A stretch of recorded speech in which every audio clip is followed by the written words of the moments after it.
Got It Covered Press presents In for a Treat. Old Pine Cove Book 3. Written by Sophie-Leigh Robbins. Narrated by Google's AI, Michelle and Alistair. Chapter 1, Olive. Heel Butterscotch. I pulled on the border terrier's leash, and the dog joined me at my side again. She looked longingly at the squirrel darting away toward one of the trees on Main Street, then gazed up at me with pleading eyes. "Fine," I said with a laugh. "Here's your reward for not going after that squirrel."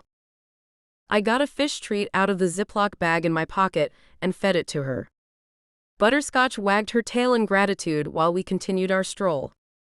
She was Mrs. Hudson's dog and cute as a button, but she loved to chase everything from squirrels to rabbits. I often let her do exactly that when we were at the dog park. Unfortunately for Butterscotch, chasing things wasn't on the itinerary today, as I had to be at work in half an hour and still had to drop her off with her owner. Not everyone in my hometown of Old Pine Cove had time to walk their own dog every day, so they hired me to help with that. In fact, Mrs. Hudson's Butterscotch had been one of my first furry clients. The older lady couldn't walk far anymore due to a bad hip. 2 years later, her dog was still a regular, and the border terrier and I went out together at least 4 days a week. Yeah, I was catching tail all right, but unfortunately not in the way I wanted to. My obsession with dogs scared most guys off, although I wouldn't call it an obsession per se, but rather a fierce passion. That, combined with the fact that I lived at home up until last week, even though I was already 25, seemed to repel all the cute guys. To be honest, I didn't see a problem with living at home until my mid-20s, but my mom did. She claimed it would be unhealthy for me if I kept living there. She wouldn't stop sending me listings of rentals in the neighborhood, no matter how nice or crappy they were. If the space was for rent, even if said space was nothing more than a creepy attic or a dusty garage box, Mom would state it was the best housing opportunity ever. Every time I told her I didn't feel like living in a garage, she waved my remark away, mumbling something about kids these days. The night I announced I had found an apartment to rent, my dad cracked open a bottle of wine and shoved a tray of appetizers in the oven while Mom called all her friends to share the news. I hadn't seen my parents that cheerful in a long time. Were they bursting with excitement about me starting a new phase in my life, or was it more a case of, thank goodness we finally have the house to ourselves again? I didn't know, and honestly, didn't even want to know. Butterscotch barked, and I turned to see who or what had caught her attention. Across the street, a slate gray car with tinted windows rolled into the parking lot of Pine Paw Prints, the animal clinic. I lowered my sunglasses. Huh. That must be the new vet. Everyone in town had been dying to meet this mystery guy. All we knew was Mr. Klein had sold the clinic to someone who didn't live in Old Pine Cove. No matter how many times I had tempted him with free coffee, Mr. Klein wouldn't budge. He said we'd have to find out for ourselves. I hoped to catch a glimpse of the newcomer, but the barking next to me made it clear I had to get a move on. The last thing I wanted was the new vet thinking I was a dog walker who couldn't handle a barking dog. I had a reputation to uphold, and if things turned out well, I might ask him to drum up some business for my dog walking services. Before retiring, Mr. Klein used to recommend me to all of his patients' owners, and I hoped the new vet would do the same. I resumed walking in the direction of Mrs. Hudson's house and gently tugged at Butterscotch's leash. She couldn't stop staring at the vet's practice. "Come on, girl, we need to get you home," I said. "I've got lattes with whipped cream and espresso shots to serve." The dog's ears perked up at the mention of whipped cream, and I laughed. When she realized I wasn't going to offer her a plate of whipped cream right then and there, she barked in protest. "I know," I said with a sigh. "It's hard wanting something you can't have. Or in my case, can't afford." Living on my own had certainly changed things for me. Where before I bought the newest dog tarot card decks on release day, top-notch salmon dog treats and canine toys without even blinking, I now had to settle for off-brand candy and DIY toys made from old rags. My rent wasn't outrageously high, but neither was my part-time wage at the local coffee shop, Sip and Bean. "Olive," someone with a syrupy voice called out to me as Butterscotch and I crossed the street. From the corner of my eye, I could see Melissa making her way over to me. My shoulders tensed. Why, dear mother of salmon dog treats, why? Oh, hey, Melissa, I said. The smile that spread across my face was as fake as her eyelashes. She motioned her head in the direction of pine paw prints. Did you see the new vet arriving? I tried to catch him to introduce myself, but I was too late. The doors were closed already. I wonder what he looks like. Do you think he'll be one of those doctors who wears glasses? Because I don't like that. Talking fast without waiting for a reply was Melissa's usual way of communication, so I waited a beat before answering. What's wrong with wearing glasses? I asked, pushing mine higher up my nose. People who wear them only want to be able to see, you know. She circled her hand in front of my face. Oh, I'm not talking about you specifically. Besides, I know you can't help it, but it's a well-known fact that glasses make most people unattractive. One of my eyebrows shot up in irritation. I've seen you wear glasses. What does that make you? Melissa smiled and nodded at me, pointing a finger at her temple. Smart, that's what it makes me. Mine are not ordinary glasses, they're blue light blocking glasses. Blue light? That's right, the kind a computer screen emits, she said with a tone as if talking to a toddler. I don't expect you to know this since all you do all day long is pour coffee, but they're an amazing asset for people like me. Arrogant snobs? I wanted to ask, but knew better. She tapped a finger on her chin. How can I explain this to you? See, these glasses prolong the health of your eyes, and as a result you don't need real glasses. So you wear glasses in order to avoid wearing glasses? She clapped her hands together. Exactly. Butterscotch barked at the sound of clapping hands. Melissa's gaze traveled downward, and she gave the dog a weak smile. I'd better let you get to it before things get out of control with all this barking. Great. See you, I said, and walked away. I didn't want to spend a second longer chatting with the girl, but unfortunately, the feeling wasn't mutual. Olive, wait. She caught up with me and put her hand on my arm. Just one more thing. I wanted to let you know I'm starting my own business. I tried to conjure up another smile. Good for you. She produced a flyer from her cream-colored designer handbag. It's a service kind of like yours, only more exclusive and unique. I frowned and grabbed the flyer from her hands. Blood left my face as I studied the text. She was going to offer dog walking services as well? But that was my specialty, and it had been for years.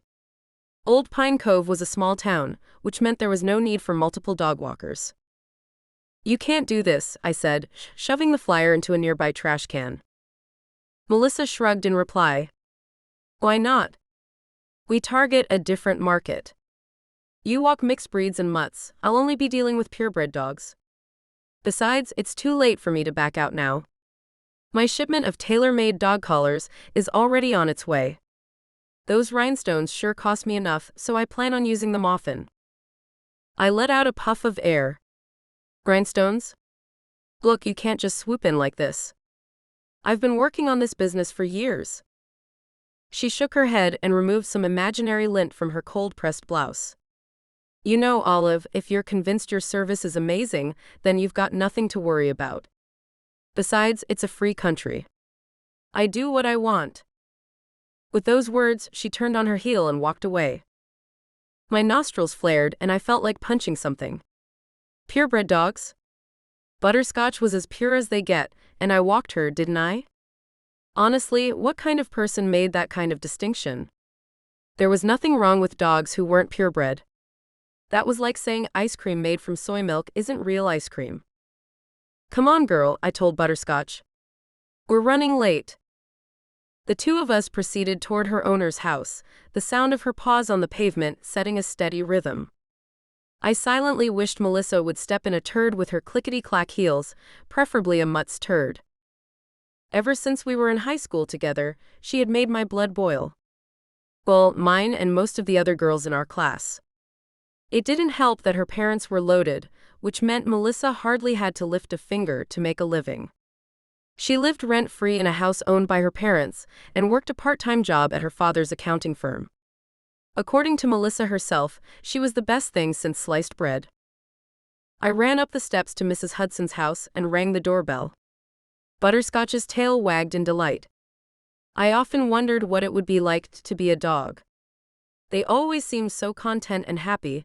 Their only worry is the timing of the next treat appearing in their lives.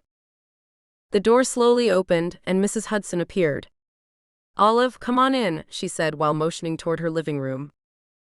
I smiled at her and shook my head. "Thank you, but I'm afraid I'm running late for work." "Oh, what's one cookie and one cup of tea going to do? It'll take 5 minutes tops." Mrs. Hudson was sweet and harmless, but once she lured you inside, it was hard to get out again, kind of like Hotel California. I handed her Butterscotch's leash. "I have to be at work in 10 minutes, but I'll be sure to pop in sometime this week. Maybe Thursday? I don't have to work then."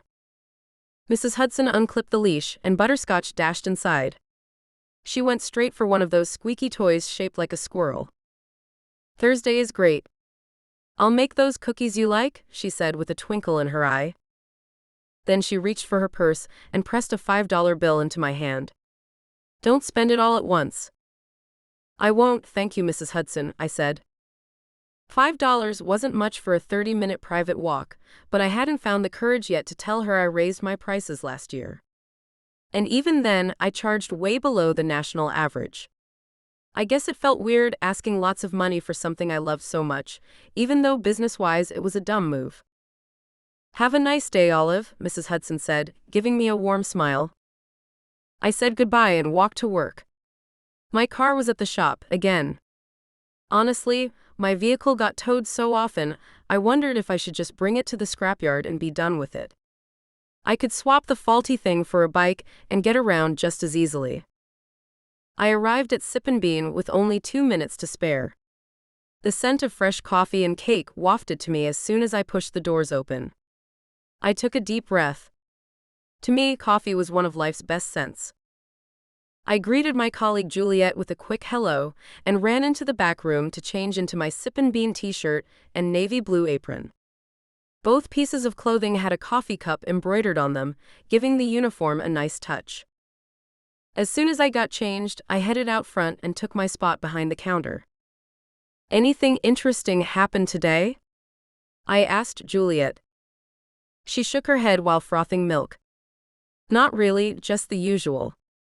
I did hear a rumor about some property going up for sale and Dave wanting to start a food truck."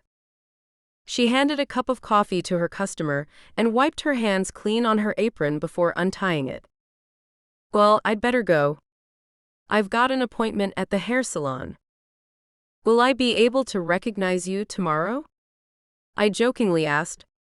Juliet loved drastically changing her hairdo every 6 months or so. She laughed. "Of course. I might come back as a brunette, though. See you tomorrow, Olive." I waved at her and arranged some of the supplies behind the counter. We were running low on takeaway cups, so I went to the storage room to get a new load.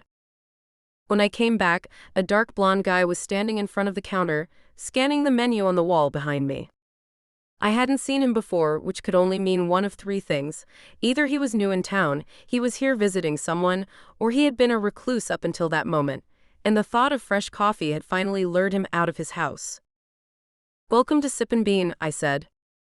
"How can I help you today?" The guy pulled his gaze away from the menu and smiled at me, making my heart skip a beat. Recluse or not, he was one gorgeous stranger and one of the most handsome men I'd ever seen in real life. The sleeves of his shirt were rolled up to his elbows, and his suit pants matched perfectly with his fancy shoes. He looked like an important guy on his way to a meeting, except this wasn't Wall Street but downtown Old Pine Cove. He bit his lip while thinking, then spoke in a British accent. "A cappuccino, please. No sugar and to go." I reached for a disposable cup. "Wait," he said. "Make it a double shot. I've got a busy day ahead." "Will do. What's your name?" I asked, marker in hand. That was the beauty of working as a barista. I always had the perfect excuse for finding out someone's name without sounding like a creeper. "The name's Louis," he said in that adorable accent of his. "Nice to meet you." "Well, hello, Louis." If I had a tail like butterscotch, I would have wagged it for sure. I had no clue what this guy was doing in Old Pine Cove, but I hoped he would stay for a long, long time. Chapter 2, Olive. As I prepared Louis' order, I caught him perusing the flyers on the counter. He picked up one of mine, advertising my tarot card readings for dogs, and I broke out in a smile. "Are you a dog lover?" I asked him, motioning toward the flyer in his hand. He nodded. "I am, but this is complete rubbish, don't you think?" Ouch. He could have just as easily put a dagger in my heart and slowly pulled it out. "Excuse me?" He crinkled his nose while reading the text on the flyer. "Tarot card readings for dogs? What a money scheme." Okay, now he was just twisting his knife as hard as he could. I placed his order on the counter and straightened my shoulders. It's not a money scheme. Tarot readings can be extremely valuable. Louis picked up his coffee cup and shrugged.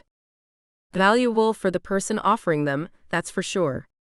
You just tell people what they want to hear and take their money. The nerve of this guy. Tarot readings were not easy to perform, especially when your client's only ways of communicating verbally were barking or whining. It took real skill and patience to decipher their thoughts.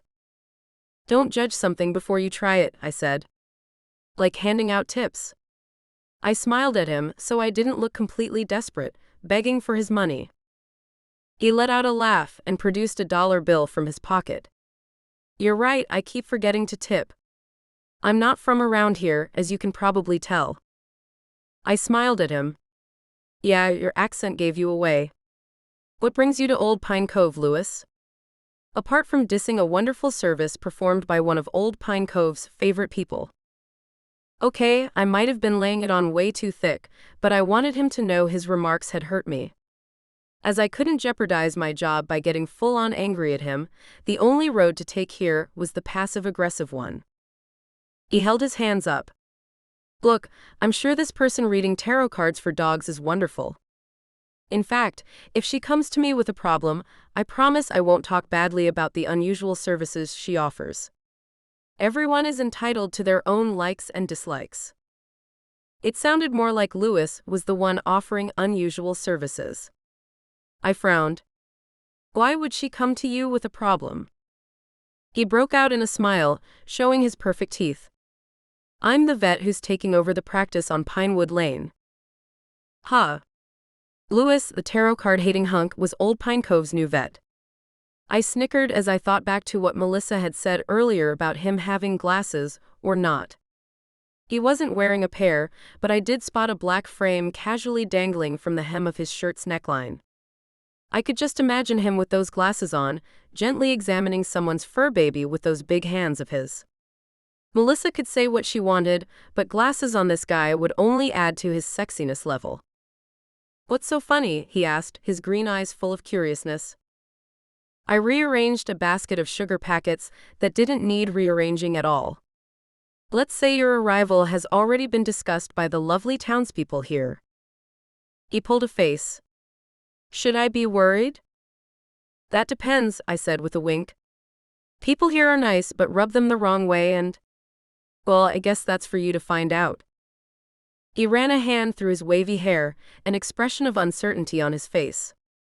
"Do you always make customers nervous like this, or is it just me?" I put my hands palms up and shrugged. "There's only one way to find out. If you come back tomorrow, you can put your theory to the test." "That sounds good. I have a coffee addiction to feed, and I'd love for you to be my dealer," he said with a grin. "Anyway, I've got to run." I grabbed a loyalty card from the stack beside the register and waved it in his direction. "Wait. You'll need this if you're such an addict. Buy 10 coffees, get one free. You know, the usual tricks us dealers use to get you to spend more money and become even more addicted."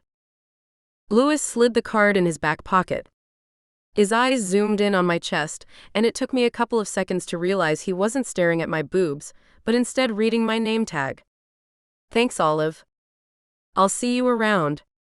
Oh, and if you ever need a vet, the first consultation is on me. You know, dealers and their tricks. The bells at the door jingled as he closed it behind his perfect butt, and I let out a long breath to try and steady my racing heart. For a moment, I considered calling my boss to ask for extra shifts so that I could see Louis' face every day, but that would have been ridiculous. I didn't know the guy at all, and couldn't completely overhaul my work-life balance for him just because he was cute and charming. The rest of the day went by fast. I couldn't help myself from grinning every time I thought of Louis and how he wanted me to be his coffee dealer. It was one of the most exciting things to have happened to me over the last few weeks. I wondered how I could take him up on his offer of a free consultation. I didn't have any pets of my own. My sweet dog, Tickles, had died last year, and I hadn't gotten the courage to adopt a new one. Every time I thought about stopping at the shelter, it felt as if I wanted to replace Tickles, and Tickles couldn't be replaced, ever. I missed her so much. I blinked away the tears that were threatening to roll down and tried to focus on Louis again. Maybe I could borrow one of my clients' dogs for a free checkup. Or buy a goldfish. They were cheap and low maintenance, but that didn't mean they never got sick, did it? Right before closing time, Melissa pranced inside. Seeing her twice in one day would have normally irked me to no end, but the memory of Louis' smile toned down my annoyance with her. Hey Olive, don't mind me. I'm just delivering a bunch of flyers. I stopped sweeping the floor and leaned my hand on the top of my broom. Flyers? For your dog walking business? That's right, she said in a sing-song voice as if she were the lead in a Disney movie. You should ask Paulette for permission first, I said. Melissa smiled at me with faux friendliness. I already spoke with your boss. She was delighted and hopes my business becomes a big success. I rolled my eyes. Of course. She arranged the flyers on the counter while softly humming. Should I put them next to the cake display or closer to the register? Whatever spot you like. Honestly, I didn't care where she put them. It was rude enough of her to barge in here like that, wanting to promote her rival business on my turf. Helping her succeed was a bridge too far for me. It wasn't like I owed her anything. She finally opted for a spot between the cake display and the register. She used a ruler to determine the exact middle, then lined up the edges of the flyers with swift movements. Then she clapped her hands. All done. That reminds me, I had an appointment at the doctor's office earlier and saw they're looking for a receptionist. Maybe you could apply. I let out a sigh. Why would I apply? I have a job right here. She let her gaze wander through the coffee shop and threw me a pained expression. Yeah, well, I guess it's better than nothing. Honestly, I admire the way you find the positive in everything, Olive. My mouth fell open. Inside my head, all kinds of ugly comebacks were competing to get spoken, but it was no use. Melissa had left the building and was already whizzing away in her Mercedes. Without thinking, I walked to the counter, grabbed her stack of stupid flyers, and shoved them in the trash. If she asked about them, I'd say we already ran out of copies because every customer had taken one. She'd believe me without a doubt. I swiped up the last cake crumbs, changed back out of my uniform, locked the doors of the coffee shop, and started walking toward my parents' place.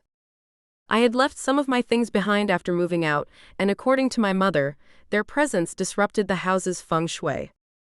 I knew I should have bought her a different book for Christmas last year, but the cute cover and bargain price of How to Feng Shui Your Beloved Home Like a Pro had made it hard to resist. Now I was paying the price for that bargain 10 times over. After a 15-minute walk, I arrived at my former home. The front yard looked impeccable as always, not a misplaced flower head or patch of weeds in sight. Hello, I called out when entering the house. Even though I still had a key, it felt weird to use it. It was also weird to be nothing more than a guest in the home where I had spent 25 years of my life. Are you guys home? I tried again. I heard some stumbling and looked up to see my mother leaning over the wooden banister of the first floor landing. "Over here, honey." A wave of shock went through me as I took in her appearance. Her normally styled locks had been replaced by a messy excuse of a hairdo, with bits of wood shavings strewn through it. She was wearing a pair of pants with a big gaping hole in them, as well as a faded shirt with the words Old Pine Cove Bowling Alley Champion printed on the front. Paint splatters covered her arms, and a blob of glitter made her cheeks sparkle. "Are you okay?" I asked, making my way to the first floor. "Did you fall into the kids' crafts corner at the library?" She waved my concerns away. "Everything's great. Besides, why would I ever go to the kids' crafts corner? I don't even have grandkids." "It's just that you look so different," I said, trying to be diplomatic. She shrugged. "These are my work clothes. Come, your father and I want to show you something I think you'll be extremely excited about. We've been working in your old bedroom nonstop for the last couple of days." I followed my mother to my old room. The very same one I had slept in until a few weeks ago and had fond memories of. Maybe my parents missed me so much that they had turned it into a room displaying my favorite childhood things, pictures, trophies. Kind of like an olive remembrance room. I felt flattered and giddy knowing they wanted to honor the memories we had built together by devoting an entire room to my existence. When I crossed the threshold, however, another feeling swept over me, and it was far from joyful. I froze in place, not knowing how to react. Dad was on his knees, scooping wood shavings into an enormous cage. Next to him was a pile of work tools, nuts and bolts, and wooden planks. All of my favorite pictures had been taken down and replaced by dull white paint. The remains of my 90s heartthrob posters were shoved in a carton labeled trash. "What happened here?" I asked, my eyes wide with disbelief. Dad turned around. "Oh, hey, Olive, I didn't hear you come in. So, what do you think?" "That I don't know what this is," I said.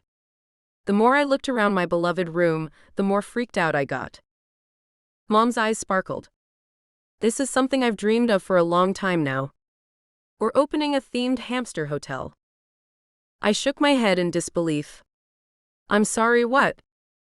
Dad got up and swept some wood shavings from his pants. "A hotel for hamsters. People who go on vacation often have trouble finding a place for their pets, at least when their pets are not the usual ones like cats and dogs. So we thought, why not open a hamster hotel?" "Why not?" I could think of at least 10 reasons off the top of my head. "Why did you choose my room?" "Benji's room has been empty for a couple of years." Mom and Dad exchanged looks. "We thought about it, but your room has a view of the garden. The hamsters will love that." "I don't think hamsters care about a garden view," I said. Dad winked at me. "Maybe not, but their owners will. Just imagine how they'll feel when they hear their hamster can stay in a themed room with a garden view. Pretty clever, huh?" I looked in my parents' eyes to check for any signs of drug use. This had to be a temporary bout of being high as a kite. "Do you need me to call a doctor?" I asked in a careful tone. Mom threw me a look that shut me up right away. "Stop it, Olive. This is not a joke. And we know exactly what we're doing. Why don't you give her a tour of the room?" Dad asked Mom. "That'll make her realize how awesome this is." Mom grabbed my arm and we walked around my old bedroom together. "We'll have all kinds of themes. This one is the mermaid room," Mom said, pointing at a hamster cage filled with ocean-themed objects like ceramic shells, glass turtles, and paper seaweed. The bedding was purple and blue, and Mom assured me the coloring was safe for animals. Next stop was the farm-themed cage, which Mom called the barn room. It looked like a miniature farm with ceramic cows and pigs, tiny hay bales, fences made of popsicle sticks, and faux vegetables.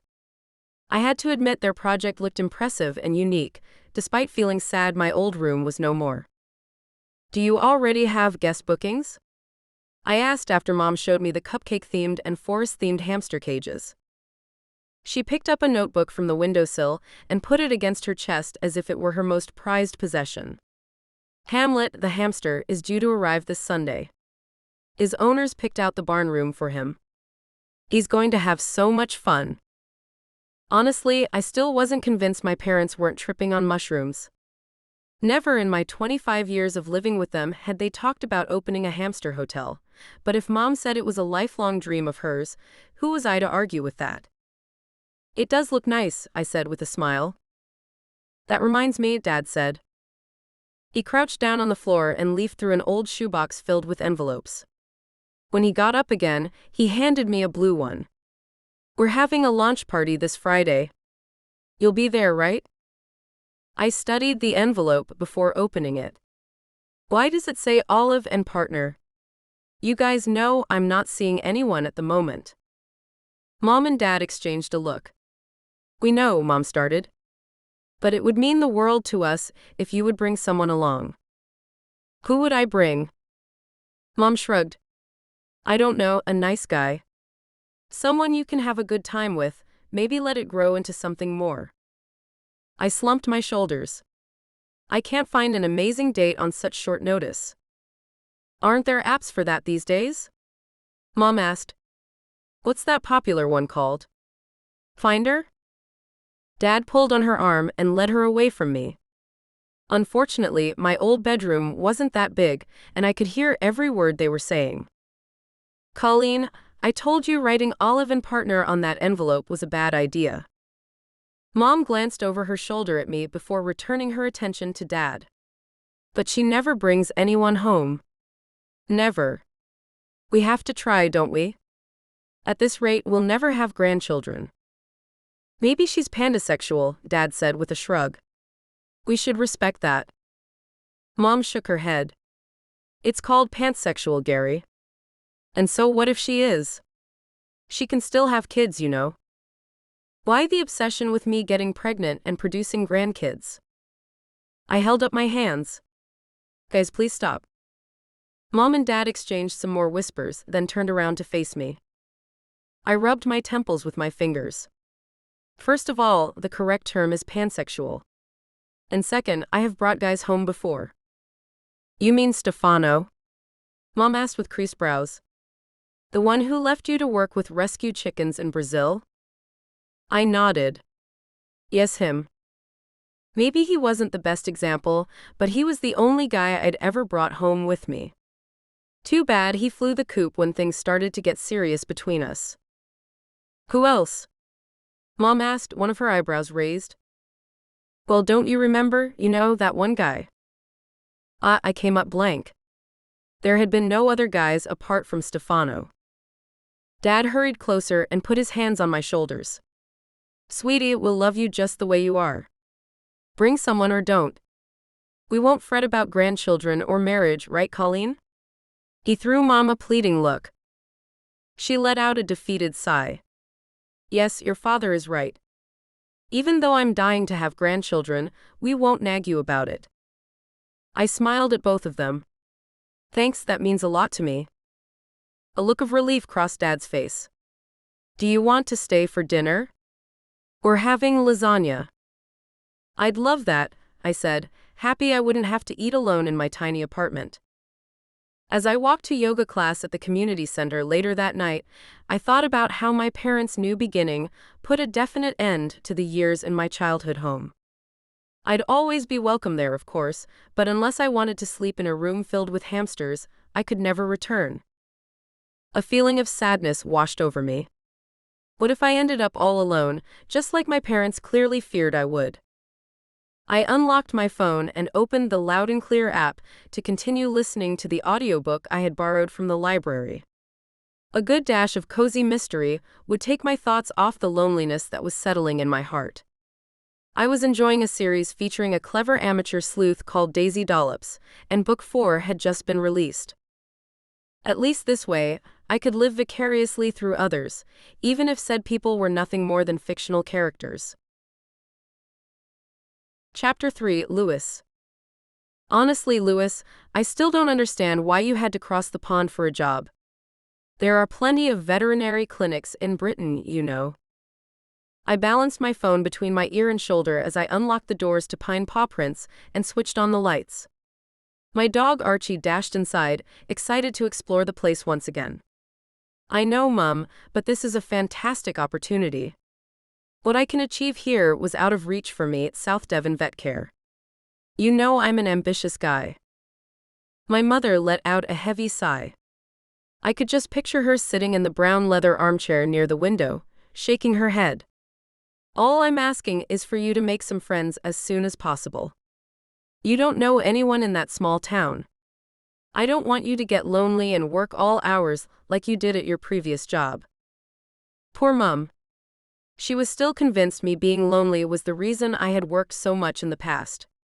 She also thought I'd willingly left my job at South Devon Pet Care. Maybe one day I'd tell her the truth, but not today. Knowing the facts wouldn't change a thing. I promise. In fact, I've already met some people, I said, thinking back to the barista who had playfully reminded me to tip her. I'd slip an extra dollar bill her way next time I went over to the local coffee shop to get my daily caffeine fix. A woman, perhaps? Mum asked, her voice full of hope. I rolled my eyes. I only just arrived here. I'm not interested in meeting anyone. Of course, but it doesn't hurt to keep your eyes open. You haven't had a relationship in such a long time now. There had been someone, but the way things had gone down, I was relieved that I'd never brought the girl to my mother's place. Ignorance is bliss and all that. Really, stop worrying about me, I said. As soon as I'm settled in, I'm sure I'll go on plenty of dates. Another lie. Yes, you do that, she said. I'd love to see you bring someone home next Christmas. We'll see. Listen, I have to go, but we'll talk soon, okay? I disconnected the call and put my phone on the reception desk. There was no way I'd have a date by Christmas, even though the holidays were still months away. I needed to be single for a while. Hearts didn't heal themselves fast, or at least mine didn't seem to. It was more of a long-winded and painful process, like pulling teeth. Being here eased the pain, though. I walked around, taking in every inch of the exam rooms and the one surgical room, the waiting room with a tiled floor, the reception area with animal-themed posters on the wall. All of it was mine now, or at least it would be after 124 monthly payments. I smiled, something I hadn't been able to do in a long time. At least not in a heartfelt way. But this was different. When I met the previous owner of Pine Paw Prints, Alexander Klein, at a veterinary conference in San Diego 2 years ago, I never imagined that having a beer with him would result in me taking over his vet clinic. Yet here I was, all the way from a coastal town in England. Alexander's offer had come at the exact right time in my life, and I'd never been happier to pack my bags and start afresh in a town where no one knew me or my past mistakes for that matter. My father would scold me if he knew I had bought a vet clinic in a small town without ever visiting the place, but the chances of him finding out were slim. I hadn't seen the man in 10 years. Last I heard from him, he'd moved to London with his new family. At least I had dual nationality thanks to him, which meant relocating wasn't the administrative nightmare it could have been. I grabbed the stack of mail waiting for me at the reception desk and settled myself on the couch in the employees' lounge. The sound of Archie's paws on the floor grew louder, and he jumped on the couch as well. How was your inspection round, fella? Do you love it here? I asked him as I scratched his head. I'll make a spot especially for you, there in that corner. What do you think, big boy? Archie let out a bark in response, then put his head on his paws. I was relieved he clearly felt at ease in here. Uprooting a dog the way I'd done wasn't easy, especially not for an Akita like Archie. I put my glasses on and went through the mail. There were some utilities invoices, a coupon book that I tossed to the side, and a pink flyer advertising an exclusive dog walking service. I had no idea how a dog walking service could be exclusive, but I called the number anyway. With me most likely working long hours at the clinic, I'd need someone to go on walks with Archie during the day. Canines and cupcakes, this is Melissa speaking, the woman on the other end of the line said. Good evening, Melissa. I found your flyer in my mailbox and wanted some more information. You did? How lovely. Do you mean about the cupcakes or the dog walking? Cupcakes? Just how many different businesses did this woman have? The dog walking, thanks. Well, I've got 3 different packages you can choose from, but between you and me, I'd opt for the platinum package. I furrowed my brows. I don't think that's necessary. I'm not the kind of guy who likes frills and thrills. Melissa let out a high-pitched laugh.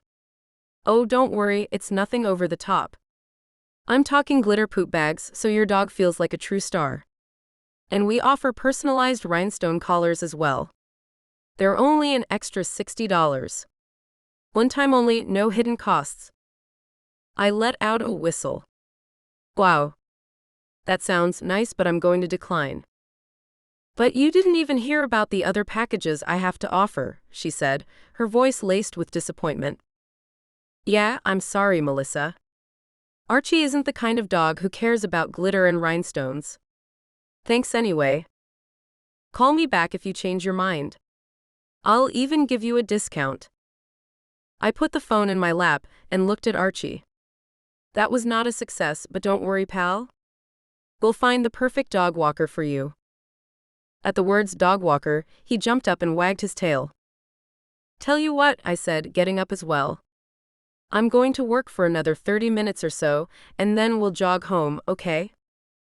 I wanted the clinic ready to open for business soon, which meant I had to go over 100 different things first. The painters had already done their bit last week, giving the entire building a much-needed fresh coat of paint. As soon as I got the clinic up and running again, I'd get a contractor down here to look over the plans I'd made. The vision I had for this place filled me with excitement, and I could hardly wait to make them a reality. I wanted to add at least 2 extra examination rooms and 1 surgical room to the building. Alexander had told me he was at maximum capacity most days, which concerned me. Having no place to treat extra patients meant more sick animals. I was determined to expand the clinic and make sure every animal in my new hometown got the proper care. Apart from expanding the clinic, I also wanted to offer puppy training classes. Maybe I could even go to local schools to talk about animal care, or get involved with the petting zoo Alexander told me had opened near the Old Pine Cove Inn. The possibilities were endless. I strolled into the back where all the supplies were stored to make a list of what I needed to order. Then I unpacked the boxes of pet food that had been delivered that morning and put them on the display rack near the reception desk. I had scheduled a meeting for tomorrow with Alexander's veterinary technician and receptionist. I had talked to them over Skype a couple of times already, but felt it was crucial to meet them before I opened up shop again. I went over the list of things I wanted to discuss with them one last time before calling it a night. It was dark by the time Archie and I closed up and jogged home. The streets were mostly deserted, but the lights of the community center were still on. As Archie and I jogged past, I spotted the barista I'd met at the town's coffee shop. She was dressed in yoga pants, with her chestnut hair pulled up into a messy bun on top of her head. I looked a little longer than I needed to, but was too busy chatting with some guy to notice me. Seeing her reminded me of the flyer I'd slipped into my pocket when she was preparing my coffee earlier. I had been reluctant to call the number, as this person not only offered dog walking services, but also did something called tarot card readings for dogs. The thought made me chuckle again. Part of me wanted to sign Archie up for one of those sessions, just to see how ridiculous it would be. Still, I couldn't imagine the tarot card lady would be weirder than Melissa. It couldn't hurt to see if she sounded at least normal enough to trust her with my dog. If she didn't, I suppose Archie would have to deal with glitter poop bags, which wasn't the worst thing in the world either. I fingered the flyer in my pocket and made a mental note to call the number later, hoping for the best. Chapter 4, Olive. I arrived at the community center 10 minutes before my yoga class was due to start. Alex, our teacher, used to offer private sessions in his home, but ever since getting a chef's job at the Old Pine Cove Inn, he'd stopped doing those. He now taught group yoga classes twice a week, and the turnout was always huge. Not because everyone in town was so set on keeping fit, but because Alex looked incredible, especially when he settled into downward dog or balanced his entire weight on one foot when in tree pose. The fact that he was married didn't stop some women from trying to chat him up after class, but Alex only had eyes for his wife, Susie. I went into the changing room and pulled my yoga pants out of my bag. After getting changed and tying my hair into a knot, I grabbed a yoga mat from the pile near the door. There was one empty spot next to Helen, Millie, and Leanne. I unrolled my mat and sat myself down. Stretching my legs and rolling my wrists felt amazing. Since I was on my feet all day every day, sitting down was a true gift. Too bad I had no one to massage my feet at night. I shook my head to clear that pathetic thought. Feeling sorry for myself wouldn't change things for the better. Around me, everyone was chatting in excited tones. In all likelihood, a big sale had been announced in Old Pine Cove Weekly, or Dave's Diner was hosting another buy one, get one free breakfast deal. It didn't take much to get people buzzing with enthusiasm in this town. Helen put her hand on my arm. Did you see him? Did he stop at the coffee shop perhaps? Have I seen who? I asked as I tried to touch my toes with my fingertips. Leanne leaned closer. The new vet. Apparently, he arrived today. I let go of my toes and got into a crossed leg position. Yeah, I've seen him. What's he like? Leanne asked. I have no clue. All I did was serve him coffee. Helen gave me a look. Come on, Olive, there must be something you know about him. Anything. Man, these women were hungry for intel. I shrugged. His name is Lewis and he's British. That's all I know. He's British? Millie yelled. 20 heads turned in our direction. He is, I said. But that's all I know, sorry. The last thing I wanted was these women bombarding me with questions about Lewis. Besides, what would I tell them? That he looked smoking hot and loved coffee, and that I couldn't stop thinking about his gorgeous smile, even though he had insulted my side business? You know, my parrot has been singing slightly off-key these days, Helen said. I should probably take him in for an appointment. Millie nodded. Now that you mention it, I think my turtle is getting too sedentary. I should make an appointment as well, to see if he needs to be put on an exercise schedule. I frowned. Aren't turtles supposed to be inactive? Better safe than sorry, dear, Millie said with a smile. Wow. One mention of a British vet and they'd all lost their minds. I hadn't seen them this excited since movie star Justin Miller moved back to Old Pine Cove. Thankfully, Alex took his spot at the front to start the class before anyone could come up with another ridiculous reason to make an appointment at the vet clinic. The chatting died down, and everyone got lost in their yoga flow. The hour-long session flew by. Still relaxed thanks to that amazing post-shavasana bliss, I took my time to gather my things and roll up my yoga mat. I swung my bag over my shoulder and put a sweater on before heading outside. Even though it was summer, the nights hadn't been particularly warm.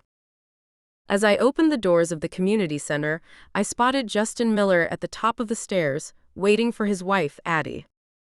She was one lucky lady to have landed a handsome movie star as her husband.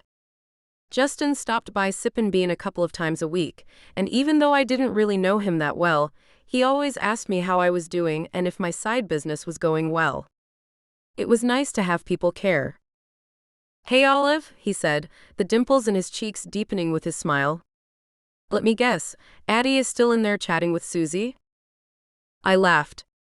As always. They're on the phone with each other every day, and they still have so much to talk about. It's unbelievable. Still, it's good that Addie has a best friend like Susie, he said with a warm smile. Every time he talked about his wife, his eyes lit up. It was adorable. Looks like they're here now, I said, motioning my head toward the doorway of the community center where Susie, Alex, and Addie had appeared. Great. Well, enjoy the rest of your night, he said. Thanks, I will. I walked away, breathing in the evening air. There would be no one picking me up from yoga or waiting at home for me. Ever since moving into my own place, I had become lonelier every day. Seeing other people all loved up sure didn't help with wrangling those feelings of loneliness to the ground. I knew it was silly, though. I was still young and had plenty of time to meet the right person, but somewhere deep down inside of me lingered a feeling of dread. What if Mr. Right never came along?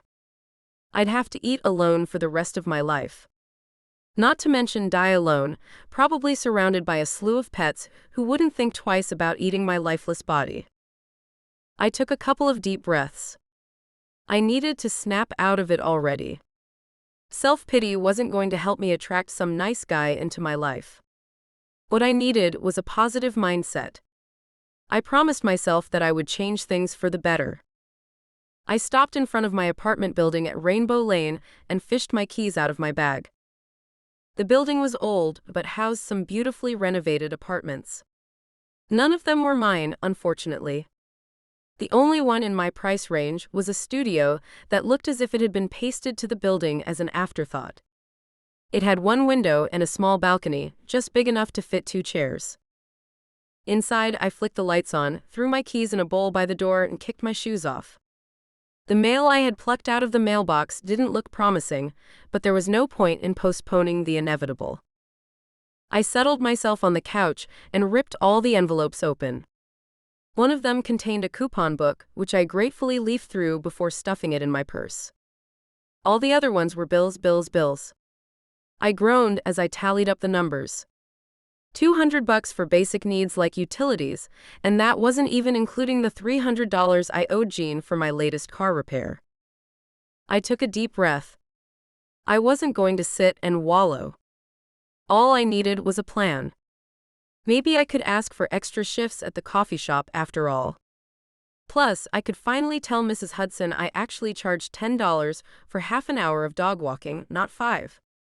Then again, could I really? She had told me once how small her retirement checks were, and I didn't want to be the one to put her in a bad financial situation.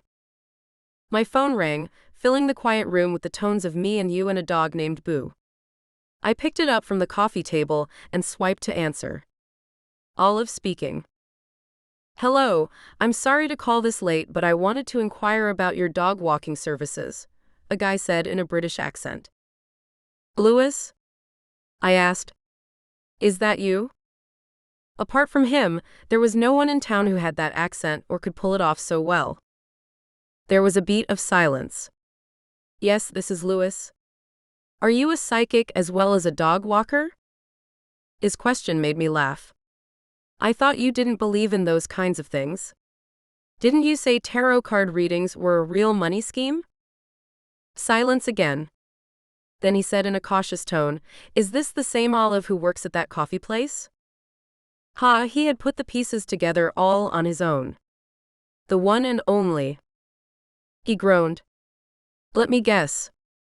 You don't only walk dogs, but also read their cards, which means I completely offended you this afternoon? Ding, ding, ding. We've got a winner, I said in an over-the-top voice that made me cringe. Why couldn't I act like my normal self around this guy? I was as bad as Millie and the rest of them. He let out a whistle. Well, that's awkward. I'm sorry about that. I'm sure you do a fine job predicting the future of canines around town. Or the world. I don't know how far your services reach. His words made me break out into a giggle. I loved a guy who was able to acknowledge his mistakes. Besides, he wasn't the first person to have commented on my weird services. He hadn't offended me that much, but hearing him search for words was fun.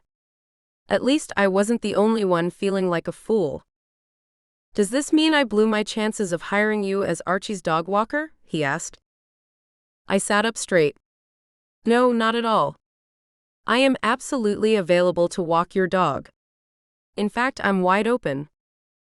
Wow, that sounded dirtier than I'd intended.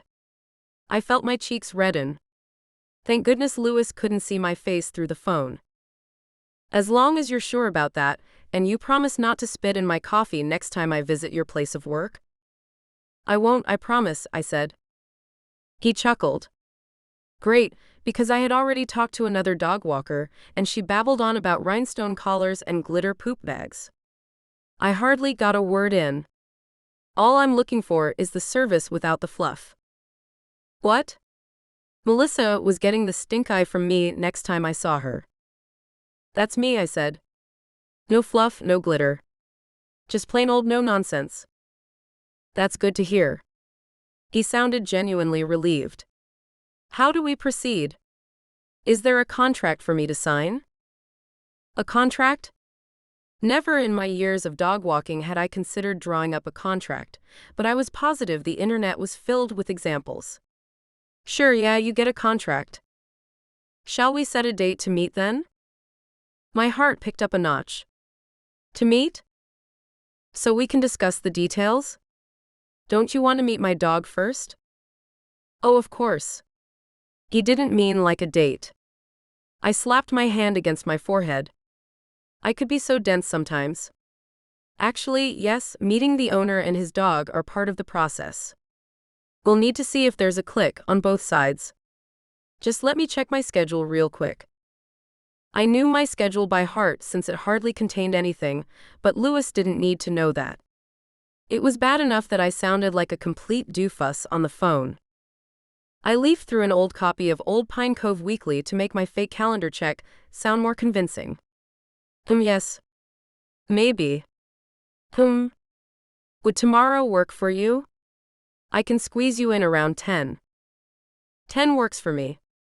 The clinic won't be open for another couple of days anyway.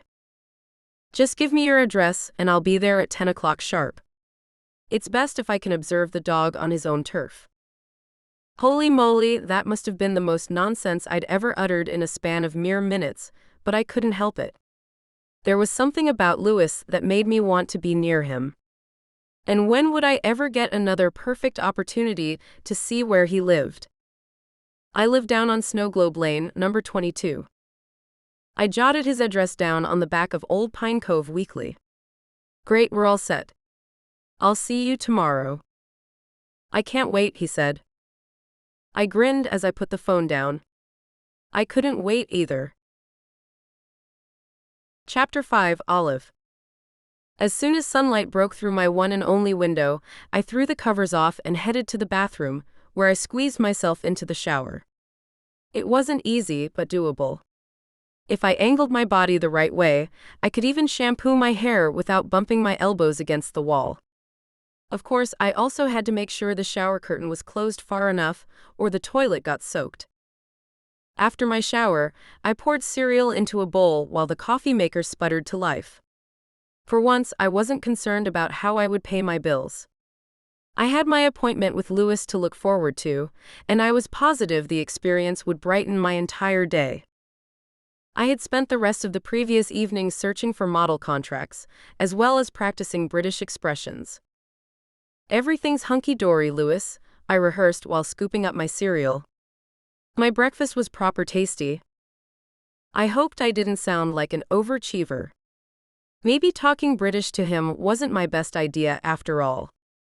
I didn't want him thinking I was making fun of him. My phone beeped with a message, making my stomach do a double turn. Please don't let it be Lewis canceling our meeting. Thankfully, it wasn't. My mother's name appeared on the screen, much to my relief, and I swiped the message open.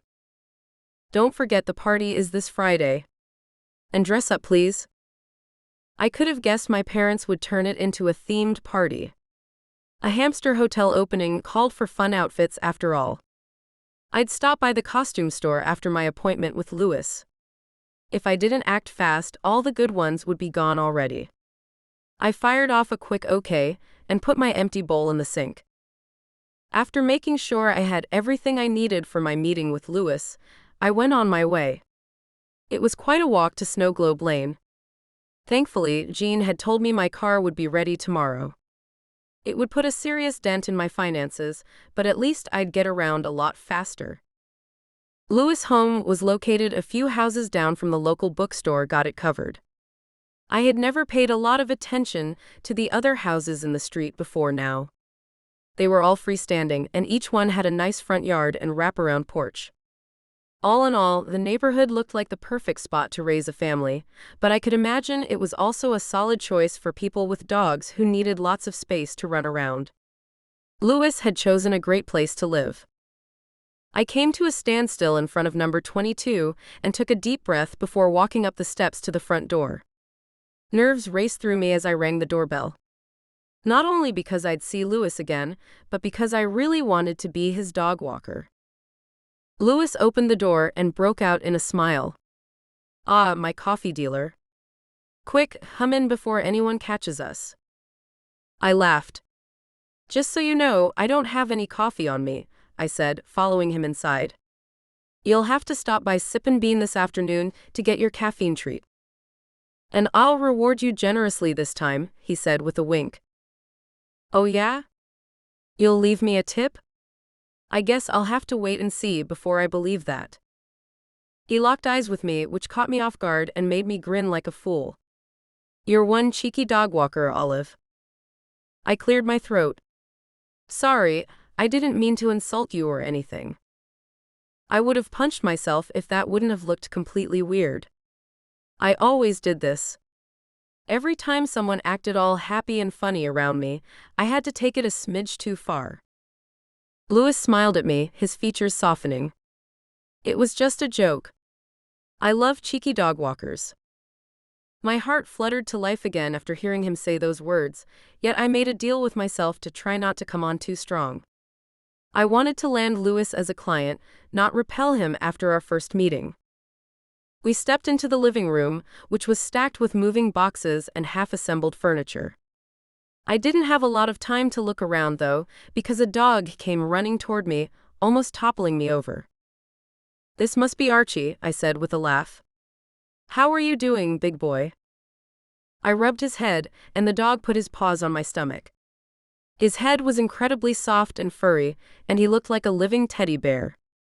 I knew Akitas weren't easy to handle, though, and that the teddy bear look could be deceiving, but Archie seemed to be a relaxed dog. With one simple command, Louis got him to back off and sit at our feet. "I'm sorry about that. He just gets really excited when meeting someone new." I plucked a couple of stray dog hairs off my pants. I'm used to dogs jumping on me. I do have to say I'm impressed with how well he listens to you. I suppose I trained him well. Louis threw his dog a loving smile and rubbed his head. The two of them made an adorable pair. Good training is a must with an Akita like Archie. If you don't train them properly, they can get aggressive. Isn't proper training expected when you're a dog owner? I asked. He let out a frustrated sigh. You'd be surprised how many people skip that important step. And then they come to my practice, asking me to fix something that can hardly be fixed anymore. By the time people come to me because their dog is out of control, the animal is set in its ways. There should be a test you have to pass before getting a dog. It would solve a lot of heartache. The way he talked about his job and the well-being of dogs made me melt. I wondered how he looked in scrubs. I bet the only possible answer to that question was stunning. Tell me about it, I said. The dogs I get to walk are usually on their best behavior, but there are some that wreak havoc wherever they go. I can imagine. Louis shoved 3 moving boxes out of the way and cleared a toolbox off the couch. Please sit. Can I get you something to drink? A soda sounds good, I said as I put my bag down. He ran a hand through his hair. I'm afraid I only have hot beverages or water. I'm sorry, I should have told you before offering. It's just that these past couple of days have been so busy. I waved his apology away. Don't worry about it. A cup of tea is just as good. Louis disappeared into the kitchen, and I was left with Archie. The dog lay near the couch, watching my every move. I think you and I will become great friends, Archie, I said. I could have sworn he smiled at me. I felt the urge to rub his teddy bear head again, but decided not to. He didn't know me at all, and I didn't want to take any risks. No matter how sweet he looked, he probably weighed 100 pounds or more. Louis returned with 2 mugs, a selection of tea bags, spoons, milk, and a kettle filled to the brim with hot water. He put everything down on a chair. As you can tell, my coffee table hasn't arrived yet, he said with a laugh. This chair is acting as its stand-in for the time being. Moving is exhausting, let me tell you that. I nodded. I hear ya. I moved to a new apartment not so long ago. There are still some boxes in my living room that need unpacking. A new place, huh? That sounds nice. Yeah, it's got a great open floor plan, I said. Technically, I didn't even have a real living room as my apartment only had one enclosed space, the bathroom, but he didn't need to know that.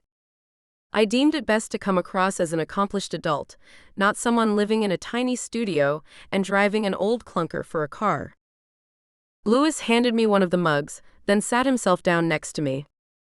I'd normally offer you a biscuit as well, but it won't come as a surprise that I have none in my cupboards, right? The way he referred to a cookie as a biscuit was almost too adorable. I blew on the hot steam coming from my cup and grinned. It's okay, really. All this is more than enough. No one but Mrs. Hudson had ever welcomed me into their home like this. Normally, I met my clients at the door, took their dog for a walk, then returned said dog without ever stepping foot inside their house. Do you happen to know what supermarket in town has the biggest selection of items? Louis asked. I did some shopping when I arrived, but not nearly enough to survive the week. I thought for a beat. You could go to the Pine Mart. It's not huge, but they have most basics. There's also Minnie's Mini Mart, which sells local produce. If you want to shop at a large supermarket, you'll have to drive a bit. I could write down directions for you if you want.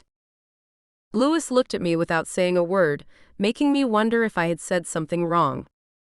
Maybe he thought he was too smart to need directions? He was a vet after all. Then again, who knew what went on in that beautiful head of his? You know, you're the first person I've met in Old Pine Cove who hasn't offered to give me a tour of the town. Oh. He felt offended I didn't offer to be his tour guide. Weird, but okay, I wasn't opposed to showing him around town. I guess I could if you wanted to, I said. He chuckled. I didn't mean it to sound accusatory. I'm actually relieved you didn't throw yourself at me, pushing me to go on a tour of the town. Is it just me, or can people around here be a bit full on? That's small town life for you, I said with a shrug of the shoulder. I suppose it's going to take me a while to get used to. There was one woman in particular who shoved her phone number into my hand when I crossed the street the other day. I think it's your accent. But we hadn't even exchanged a friendly hello. How could she know what I sound like? Ah, poor thing. He had no clue how fast small-town gossip traveled. He'd find out soon enough, though, so there was no point bursting his bubble for the time being. I wouldn't worry about it. Why don't we get down to business? I rummaged through my bag to find a notebook and pen. Unfortunately, I had stuffed it so full, it was impossible to find anything in there. I hated how unprofessional I looked, trying to retrieve something as simple as a writing device from a normal-sized bag. What do you keep in there? Your crystal ball? Louis joked. Of course. I can't leave my house without it, I said with a wink. After 20 or so more excruciating seconds, I finally got a hold of a pen. Why don't we start with you telling me how many times Archie needs to be walked?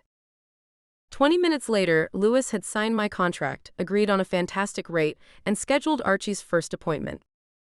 After one more cup of tea, he led me to the door. I have to say, you don't look like a tarot card reader, he said. Or at least, you're not what I'd expect one to look like. Oh yeah? What does a tarot card reader look like? He rubbed his chin with his hand. Long robes, long hair, long fingernails. Something like that. I couldn't help but laugh at his cliché description. So basically, everything needs to be long? Well, I've never met a tarot card reader in real life. All I have to go on are movies, he said with an amused look on his face. Which I now realize are hardly representative of real life. I could read Archie's cards and clear some things up for you, I said, hoping he would say yes. His caramel-colored eyes locked with mine, and I almost tumbled down his porch stairs. That would be nice, Olive. You can read his cards. You know what? I'll even make some predictions for you as well, I said. Oh. I nodded, pretending to be thinking. I wouldn't be surprised if your first appointments at Pine Paw Prints include a parrot singing off-key and a lazy turtle in need of some exercise. Ha, that's oddly specific, he said with a surprised look on his face. What can I say? I'm good at what I do. Just wait and see. He smiled at me. If the parrot and the turtle do end up at the clinic, I'll let you know. Oh, and Olive? Yes. Will you? Will I what? Show me around town? The corners of my mouth lifted into a smile. I'd be happy to. Just give me a call to set it up. Chapter 6, Lewis. Friday rolled around faster than expected, and everyone was ready to go by 8 in the morning. Lori, my receptionist, and Darren, my technical assistant, were happy to see the clinic reopen. They hadn't technically been unemployed, but the transfer between Alexander and I had taken up several weeks, meaning both of them were out of work for almost a month. I had put an ad out for an extra vet on Thursday. With my plans to expand the clinic, I needed additional personnel, and I decided I might as well get a head start on finding suitable candidates. All set for today? I asked Lori, who had offered to come in early to take client calls. She nodded. The phone hasn't stopped ringing for over an hour. I guess 3 weeks without a vet clinic was hard on some people. Didn't Dr. Klein advise them to go to a vet in the neighboring town if need be? You know how people are, they don't like change. The phone rang again. Sorry, Dr. Grant, I've got to take that call. Was there anything else you wanted to ask me? I shook my head. I'm all set. Thank you, Lori. She smiled at me while answering the phone and put her thumb in the air. Excitement raced through my body when I thought about this new chapter in my life. Focusing on my job would definitely take my mind off the drama I had left behind in England.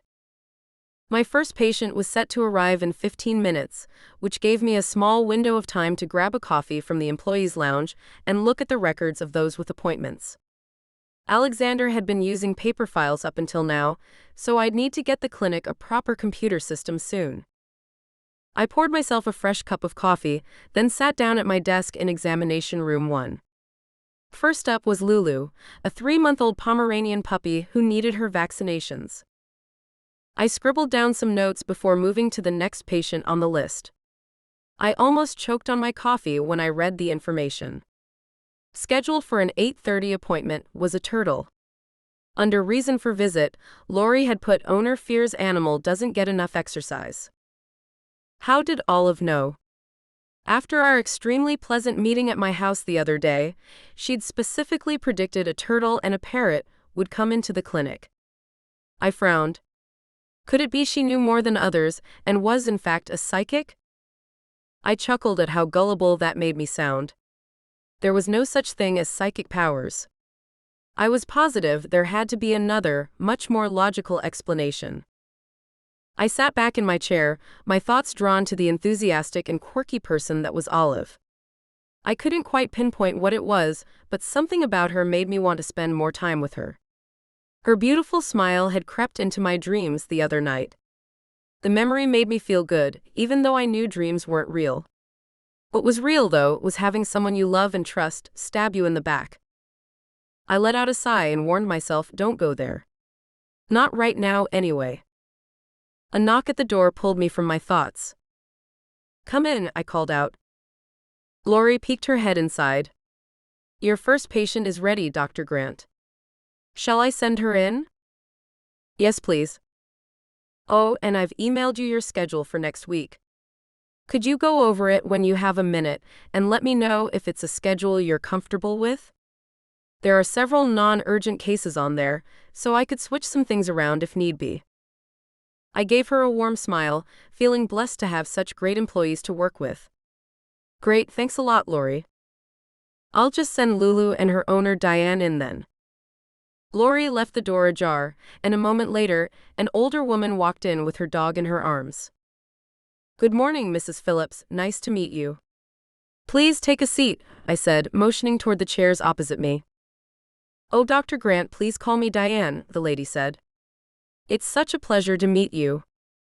I've heard so much about you already, I just had to be the first person to get an appointment here." "Oh, and did someone show you around town already? Because if they haven't, I'm without a doubt the most suitable candidate for the job. I grew up here and know the town better than anyone." "Wow, okay." I should have felt flattered, but all this talk of people dying to meet me and wanting to take me on a town tour made me feel uncomfortable. "That's kind of you, but I've already got someone to show me around." She furrowed her brows. "Really? Who?" I cleared my throat, hesitant to share personal information like that with my patients. Olive. The barista girl. What an odd choice for a gentleman like yourself." I decided to ignore Diane's obviously underhanded comment. I didn't have all day, and she was here for her dog after all, not an update on my personal life. I'd learned years ago that boundaries were extremely important in my field of work. "Why don't we get Lulu those vaccinations first?" I offered and got up. While I prepared the shots, Diane traced a finger along the edge of the examination table. Then she looked at her finger and blew some imaginary dust away. "Did you know I'm the only person in town who offers the best deal on a TurboVac 5000 Diamond Series?" she asked. I took Lulu from her and put the Pomeranian on the table. "I didn't." "What is a TurboVac?" She shot me a look as if she was about to let me in on a big secret. "A top-notch vacuum cleaner. Surely this clinic needs to be cleaned daily with all the animals shedding hair." "Of course," I said while administering the vaccinations. "Well, shall I put one aside for you then?" Diane took Lulu in her arms, and I led them back to my desk. I shot her an apologetic smile. "That's kind of you, but I'm not looking to buy new cleaning equipment at this moment." Her face fell. "If you do change your mind, here's my number." She shoved a business card in my hands, and I had to work extra hard to repress a chuckle. This was the fifth woman to give me their contact details since moving here. Too bad I wasn't in the market for a relationship. Plus, all of them seemed to be at least 20 years my senior. "I will, thanks," I said and saw her out without giving her a chance to bring up Olive, town tours, or vacuum cleaners again. Then I updated Lulu's file and put the chart for my next patient in front of me. Before calling the turtle and his owner in, however, I sent a text to Olive. "Your lazy turtle has arrived. Just how did you do it? And what other things do you see in my future? Lewis." Almost immediately, she texted back. "A great psychic never sees and tells, you know, but I'm willing to make an exception for you. I'll tell you all about it during a walk around town." A smile spread across my face as I put my phone back down. It felt good to have someone to talk to in this town. Heaven knew I could use a friend. I'd send her a reply later today or tomorrow to discuss the specifics of a town tour, but first, I had a turtle to examine. The rest of the day flew by, and by 5 o'clock, the last patient was out the door. I wouldn't have to work long hours today, as I didn't have any surgeries planned before Tuesday. As long as there were no emergencies to attend to, I'd be able to enjoy a weekend off. After finishing some paperwork and sending my staff home, I locked up the clinic. "Come on, Archie," I said, opening the door of my car for him. "The weekend's here." The dog jumped in, positioning himself on the fleece blanket that covered the passenger seat. I loved Archie tremendously, but didn't want his nails to ruin my leather upholstery. I slid into my own seat, opened my traffic app, and tapped in the address for Pine Mart, the local supermarket Olive had told me about. The desperate state of my cupboards didn't leave me a lot of choice but to go shopping. It was that or eat dog food. After only 5 minutes in the car, I turned into the small car park at Pine Mart. I turned the engine off and rummaged through my glove compartment. As soon as I dangled a leash in front of Archie, he perked up. Normally, I wouldn't take Archie shopping with me, but I didn't want to leave him in the car when he wasn't used to these new surroundings yet. Luckily, Archie had gone through extensive training and shouldn't cause any trouble. I told him to heel, and we walked to the entrance together. The words Pine Mart were painted on a wooden sign, right next to a round logo with a pine tree in the middle. I stopped to study the drawing. The pine tree was pushing a shopping trolley, which seemed odd to me. Then again, I was a vet, not a marketing guru. Maybe trees handling shopping trolleys with their non-existent hands appealed to shoppers? Who knew what made people tick? A bell jangled when I pushed the doors open. There was one cashier present who looked up from a magazine and smiled at me. "Welcome to Pine Mart." "Thanks," I said, and grabbed one of the shopping baskets, heading straight for the frozen food aisle, but the one freezer I found was nearly empty. "Excuse me," I said to an employee walking by. "How can I help you?" the guy asked. I pointed at the freezer. "Will there be another restocking today?" He arched an eyebrow. "You're not from around here, are you?" "We close in 30 minutes, so I'm afraid you'll have to take your pick from what's still left." "Oh, I see. Thanks, mate," I said. Archie and I walked back to the freezer, and I pondered my options. There was only one frozen pizza left, but it was a mushroom one. Before I could decide whether or not I'd settle for my not-so-favorite kind of pizza, an older woman came rushing in my direction. When she spotted Archie, she stopped in her tracks. I held a hand up. "It's okay, he won't hurt you." Her features relaxed, and she opened the freezer doors, reaching for the pizza. I was just deciding if that pizza would be my dinner or not," I said. "I guess now it's settled." "I'm so sorry, I didn't know you wanted it." She shoved the cold box in my hands. "Take it, please." I smiled at her, shaking my head. No, that's okay. I can pick out something else." She peered into the freezer, scrunching her nose. "Like what?" "A microwave dinner with Brussels sprouts and mashed potatoes?" I chuckled. "Maybe I'm a fan of Brussels sprouts, you don't know that." She put a hand on her hip, a smile tugging at the corners of her lips. "No one loves Brussels sprouts. Look, I don't want you to starve. The pizza is yours." "Really, it's no problem," I said. I extended the pizza box to her, thinking she'd definitely take it, but she didn't. It fell to the floor with a loud thud, and Archie let out a bark. We looked at each other, both of us refusing to pick the pizza up. This was turning into an old-fashioned standoff. She creased her eyebrows and let out a puff of air. "Are you the new vet?" she asked.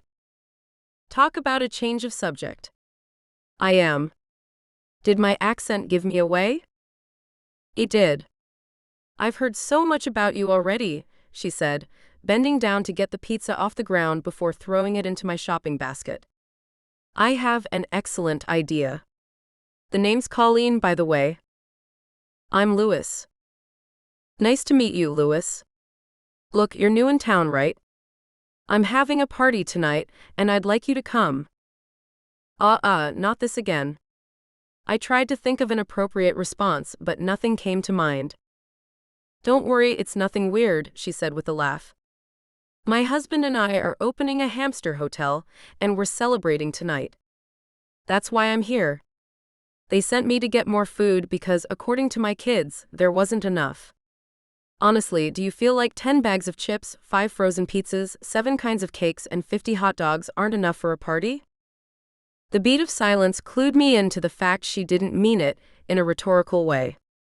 That seems like a proper amount of food if you ask me, but it all depends on how many guests you're expecting. "Quite a few." "So, are you coming? There'll be plenty of animal lovers there, all of them potential patients, am I right?" Part of me wanted to say no and just go home, eat something, and relax on the couch. But it was Friday, and a party sounded like an excellent way to spend the evening. It would probably be a good thing to meet some of the locals. Plus, I was also curious about the hamster hotel Colleen had mentioned. "Okay, I'll come. On one condition." "What would that be?" I grinned. I'm buying this pizza for you. Consider it a celebratory gift. Colleen laughed and patted me on the arm. I like the way you think, Louis. Now let's get this party started, shall we? Chapter 7, Olive. 50 hot dogs and only 5 pizzas? I have to agree with my brother on this, Mom. It seems off balance. The operative word being seems. If you cut each pizza in 8 pieces, you suddenly have 40 pieces. No sane person is going to gobble down an entire pizza at a party. I put my phone on speaker mode and placed it on the counter so I could apply my makeup. Unless said person is named Benjamin. Your brother is still growing, Olive. He needs his carbs. I rolled my eyes. As if pizza would help my 20-year-old brother grow. His length was fine. I was more concerned about his mental growth, to be honest. Sometimes it seemed as if he'd stay 16 forever. You could still go to the store and get Benji his own pizza, I said. The party's not for another hour. Mom sighed. I guess. Anyway, enough about the food. You're dressing up, right? Of course I am, I said while putting black mascara on my eyelashes. I think you'll love this outfit. Thanks for making the effort, Olive. She sounded genuinely relieved. Duh. Why wouldn't I? You have nothing to worry about, Mom. I won't embarrass you by being the odd one out. Muffled sounds came through the speaker, and then I heard my mother call out to someone. I'm sorry, honey, your father and brother need me in the kitchen. Apparently, finding the bowls to put the chips in is a quest too difficult for 2 grown men to accomplish. I'll see you in a bit. Bye, Mom. I disconnected the call with my elbow, then dabbed a makeup brush in gold glittery eyeshadow. I had found the perfect fox costume for the party. The brown dress came with a fluffy tail, a hood with fox ears and pom-poms at the end of the hood strings. 2 felt boot covers reaching up to my knees made the look complete. I knew the felt would keep me warm, a bit too warm probably, but the costume store had 50% off all winter outfits. Considering the sad state of my bank account, it had been a no-brainer. After finishing my eye makeup, I put dark orange lipstick on and applied a layer of gloss on top. I used the camera on my phone to check out my look, as my bathroom mirror was too small to catch every angle. Happy with the results, I snapped a couple of pictures. Who knew when I would look this cute again? Since I had an hour to kill, I settled in on the couch and spent some time catching up on the articles published on my favorite dog blog. One article in particular drew my attention, and for a moment, I considered sending the link to Louis. I didn't, though. He hadn't answered my message about showing him around town yet. He'd most likely been too busy to reply, and I didn't want to scare him off by coming across as too pushy. At 6:30, I got into my car, which I had gotten back earlier that day. Jean had told me I could drive it for at least another year, if I was careful. What a relief it had been to hear him say those words. Handing over $300 was a bit more painful, but at least I regained the freedom to go wherever I wanted, fast. Of course, I would still walk places whenever I could because gas was expensive. I positioned my fluffy tail so it didn't bother me while driving and set course for my parents' house. When I arrived, I spotted my brother's truck in the driveway. Benjamin was on summer break from college, and last I'd heard from him, he had been traveling with friends. It was nice of him to make an effort to show up. I parked my car in the street and used my old key to get into the house. We're in the kitchen, Mom called out. The closer I got, the louder their voices grew. As soon as I set foot in the kitchen, though, they stopped talking. Mom's eyes grew wide, and Benjamin burst out laughing. He smacked his hand on the table, tears rolling down his cheeks. Dad threw me a panicked look. What on earth is going on? Do I have something on my face? I asked, groping my face to see if I could find anything out of the ordinary. On your face? Benji said in between laughs. More like on your entire body. Mom gave me the once-over twice. What are you wearing? And why? I frowned, dread filling my veins. What do you mean, why? You told me to dress up. Mom waved her hand toward me. Honey, when I told you to dress up, I meant please wear something fancier than your usual hooded sweater and jeans. Not this? I broke out in a cold sweat as understanding sank in. Am I the only one who's wearing a costume? Benjamin bobbed his head up and down, still unable to keep from laughing. Oh yes? Stop laughing, I said. This isn't funny at all. Dad put his hand on my arm. Why don't you go and change? No one has seen you yet. No harm, no foul. I don't have any spare clothes with me. And I don't have any here either, since my bedroom has been turned into a hamster hotel. I slumped down in a chair at the kitchen table, my head in my hands. I'll just stay here all night. No one can see me like this. Mom arched an eyebrow. Don't be ridiculous, Olive. You can't hide in here all night. Then she turned her attention to my brother. Why don't you bring these pizzas out back? Everyone is in the garden, and I think we're already halfway through our supply of hot dogs. I don't want them to starve. Oh, and make sure the vet gets an extra piece. Such a nice guy. I looked up at my mother. What vet? The one who took over Pine Paw Prints. Another wave of cold sweat went over me. Louis. What is he doing here? My brother wiggled his eyebrows. Ooh, you know his name and everything. Someone's in love. I slapped him as he walked past me with a plate of pizza. I'm not. And don't you dare tell him I'm here. Why not? Mom asked, busy cutting hot dog buns in half. Because I look ridiculous, okay? And he's a client of mine. I walk his dog, Archie. Him seeing me like this would be unprofessional. Mom shrugged. When I met him, he seemed like a nice guy. He's not going to think less of you because of this extremely unfortunate outfit. Where did you meet him anyway? I asked. A smile spread on Mom's face, almost as if she was in love with Louis. In the frozen food aisle at Pine Mart. We were reaching for the same box of frozen pizza. Dad, are you okay with this? Dad shrugged, and my mother pointed a hot dog bun at me. Don't be ridiculous, Olive. The man is new in town and was going to spend the evening alone. Inviting him was an act of kindness. Besides, you needed a date. I let out an annoyed breath. Excuse me?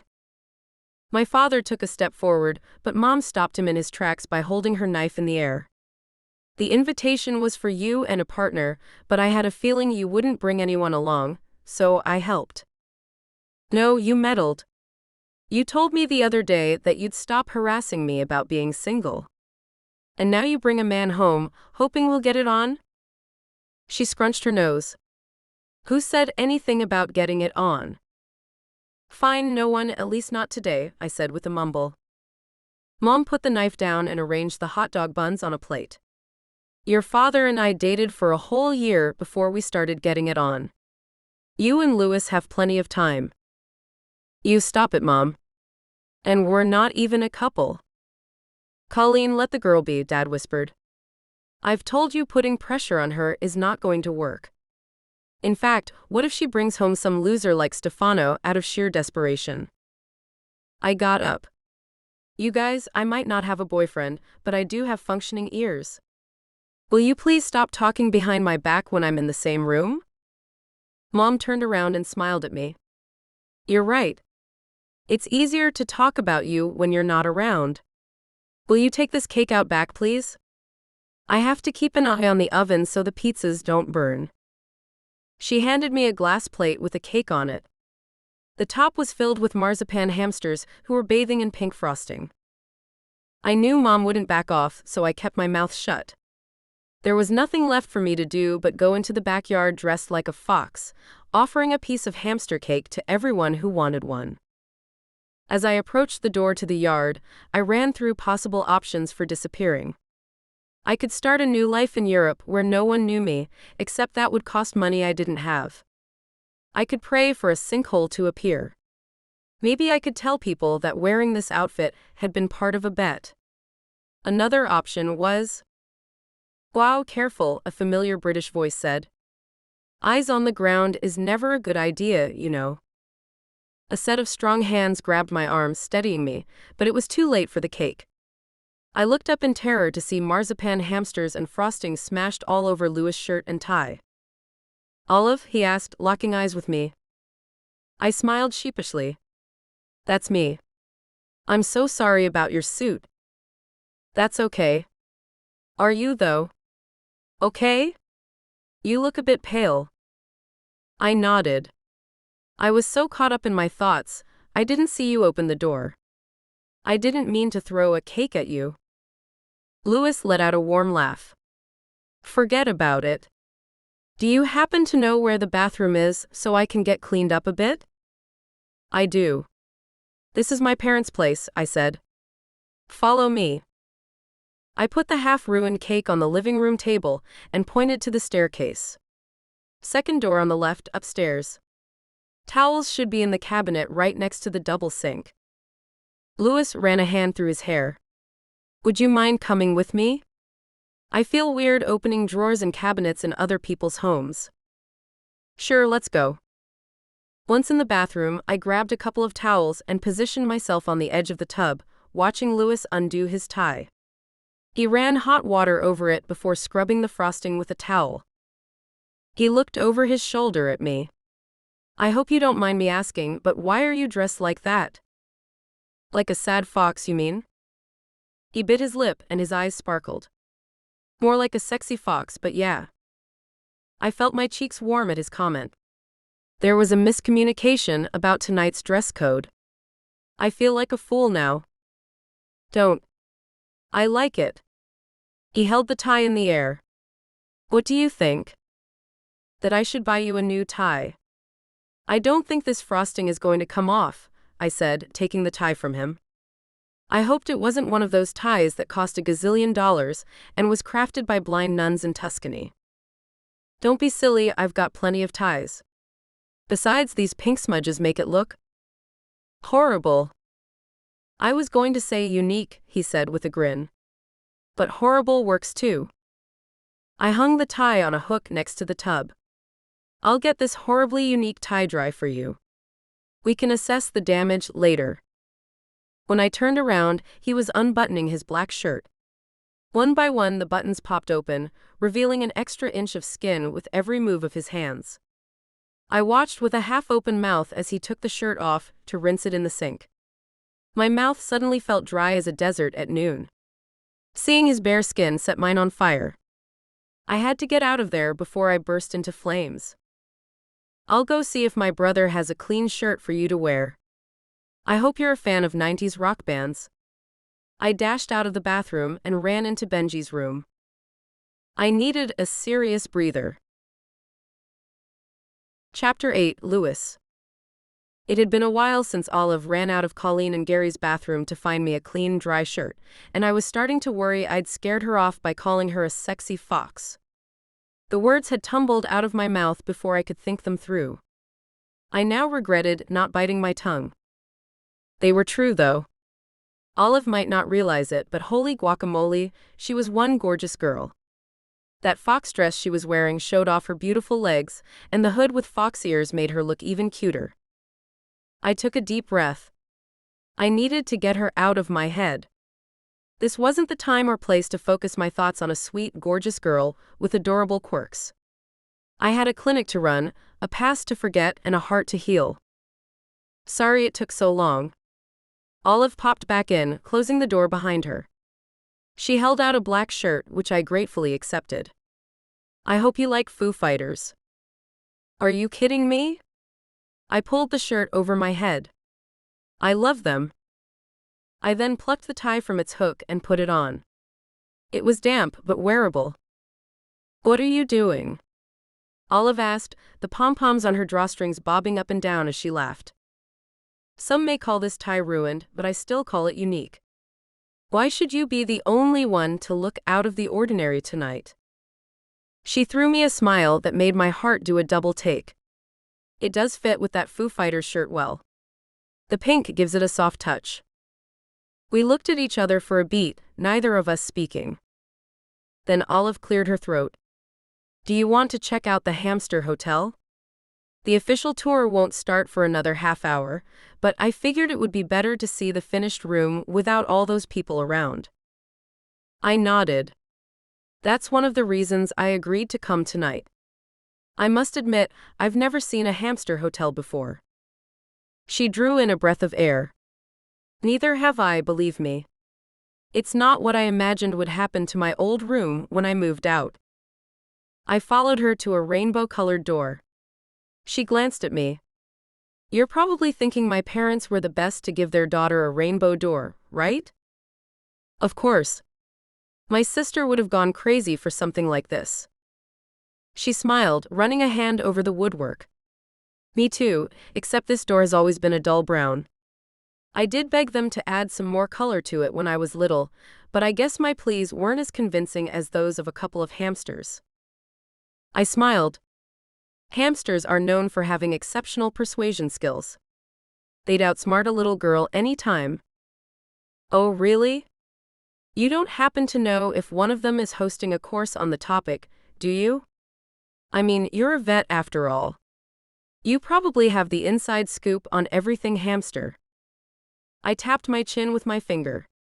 Nothing comes to mind, but I'll keep you updated. Sorry, I'm acting silly, I added. She locked eyes with me. I like silly. I love silly even. The world's too serious for my taste. Couldn't agree more, I said, not wanting to break eye contact with her. She put her hand on the doorknob and pushed the door open so we could both step inside the hamster hotel. The room smelled like fresh paint and wood shavings, with themed hamster cages lined up against 3 of the walls. A dresser and an open shelf unit were pushed against the 4th wall, containing supplies and food. Welcome to my old bedroom, now hamster hotel. With a garden view, Olive added. I chuckled. Do hamsters care about garden views? She shrugged. My parents seemed to think so. I walked around the room, checking out every cage. There was a barn theme, an underwater theme, and a forest one. I'm impressed. Your parents put a lot of thought into this. You should tell them. I'm sure my mother would be delighted to hear that, especially coming from you. Because I'm a vet? She took one of her pom-poms in her hand and rolled it around. And because Mom thinks you're the perfect son-in-law. My eyebrows shot up. She said that? Olive put her face in her hands and moaned. I shouldn't have mentioned it. Now you're going to think I told her about you, but I didn't, I swear. And I also don't want to marry you or anything. Not that you're bad marriage material. Olive, I said, stepping closer. I gently pulled her hands away from her face. Stop overthinking everything you say. My mother tries to set me up with everyone she meets as well. She even talked about me bringing a girl home this Christmas. That's what mothers do. She pulled a face. Tell me about it. Ever since Stefano, she thinks I'll end up old and alone. Who's Stefano? Some guy the first used to date.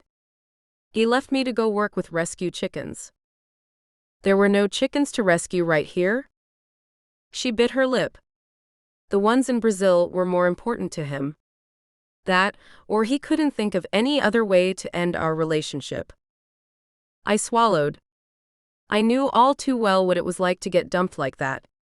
I'm 100% certain you won't end up old and alone. She tapped a finger on her lips. So you're psychic as well, are you? Maybe I am. I could be carrying a crystal ball or 2 in my trouser pockets, for all you know. It was only after I'd spoken those words out loud that I realized the other, completely wrong way they could be interpreted. Olive burst out laughing and slapped her hand over her mouth. Keep those balls in your pants though, or my mother is going to kill you. A burst of laughter ripped through me as well, and before long we were both in stitches. It wasn't so much the lame joke that had me cracking up. It was more the exhilarating realization that I could still laugh like that after all that had happened to me back in England. And I had Olive to thank for that newfound freedom. I didn't know hamster hotels were so funny, someone said. I wiped tears from my eyes with the back of my hand and turned around. A guy with the same chestnut hair and hazel eyes as Olive stood in the doorway. He looked younger than her, but they were unmistakably siblings. "This is Benjamin, my brother," Olive said, confirming my guess about their relationship. "Benji, this is Louis. He took over Pine Paw Prints." "Ah, the vet everyone keeps talking about. Nice to meet you, dude." He cocked his head sideways. "Is that my t-shirt you're wearing, or do you happen to be a Foo Fighters fan as well?" Olive gave it to me after she smeared cake on my shirt and ruined it. My words elicited a slap on the arm from her. "By accident. You make it sound as if I did it on purpose." "That's your word against mine. For all I know, you just couldn't wait to get me naked." Her eyes grew wide, and her cheeks darkened until they were beetroot. I wasn't known as a tease, but making Olive sweat was actually kind of fun. Benji's eyebrow shot up, and he alternated his gaze between the two of us. A wide grin spread across his face, as if he had cracked an important code. "Okay, you two, I don't know what's going on here, but you'll have to stop for a moment. Mom wants everyone in the backyard for a toast. After that, well, you can go back to shamelessly flirting." Olive shook her head and shot her brother a look. "We're not flirting. Find someone else to annoy, B." He laughed.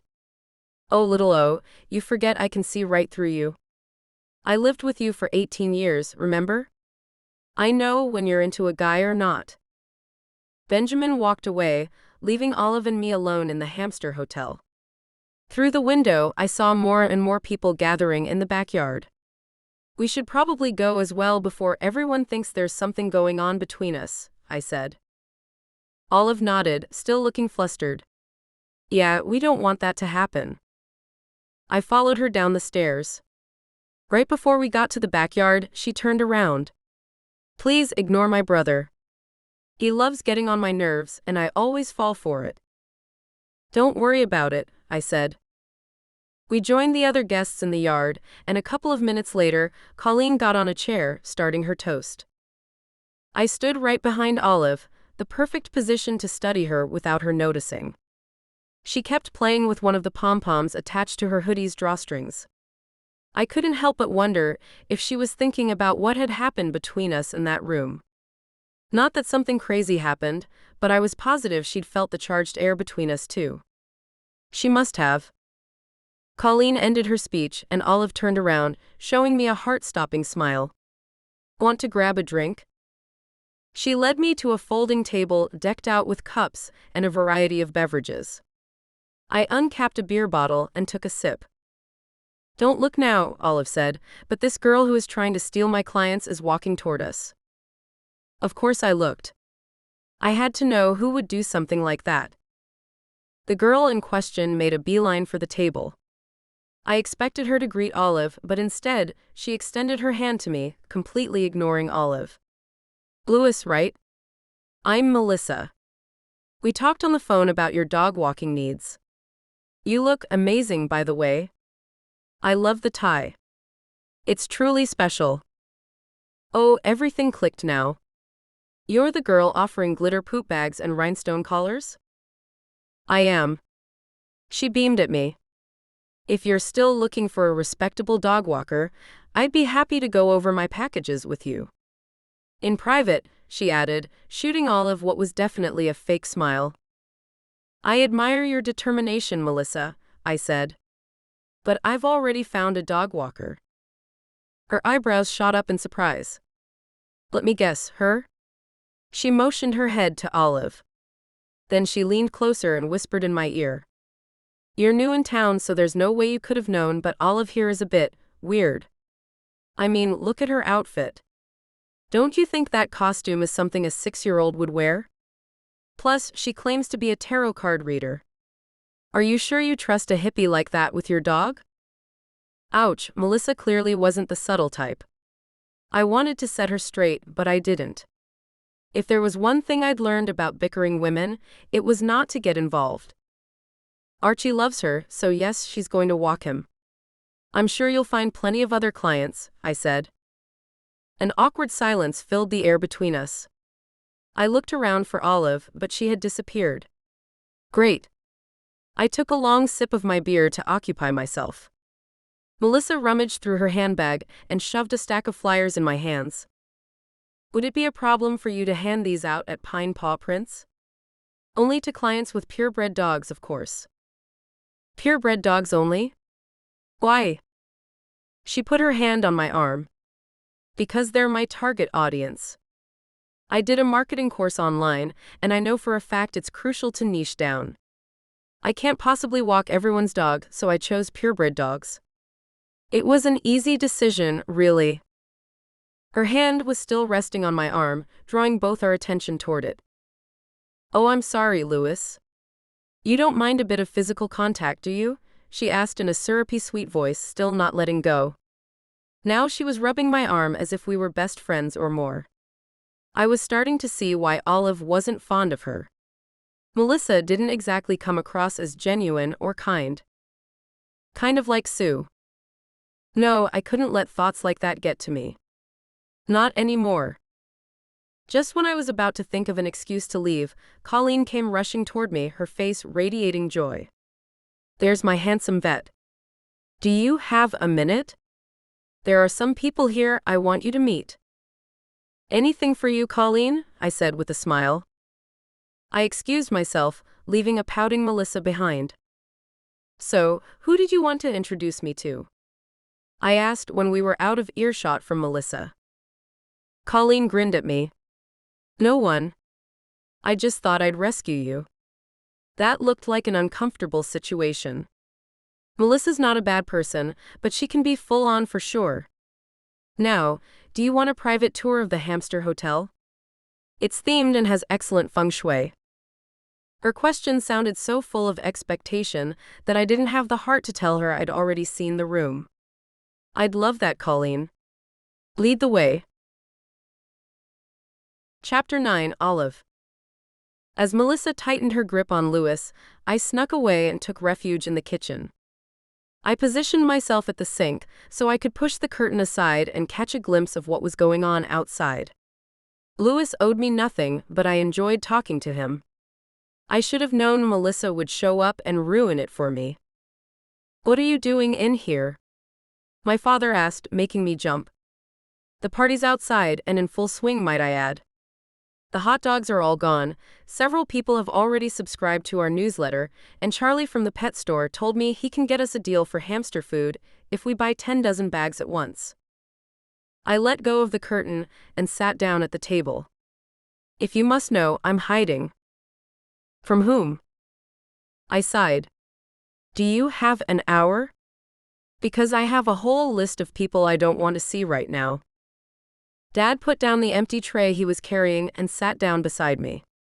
Oh, sweetie, tell me what happened. I let out a frustrated groan. My life is a mess. Melissa is out there stealing my clients, my car repairs cost me more than I could afford, and Benjamin made a fool out of me in front of the new vet. Dad got up again, grabbed a tin of cookies out of the cupboard and sat back down. Sounds like you need one of these. Or several. I grabbed a couple of cookies from the tin. Do I ever? Are you sure this is okay with Mom? She'll notice if her cookies are missing. He smiled. What, I can't console my daughter with a sugar overload? Thanks, Dad, I said while stuffing 2 cookies in my mouth. Very unladylike, but so yummy. Don't feel obliged to sit here with me. This is your party after all. Leaning back in his chair, he said, I don't mind. It's mainly your mother's party. I thought this hamster hotel was your dream too. I asked, studying his face. He folded his hands and shrugged. Sometimes, kiddo, you do something that you know will make the other one happy. And that, in turn, makes you happy too. That's sweet, Dad. We sat in silence for a while, which was oddly soothing. I thought of Stefano and his rescue chickens. In hindsight, I had to admit our relationship had been a joke. To him, anyway. All those months I spent trying to get him to like me as much as I liked him, only to be dumped for the lure of a chicken coop. I had been such a fool. Why did I even torture myself by still following him online, or hoping he'd send me a message telling me how sorry he was for hurting me? I didn't need him to get back together with me, but a simple acknowledgement of his wrongdoings would have been nice. I got my phone out of my bag and deleted his contact information. Then I unfollowed him everywhere I could. I felt lighter almost instantly. What did you mean when you said that Melissa girl is stealing your clients? Dad asked, breaking the silence. Do I have to talk to her? Teach her a lesson about respect and professionalism? I let out a chuckle. That won't be necessary, but thank you, Dad. She started a new business. A dog walking business. So what? People love you, Olive. I don't think someone like Melissa poses a threat. That's the thing, she does. She's got two things I don't have. Lots of money to get the word out, and the balls to go up to people and convince them to try out her services. I don't know, maybe I should just give up. Dad frowned. Give up? The Olive I know isn't a quitter. Maybe I'm changing. He cocked his head and looked me in the eye. Remember when you were 12 and wanted nothing more than to get a horse? You were so determined, but we couldn't afford one. You didn't give up on that dream, did you now? I shook my head, smiling. I washed cars, took babysitting jobs, and mowed lawns for a whole year. Exactly. You worked hard for it, and even though things turned out a bit differently than you wanted, your dream came true. That money enabled you to take an entire year of horse riding lessons. Don't quit your business, Olive. I know it may seem hard now, but I know you'll make it. I got up and gave him a hug. You're right, I'll find a way. He held me at arm's length and smiled. And you'll find a way with love, too. I promise you everything will work out fine. Thanks, Dad. I'm going to dash out again and see if anyone needs anything, I said, pushing my chair back. Great, I'll shove another pizza in the oven. I reached for the doorknob, but before I could grab it, the door swung open and hit me right on the nose. And this is our kitchen, I heard Mom say. I let out a cry of pain while reaching for my nose. When I looked at my shaking hands, I spotted blood. Blood. Olive? Mom asked, looking genuinely confused. What happened to you? You shoved a door in my face, Mom. She furrowed her brows. Why were you standing behind it then? Such a dumb move. I was about to leave the room, I said, stamping my foot on the floor. What was I supposed to do? Have Scotty beam me up? Who's Scotty? She asked. Never mind. That was when I spotted Louis standing behind my mother. Of course. Just when I thought I'd been embarrassed more than enough for one evening, Louis had to witness me turning into a bloody fox, arguing with my mother. Your mother was giving me a house tour, he said, gently pushing her aside. Let me look at your nose. I shook my head. I'm fine. You're not fine, you're bleeding. Seriously, it's okay, I said, still clutching my nose. You don't have to help me. I'm a doctor, remember? It's what I do. Technically, you're a vet. Technically, you're a fox. Now sit down. Touché, Louis. Touché. I sat back down at the table, the crumbs of my cookie fest from earlier still present. Using one hand, Louis swept them out of the way. Then he requested the first aid kit from my parents, who, thankfully, headed back to the yard after dropping off the bandages in the kitchen. Louis took my head in his hands and turned it sideways a couple of times. Are you having trouble breathing? He asked. I was, but not for the reason he would assume. His firm hands gently touching my face made me lightheaded, to be honest. Still, I shook my head no. It doesn't seem to be broken, but take it easy just in case. I'll clean up the blood, get you some ice to put on your nose, and drive you home. Home. He nodded. It's best you lie down for a bit. Party's over, I'm afraid. Oh, okay. You don't have to drive me, though. I only need my eyes and limbs for that, and they seem to be working just fine. See?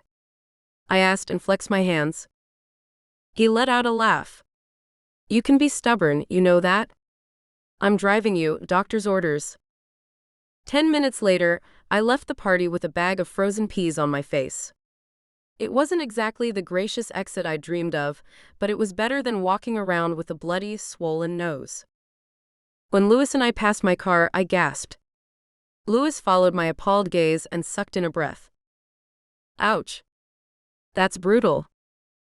That car is mine. I walked closer to inspect the damage better. The taillight was smashed, and a giant dent in the door made my old car look even more like a sad piece of junk. Louis walked around the car to check for a note from the offender, but there wasn't one. A hit and run.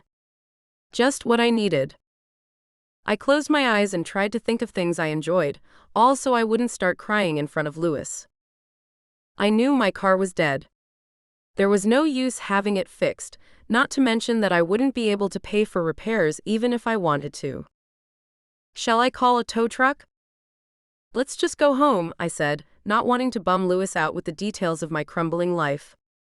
I'll have it towed tomorrow. Are you sure? Shouldn't we at least call the police? He asked with a concerned look. No, I just want to crawl into bed. Is that your car? I asked, pointing to the gray vehicle I had seen him arrive in the other day. He nodded and put a hand on my back to lead me to his car. It was a smart move. After everything that had happened, I'd probably fall and break a limb without him. Before I got in, I threw the bag of frozen peas in a nearby trash can. I didn't want it melting and dripping in the car. Are you okay? He asked again as we clicked our seatbelts into place. I smiled and gave him a thumbs up. I was afraid talking would lead to crying, and I didn't know Louis well enough to turn into a sobbing mess in his vicinity. Besides, I looked ridiculous enough as it was. There was no need to make it worse. He maneuvered the car out of its parking spot. Where do you live? Over at Rainbow Lane, I said, my voice still trembling with emotion. Louis bit his lip as if he wanted to speak, but didn't know how to begin. Is everything okay with you? I asked, eyeing him. You look a bit tormented. He ran a hand through his hair. Melissa tried to change my mind about hiring her, but I told her I had already hired you, he said. I want you to know I never break a promise. The job is yours, and I truly want you to walk Archie. You disappeared all of a sudden, and I didn't know whether it was because of Melissa or not. It wasn't, I lied. Dad needed me in the kitchen. To eat a lot of cookies. A look of relief crossed his face. That's good to hear. I was worried I had done something wrong. I don't want to come across as impetuous. You did everything right, I said. I don't even know how to thank you for helping me out. With the nose and the car ride. That's okay, it's my pleasure. I glanced at his hands. I could offer you a palm reading? His eyes lit up as he laughed. That doesn't even sound so bad. I'm curious to hear what you have to say. Don't expect too much, I said. It's just a bit of fun. As we covered the distance to my apartment, I thought about holding his hand in mine. It was almost as if his body was made of honey, and I was a hungry bear. I just had to touch it. He pulled up at my apartment and turned off the engine. He flipped on the light above us, then extended his hand out to me, palm facing up. You want that reading now? I asked, my heart skipping a beat. Why not? There's no time like the present. I grinned. Okay, why not? I took his hand in mine and traced his palm with my fingertip. This is your dominant hand, right? He wiggled his eyebrows. My hand can be quite dominant if you know what I mean. I rolled my eyes and laughed. That's intel I don't need for this. What? I'm talking about the hand I operate with. Stop with the naughty thoughts, he said with faux shock. I'm not thinking anything weird, I said, even though that was a big fat lie. All this talk of his hands and how dominant they were made me fantasize about what it would feel like to have them touch me. Our eyes locked for a moment, and I hoped my swollen nose would mask the heat building in my cheeks. So, yes, your palm, I said, breaking eye contact. I studied his palm, tracing the headline, the heartline, and the lifeline. His hands were big but soft as a peach. I wanted to ask him what moisturizer he used. I wanted hands as soft as his. Or his soft hands on my. Focus, Olive. Do you see anything interesting? Louis asked, peering down at his palm as well. I do. These lines tell me a bit about your personality. This one here indicates you're open to new ideas. And this one gives me reason to think your heart has been through quite the battle. A weak smile crossed his features. That all sounds spot on. What about my love life? Will it recover from the blow it received recently? Him referring to it as a blow made it clear that whatever had happened to him hadn't been easy. I felt compelled to ask him, but decided it was best to let him initiate that conversation if he wanted to. Of course, it will recover, I said instead. You can see that in my palm? I gave his hand a squeeze. I can't, but a man like yourself won't stay single for long. Do you really think so? I smiled at him. Come on. A man with hands as soft as yours? Women will be all over you, Louis. Not to mention the biscuits you offer, and the cute dog you have. Or the crystal balls in your pants, I added with a wink. He laughed. Thanks, Olive. What for? He closed his fingers around mine. For knowing exactly what to say to make me feel better. I realize we've only just met, but somehow it doesn't feel like it. You're making this whole move across the pond a lot easier for me. His sweet words made a broken nose, a non-existent love life, and a totaled car seem insignificant all of a sudden. Louis might have caught the eye of every woman in town, but I was the one who made him laugh, and that was an awesome feeling. Chapter 10, Olive. After a tantalizing dream involving Louis, I woke up to the scent of roasted coffee beans. For a moment, I thought someone was making me a fresh cup, but then I remembered I lived alone. Unless one of the bugs living in my outside trash can was brewing the dark liquid, there was no one around to serve me coffee in bed. When I stepped into the kitchen and cracked the window open, the scent seemed to grow stronger. Someone in town must be brewing a giant pot of coffee for their Saturday morning breakfast. I scooped some of my own coffee into the machine and turned it on before heading to the bathroom to shower and assess the damage to my nose. The swelling seemed to have stayed the same, but purple bruises had popped up around my nose. I looked horrible, like I'd been in a massive monster fight. Of course, the makeup from the day before only made my appearance worse. Black mascara smudges reached all the way to my cheeks, and the gold glittery eyeshadow had crept up to my hairline. Dear mother of dog collars, my eyes hurt just looking at myself. I silently prayed the transformation had happened overnight, not while Louis was giving me a ride home. The corners of my mouth lifted up at the thought of him. After our impromptu palm reading, we chatted for a bit longer in the car until he drove off to check on Archie. Inviting him in would have been the friendly thing to do, but there was no way I was going to let him see the sorry state of my living quarters. I deemed it best he stays oblivious to the fact I lived in a shoebox. After a hot shower and a cup of coffee, I felt human again. I grabbed my phone and scrolled through messages from my mother asking me if I was doing okay. It was sweet of her to check on the state of my swollen nose, even though sending 15 messages about it seemed a bit over the top. I told her I was doing fine, threw my stuff into my bag, and headed out.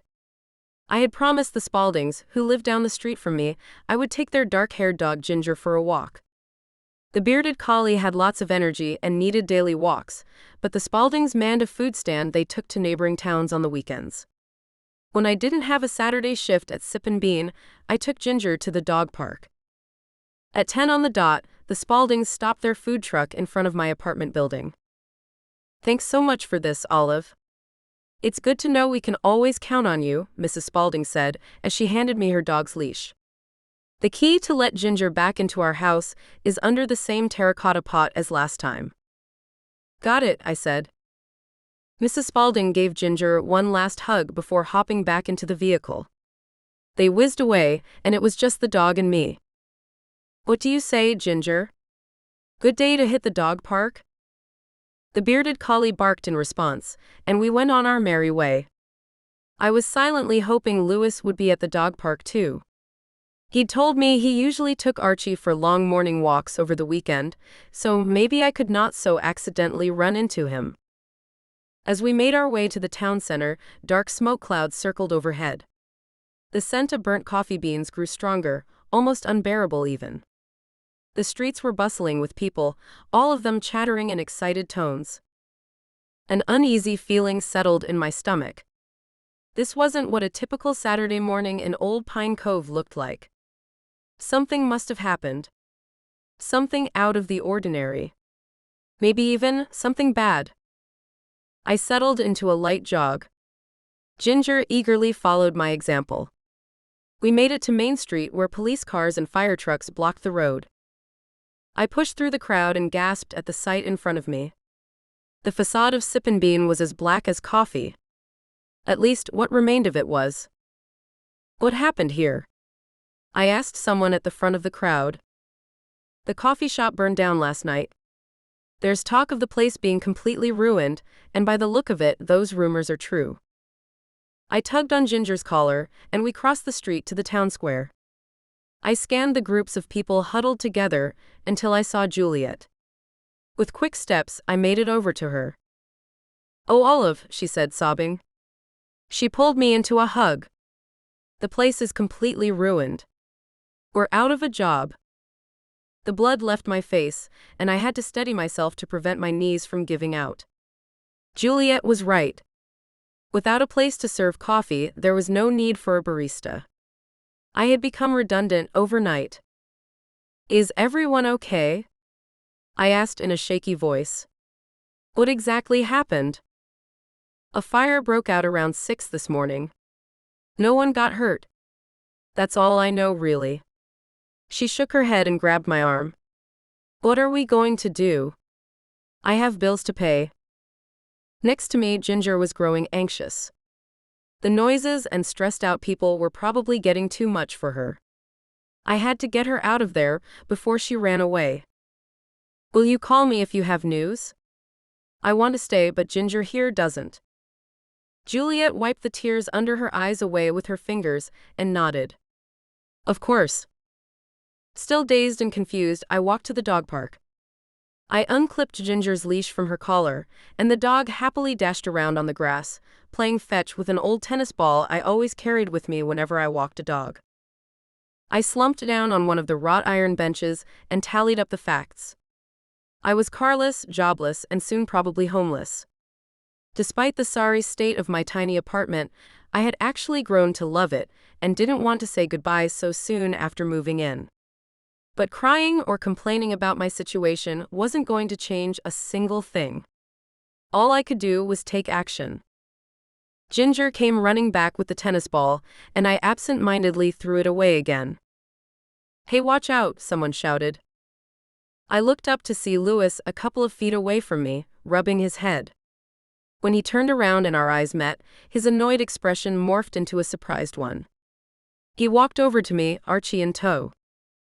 "I think this is yours," he said, placing the tennis ball in my hand. "Gosh, I'm so sorry.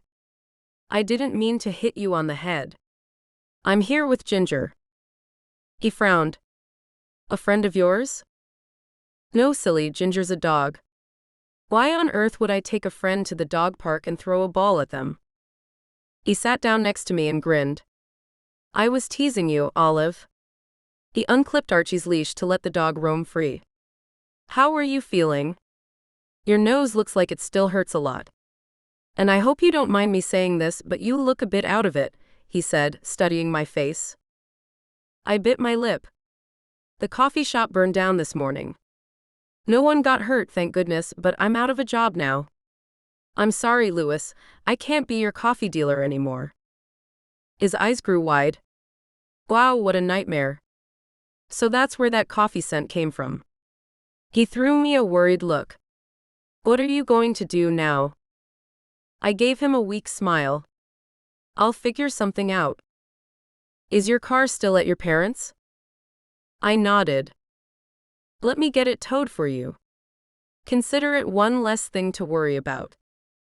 I wanted to protest, but I knew I wouldn't be able to get it towed myself now that I had to live off my almost non-existent savings. His small and kind gesture would help me out a lot. That would be awesome, actually. Thank you. I wish I could do more. He grew silent for a beat, as if he needed to pick out the right words to say next. You know, he started. I was hoping I'd run into you here. Oh man, my imaginary tail started wagging again. He did this on purpose. He wanted to see me, just like I wanted to see him. I felt like screaming, what does it mean? You did? I asked instead, keeping my cool. He grinned at me. I had a lot of fun with you last night. You're basically the only friend I have around here. I looked him straight in the eye. I love that we're friends. A small voice in the back of my head pushed to the forefront, making me question if being friends was all I wanted.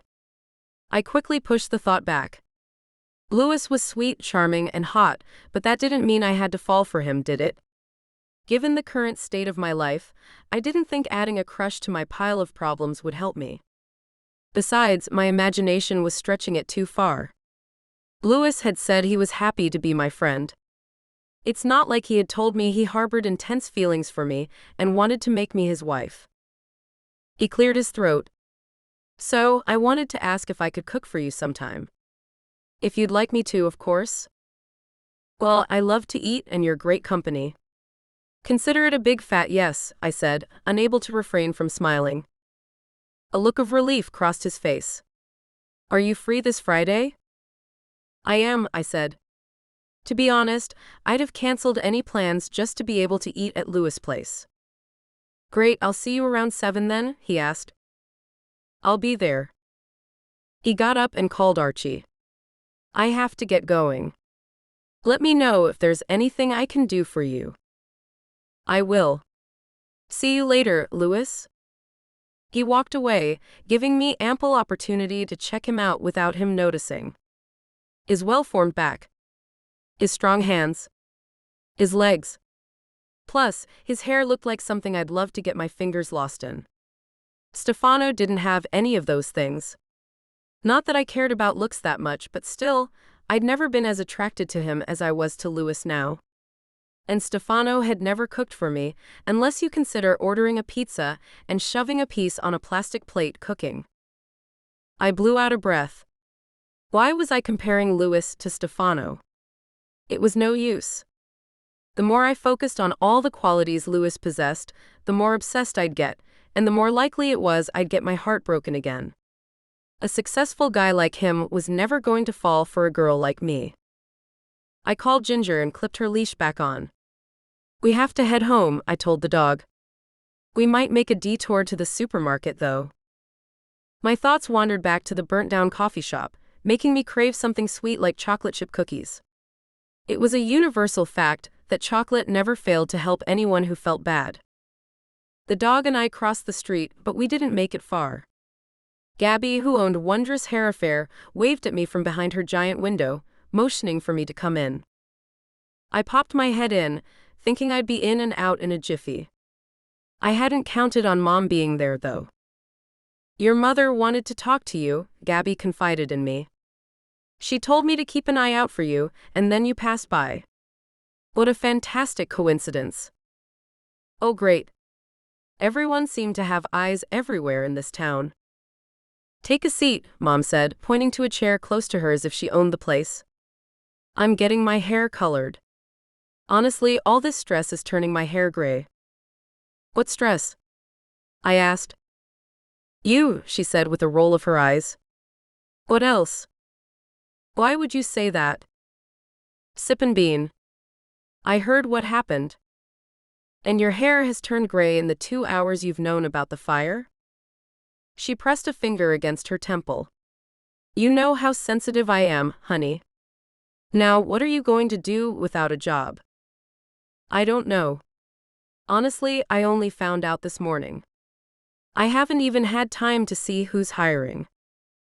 Gabby's gaze went from me to Mom, almost as if she was watching an enthralling ping-pong contest.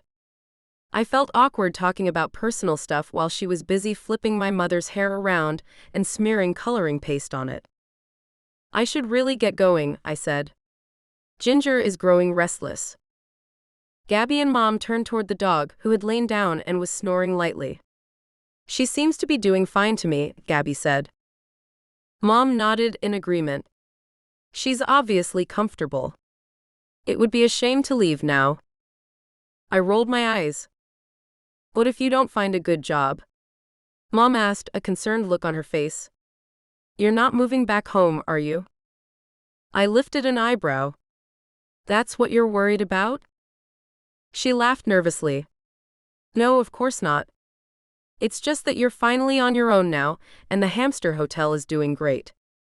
It's just not convenient, that's all. If you're looking for a job, I'm hiring, Gabby chimed in. I could really use a shampoo assistant. I creased my nose. Shampooing people's hair? I knew someone had to do it, and that it was as good a job as any, but touching dirty hair wasn't exactly something that made me jump for joy. I don't know, I said. My mother tsked at me. Olive, don't be rude. I'm not being rude, Mom. I turned my attention to Gabby. I really appreciate the offer. I just don't know if being a shampoo girl is the right job for me. Beggars can't be choosers, Mom said. The pair of them looked at me expectantly. Seriously, were they trying to make me feel like dog poop on purpose? I pinched the bridge of my nose and sighed. I'm not a beggar. I'm just unemployed. Mom leveled me with a stare. You might not be a beggar now, but if you don't get a job soon, you will be. And then what will you do? Ginger woke up from her slumber and let out a bark. I grabbed it thankfully as an opportunity to get out of there. I'd love to stay and chat, but I've got to get this one home. I'll definitely think about the job offer, I told Gabby. Before anyone could reply or make me feel worse than I was already feeling, I left. Beggars can't be choosers, I mimicked Mom under my breath. Not even a will help you, or don't worry, I'm sure you'll find a new job. It was hard enough to see my place of work burn to the ground. I didn't need anyone making me feel guilty for not wanting to put my fingers in other people's dirty hair. I was old enough to take care of myself, or so I hoped. All I had to do was find myself a new job, one that didn't involve touching people whatsoever, and I'd be set. Surely that wouldn't be so hard to do. Chapter 11, Lewis. Monday finally rolled around and excitement rushed through me. Today would be the first full day of surgery at Pine Paw Prints. I knew operating on an animal wasn't something to get excited about, as it meant the animal was sick, but I loved helping them heal. Saving a life meant giving a family more time with their furry and not-so-furry friends, and I felt honored to be able to do just that. I looked over the records for my next patient again. I'd studied my cases for today all weekend, but I wanted to be absolutely sure I didn't miss any crucial details. Caramel is ready, Dr. Grant, Darren said. I creased my brow. The rabbit? But I thought Snuggles the cat was first. Says so right here on the schedule. Darren ran a hand through his hair. I'm sorry, we used to do this with Dr. Klein every so often. He said it kept him sharp. He was always concerned he'd operate on the wrong animal. I let out a breath of relief. It's good to know I'm not going crazy. I do like the idea of keeping me sharp, though. Does that mean I can keep doing it? Sure, why not, I said with a smile. I'll scrub in and then we can get started. Spaying Snuggles took me about 20 minutes, from the first incision to the closing stitches. Caramel's case was a tad more challenging than Snuggles's routine surgery. The poor rabbit had a fracture of the distal femur, which meant I had to place a pin down the shaft of the bone and use tiny screws without damaging said bone. Considering the size of an animal as small as a rabbit, I needed to work as meticulously as I could. Thankfully, the surgery went as smoothly as possible. Could you call Caramel's owners to let them know the surgery went well? I asked Darren as I tossed my scrub mask in the bin. Of course, he said. I'll clean up in here and then call. Did Lori say when she'd be back? I shook my head. She's going to call me this afternoon with an update. The doctor thinks she might have mono. They're waiting for a blood sample before they can confirm anything. Darren whistled between his teeth. That sucks. Mono can knock you out real good. I might have to draw up a job listing just in case, I said. We can't run this place without a good receptionist. I walked back to my office and shut the door behind me. If Lori had mono as the doctor suspected, I would have to find someone else to fill in for her. Someone with experience working in a vet clinic. Someone who could start right away. Where on earth was I going to find a qualified person like that? My thoughts kept pushing me toward Olive. I knew she was out of a job and desperately wanted to find something new, but she didn't have the necessary experience. Then again, she did walk dogs for a living and seemed to know a thing or two about other animals as well. I leaned back in my chair and put my feet on my desk. Deep down, I knew why I didn't want to offer her the job. I'd become her boss, which meant there was only one feasible path for us to take, and that was the friend zone. Not that I assumed we would start dating, but the possibility was at least there as long as she didn't work for me.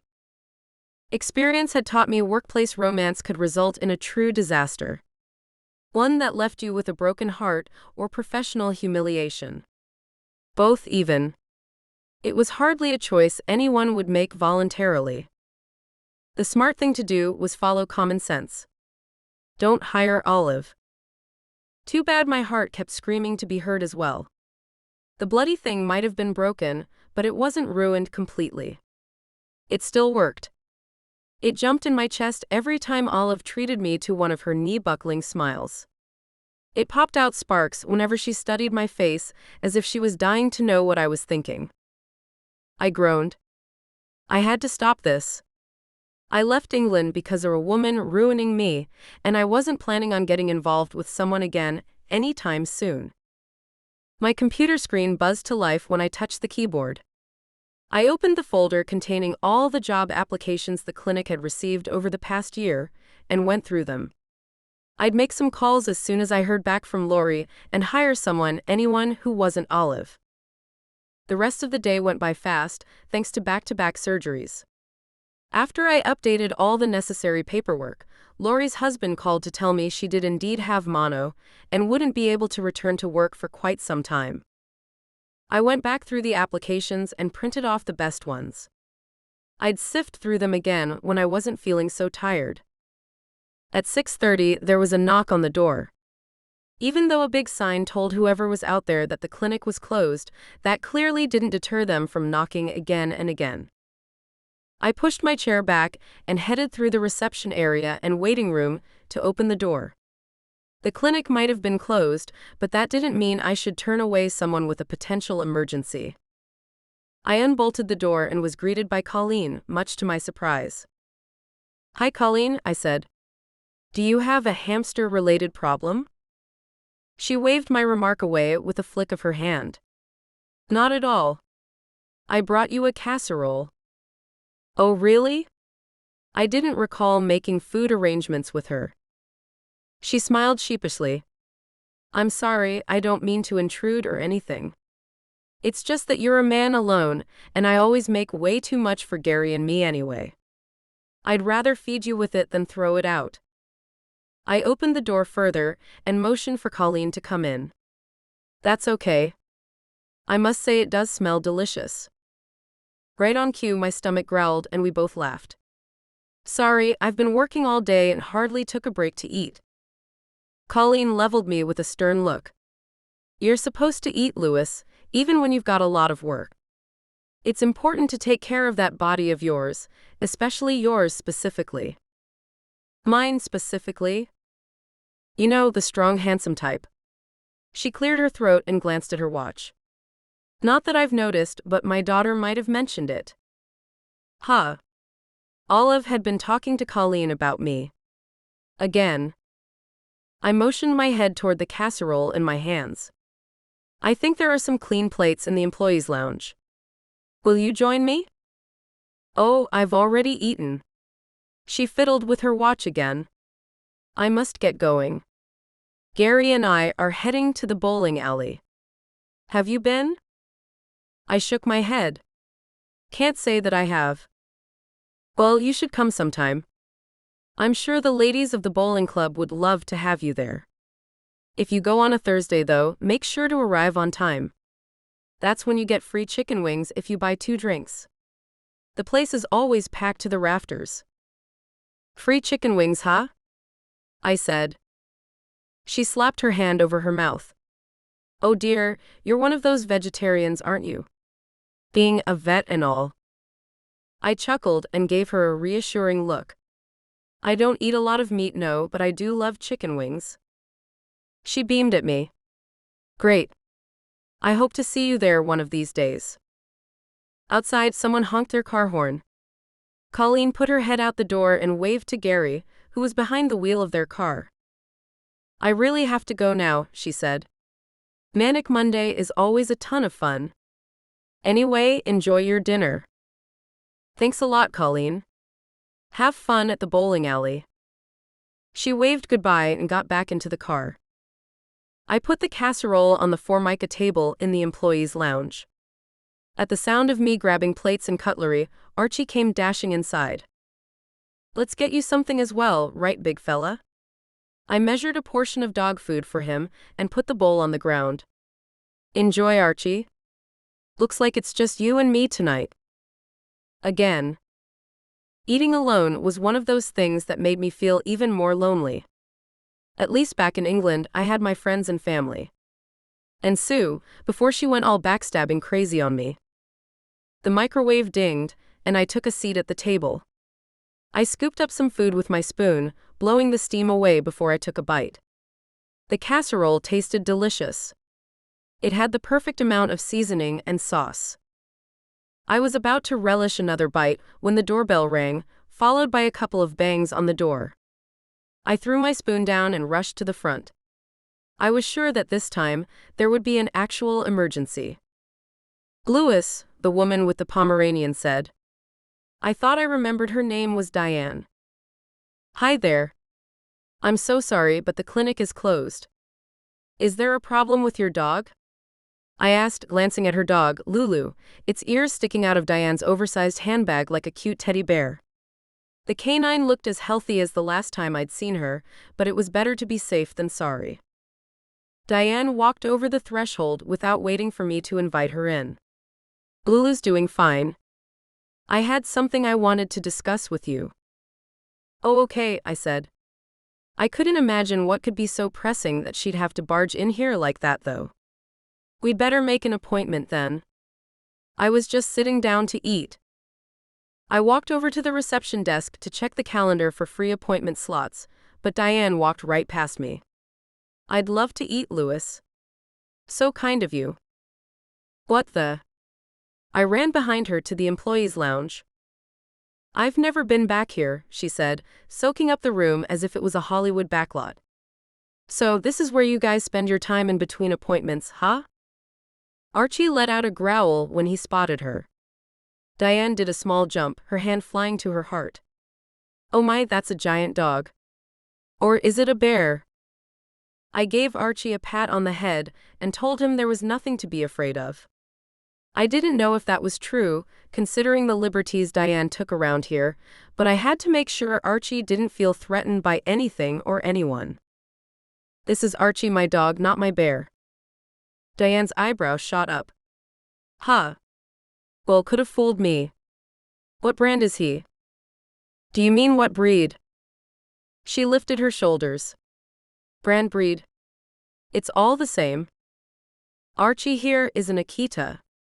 Look, Diane, I started, but the doorbell rang again. Excuse me, I've got to see who's there. Please don't touch anything, I said, turning around reluctantly. Archie got up and followed me, clearly not planning to stay in the room alone with Diane. I opened the door to find the lady who'd come to me last week about her turtle not being active enough. "Good evening, Dr. Grant," she said, her eyes twinkling with delight. "I can't believe how fine you're still looking after a hard day of work." Thanks. Your turtle is doing great, am I right?" She nodded. "He's doing amazing thanks to your tips." Behind me, Diane appeared. "Oh, hello, Millie. Did you have an appointment?" "No, do you?" She smiled. "Well, I don't need one. I'm having dinner with Louis here." The two ladies started chatting animatedly and walked to the employees' lounge as if I wasn't even there. I got my phone out of my pocket and texted Olive. "I need your help. There's an invasion of women at the clinic. None of them with a problem I can fix." Seconds later, I got a reply. "I'm already on my way. Psychic powers and all, remember?" I grinned as I tucked my phone back in my pocket and walked to the employees' lounge. Millie and Diane were chatting about an upcoming fundraiser for Sip and Bean while eating Colleen's casserole. "How's the food?" I asked. Diane gave me a thumbs up, oblivious to my sarcasm. "Marvelous." "It's delicious," Millie said, scooping another portion onto her plate. I shook my head. These ladies were innocent and meant well, but they were crossing a major boundary. "I'll tell Colleen." "She made it for me," I said, emphasizing the last word. "Oh dear, you don't know how to cook?" Millie asked, wide-eyed. Then she turned to Diane. "We could set up a system so that Louis has a home-cooked meal every day. Do you think Leanne would want to get involved?" "Ladies, stop please," I said. "I'm more than capable of taking care of myself. I appreciate the effort, but there's no need to bring me food every day." Diane shrugged. "Fair enough. Now, we need to know what you will do for the fundraiser. Perhaps teach a class on training dogs?" "Or," Millie said, "you could be a part of the silent auction. The highest bidder will win a date with you." I looked at the clock above the microwave. What was taking Olive so long? The minutes seemed to drag on and on. "I'm flattered, but I don't think I can do that." Millie shook her head and smiled. "It's just a bit of fun. Nothing serious. And you'll help rebuild the town's beloved coffee place. All the business owners here are contributing." "I'll think about it," I said. Honestly, I was just being polite. There was no way I'd let them sell me for a date. Who knew what kind of lunatic would win the auction? Another knock on the door clued me into the fact that Olive had arrived. At least, I hoped it was her and not another person invading my place of work or eating my food without permission. "Your savior has arrived," Olive said with a bow as I opened the door. "Thank goodness," I said, letting her in. "I don't know how to get these women out of here." Olive followed me to the kitchen. She greeted Diane and Millie, then went over to rub Archie's head. The dog was wagging his tail, happy to see her. "What brings you here?" Diane asked, giving Olive the once-over. "I've got a problem with my pet rat," she said. Wow, she was quick on her feet. I nodded. "Yes, Olive here has a medical emergency. I'm afraid I'm going to have to ask you ladies to leave so I can take a look at this rat." Diane narrowed her eyes. "Where is this rat of yours?" "Hiding. In my sweatshirt. Nibbles is afraid of strangers." Diane got up and held her finger in the air. "I'll have to give your landlord a call. Pets aren't allowed at your building." A panicked look crossed Olive's face, and I stepped forward. "Ladies, there's no need for that. You see, Olive works here now, and she just found Nibbles. I promise you the animal is not living at her apartment, so she isn't breaking any rules." "She's working here? What about Lori?" Diane demanded to know. "I can't discuss the details without Lori being here, but rest assured it has nothing to do with her skills," I said. "She has a problem with her health." "I see. Millie, let's go to the bowling alley." We might find out what's wrong with Lori, Diane said, picking up her belongings. It's Manic Monday after all. I'm sure Lori's neighbors will be there to spill the beans. Millie threw her cutlery down, an excited look on her face. You're right. Let's go. Thanks for the food, Louis. 5 minutes later, they were out the door. I found Olive playing with Archie in the waiting room and threw her an apologetic look. I'm sorry about all that. That's okay. Just to be clear, I work here now? I get to operate on animals? She asked jokingly. I needed to tell her no. There was no way I could really hire Olive.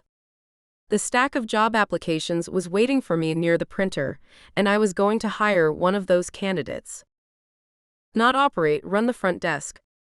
If you want to. I could definitely use your help, I blurted out. Lori has mono. Her husband notified me about her condition just an hour ago. Her face lit up, and she pulled me into a hug. Really? That would be so good. You know, I was seriously considering being the shampoo girl at Wondrous Hair Affair. You're a lifesaver.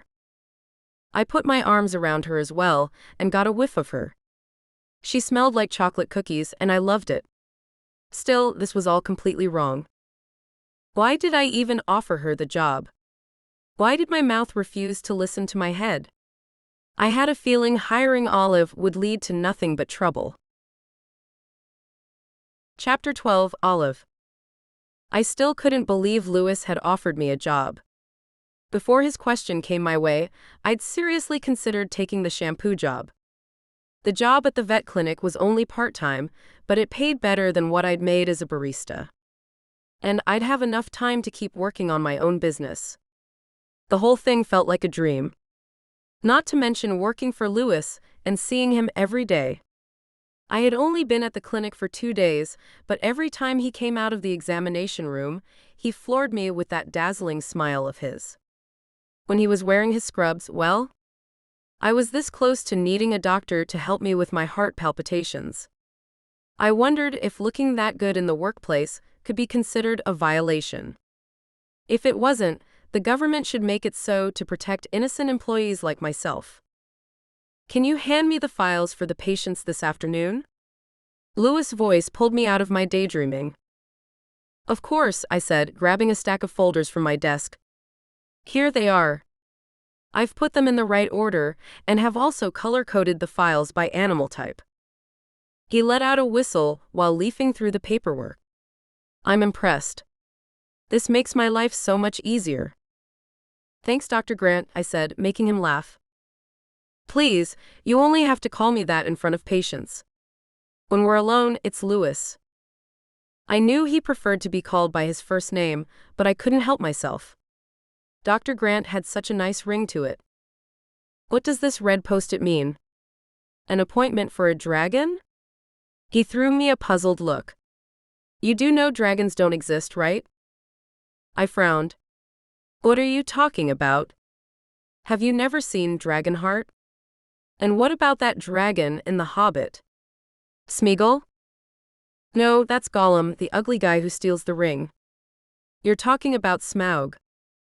Exactly. Smaug the dragon. He's as real as you and me. A silence fell between us. Louis looked genuinely shocked and unsure of how to react.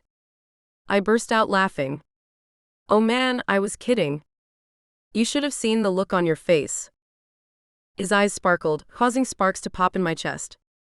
If he was going to keep smiling at me like that, there would be a full-fledged fireworks show by the time the day was over. I can't believe I fell for that. Should I toss this fake file then? He asked. No, don't do that. The owner is only 7 and convinced she's got a pet dragon. Her father kept calling me about an appointment, and I caved. The girl has been living in her own world since her mother died last year. Louis' eyebrows shot up. There's a girl coming in with an invisible dragon? You could just pretend to examine the animal. Honestly, Lily is harmless. If you want to, I could cancel the appointment. Now that I thought about it more and had spoken the words out loud, it seemed ludicrous to let someone take up Louis' valuable time with their fake animal, but this was an innocent little girl we were talking about. He didn't speak, just leafed through the notes Alexander Klein had made in the girl's file. She had brought her imaginary dragon to the clinic 3 times already in the past. Louis closed the manila folder. I'll give Dr. Klein a call and see what approach he suggests. I pushed my glasses further up my nose. I could assist you if you want. I know I don't have any medical experience, but I could pretend to offer supplies. And I'll offer you support for dealing with this awkward situation. Doesn't your shift end in 10 minutes? I smiled. I don't mind staying. I'll rearrange my schedule. My schedule was already as clear as could be, but Louis didn't have to know that. That's kind of you, but I don't want you to go out of your way to help me. I could ask Darren to assist me. It's not a problem, really. I'd be happy to do it, I said. Man, I must have sounded desperate. Please, Dr. Grant, let me spend my free afternoon with you. I was so obvious. He threw me a long look. Only if you're sure. I'm sure, I said. Then I added, you're the one playing hard to get. Hard to get, he repeated with a grin. Professionally, I mean. I know you want to take me into that examination room. He crossed his arms over his chest and his grin widened. Do I now? Why would I play games with you when I could just straight out ask you? He had backed me into a corner now. Why did I have to blurt out those stupid-sounding things anyway? Well, you know. I started, but no sensible words came out. I do admit it would be nice to have you there, he said in a soft voice. Don't tell Darren, though, or he'll get jealous. Louis winked at me and disappeared back into his office before I could think of a cheeky reply. I leaned back in my chair. Had Louis been flirting with me? Or was it just some innocent banter? Did I want him to flirt with me? Gosh, so many questions came bubbling up. I peeled open a banana and took a bite. Maybe I did want him to flirt with me. It didn't have to mean anything. Any healthy woman would love to flirt with a handsome veterinarian like Louis Grant. Didn't Millie and Diane show up here the other night for that exact same reason? No eating in the workplace, a stern voice yelled, and I almost jumped out of my skin. The banana broke in 2 and fell out my hand, leaving sticky stains on the printed-out appointment schedule in front of me. Sorry, I didn't mean to scare you, Darren said with a laugh. He tapped on the reception desk with his fingers. I'm going to run out and grab some lunch from Dave's diner. Louis said you two are going to handle the fake dragon together, which means I get an extra long break. Do you want me to bring you back anything? Maybe a fresh banana? This one's ruined after you scared me. Darren rubbed his chin. I could do that. Or, here's another idea. Ask Louis if you can have one of his. Excuse me? From the bunch in his drawer. He's got a bunch of bananas in his office? Why? He shrugged. The guy goes jogging so much, I swear he keeps at least 10 bananas in his desk drawer at all times. I'm sure he'll give you one if you ask him nicely. He sauntered outside, chuckling to himself, and I was left with no way of knowing whether or not he would bring me a fresh piece of fruit. I liked Darren, though. I had seen him around town before, but we'd never really talked or anything. Still, he'd welcomed me at Pine Paw Prints with open arms. It felt good to work in such a friendly environment. My job at Sip and Bean hadn't been a bad experience, but my boss had a knack for making me feel like I didn't do enough, despite the fact I could serve 10 different types of coffee to 10 different people in record time. She also hated that I walked dogs, afraid I'd get dog hair in my customers' coffee. As if that would ever happen, except for that one unfortunate time when it did. Everyone makes mistakes, right? All things considered, Pine Paw Prints was a much better match for me. Lori would be at home with Mono for several weeks, and Louis had told me I might be able to stay on part-time after she returned. He planned on expanding the clinic, which meant he would need more personnel anyway. At 12:30 on the dot, Lily walked in with her father. I greeted them and gently knocked on Louis' door before letting the pair of them in. "Thanks so much for doing this," her father said in hushed tones. "We could try and argue with her about the existence of Drake, but that only increases her anxiety." "Of course," I replied with a smile.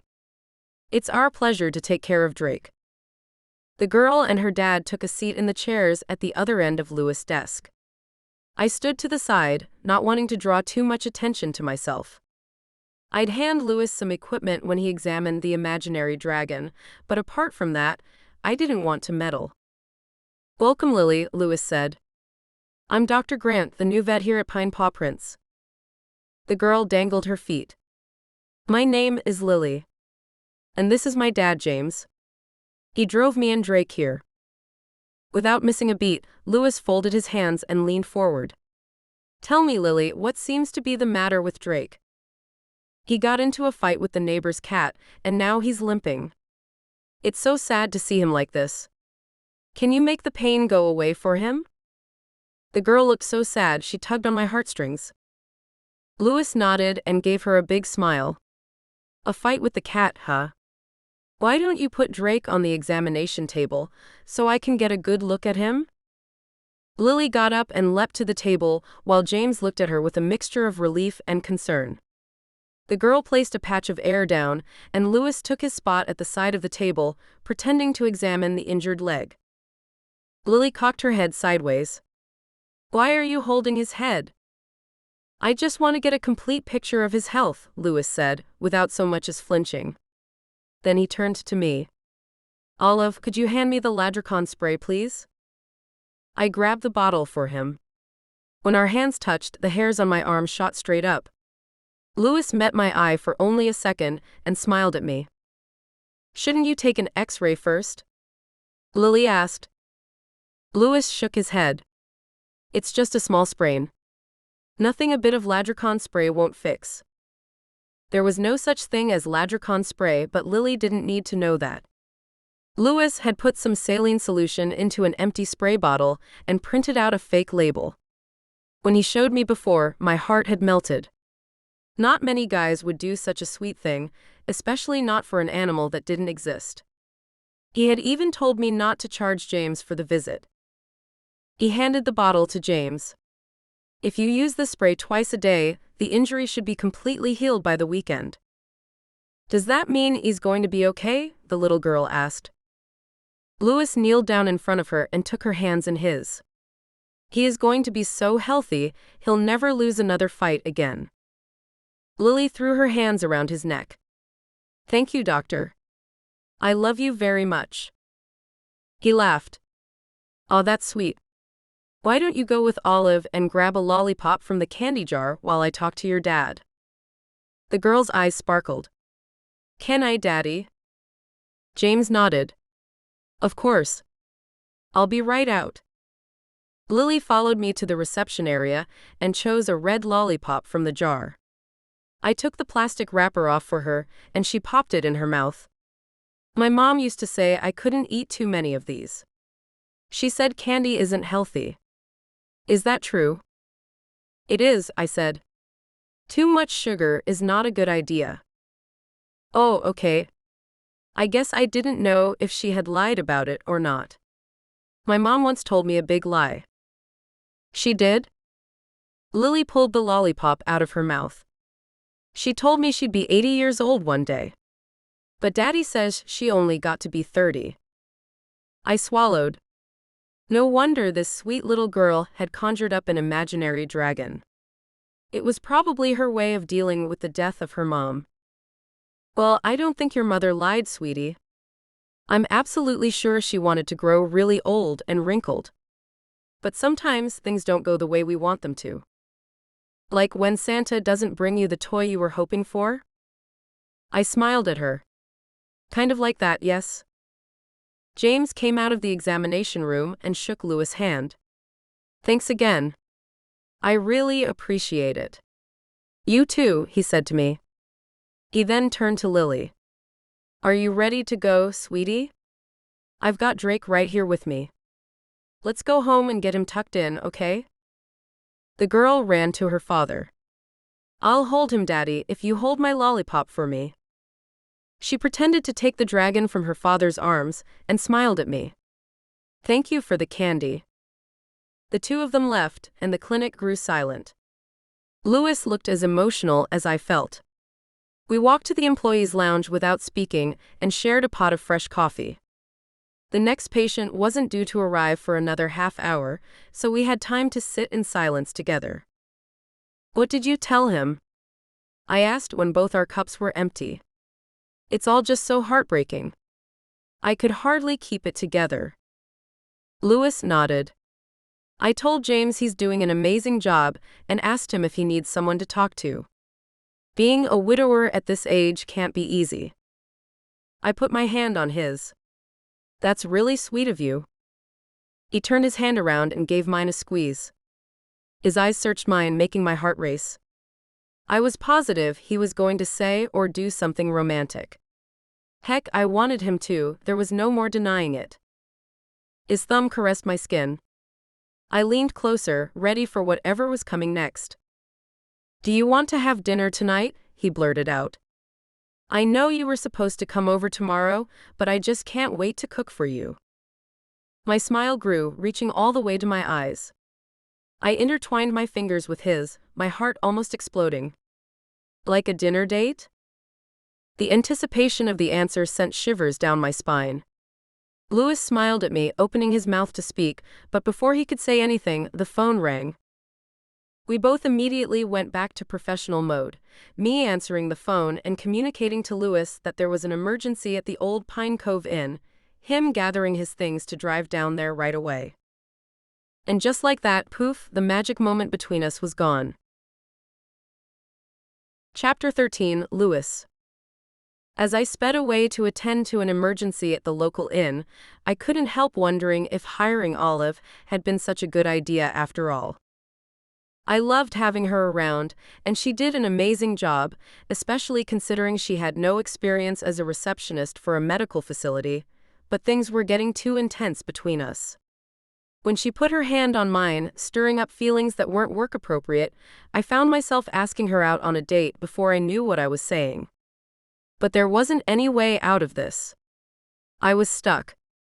I couldn't exactly fire her, and I also couldn't date her now that she was my employee. Unless… No. I shook the thought away. I had promised myself I wouldn't get tangled up in something like that ever again, and I never broke a promise. Sue had been my employee as well. We'd been so happy together until she backstabbed me, snatched up my position as chief vet, and left me feeling horrible about myself. Not to mention the lies she'd spread about me. Thinking about it made me boil with rage. I couldn't let myself go there again. I'd just tell Olive that me asking her to dinner had nothing to do with romantic feelings. We both lived alone, and eating together was nothing more than a fun way of beating the loneliness. Right? Even that lie couldn't get Olive out of my head. Judging by the way I'd seen her look at me in between surgeries, the feeling was mutual. My phone rang and I picked up it through the hands-free car set, glad for the distraction. Dr. Grant speaking. "Hi, Louis." Olive's warm voice filled the car. I was able to reschedule all non-urgent appointments. Darren is going to help the ones who only need blood samples taken, and the rest of your patients have been pushed back a few hours. There was one person I couldn't reach, but I'll deal with her when she shows up. Anyway, just wanted to let you know I'll hold down the fort for you. Thanks for that, Olive. I know you were supposed to have the afternoon off. Don't worry about me. I'll take Archie out for a walk after you get back. I heard the sound of ruffling papers and barking. Sorry, I've gotta go. I think Darren might need my help with a puppy. I disconnected the call and continued my drive. 10 minutes later, I parked my car in front of the Old Pine Cove Inn, where a woman with a worried look on her face stood waiting, right next to a guy they first recognized from the movies. I squinted my eyes to get a better look. Was that Crocodile Man? I got out of the car, and the guy hurried toward me. Dr. Grant? I'm Justin, and this is my wife, Addie. Thanks for coming on such short notice. Of course, I said. It's all part of the job. Why don't you show me the way? I didn't want to waste any time. Every minute counted when an animal's life was at stake. It's Bo, our dog, Justin said, hurrying me inside. Normally, he hangs out over at the petting zoo and loves to play with Kermit, our alpaca. But this morning, he's hardly moved from his spot. Addie kept an eye on him while manning the reception desk, but about half an hour ago, he started panting and heaving. I kneeled down next to the chocolate Labrador and immediately spotted his bloated abdomen. That, together with the lethargy, panting and heaving, made me suspect the worst. I lifted the dog's mouth to look at his gums, which unfortunately were pale. I'm going to take Bo with me to the clinic. I don't want you to panic, but I suspect he's got a twisted stomach, which we call gastric dilatation volvulus. If I don't treat him right away, he'll die. Addie gasped. Justin put his arm around her. Don't worry, babe, I'll drive to the clinic with Dr. Grant. He looked at me. If that's okay. Of course. Let's get your buddy into the car. We secured a spot for Bo in the back seat. Justin sat next to the animal and talked soothingly to him while I gunned it back to the clinic. I knew I needed to stabilize Bo as soon as possible and as fast as possible. Every second counted. As I drove, I called Olive at the clinic.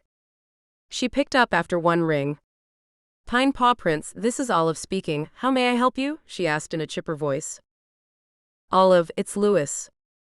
I need Darren to prepare the operating room right away. Tell him I've got a dog with GDV coming in. She disconnected the call to get Darren to prep. We were 5 minutes out tops, and I hoped the dog would survive. Are you okay back there? I asked Justin. Yeah, I'm hanging in there, he said. Thanks again for showing up so fast. My wife and I got this dog right after our daughter was born, and we can't imagine life without him. He's such a big part of our family. I looked at him through the rearview mirror. I'm going to do everything in my power to save him. Thanks, man, he said. Then he leaned back in his seat. I wish we'd met under more relaxing circumstances, by the way. Judging from your accent, you're not from around here originally? That's right. I made the move from England a few weeks ago. He whistled between his teeth. That sounds like a challenging endeavor. How are you liking Old Pine Cove so far? You don't have to answer, but this talking is helping me cope with the anxiety about Bo's condition. No worries, I said. This town is starting to grow on me. I'm not used to the side effects of such a small community though, like everyone knowing everything. I'm sure it'll feel normal soon enough. He laughed. Definitely. When I moved back here, I had quite some adjusting to do. You're an actor, is that right? I feel like I know you from somewhere, and I think it's from the movies. Yup, I am. He ran a hand through his hair. I traveled the entire world for my job, only to discover the love of my life was right here in the cove. The traffic light we'd been waiting at turned to green, and I took the last turn I needed to before finally arriving at Pine Paw Prints, where Darren and Olive were waiting for us in the car park. I rushed Bo inside, Darren following on my heels, and we got to work. First, we placed intravenous catheters and administered fluids as well as antibiotics. Moving the dog from the inn to the clinic had been risky, but I couldn't work on him without my equipment.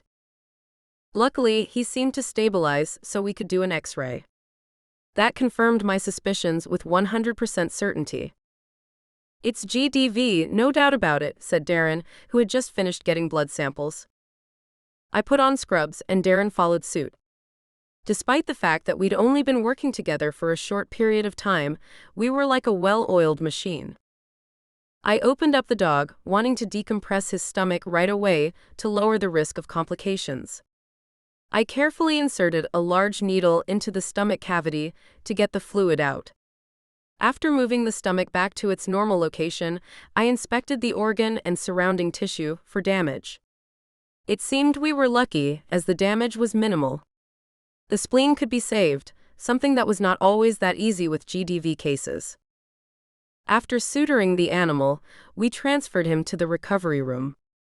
He would have to stay at the clinic and be monitored constantly for at least 24 hours. Dinner with Olive was out of the question entirely now. Part of me felt bad about it, but there was also a feeling of relief. At least now I wouldn't cross any lines with her. I threw my scrub mask away and helped Darren clean the OR. I knew I had to get a move on with hiring extra veterinarians.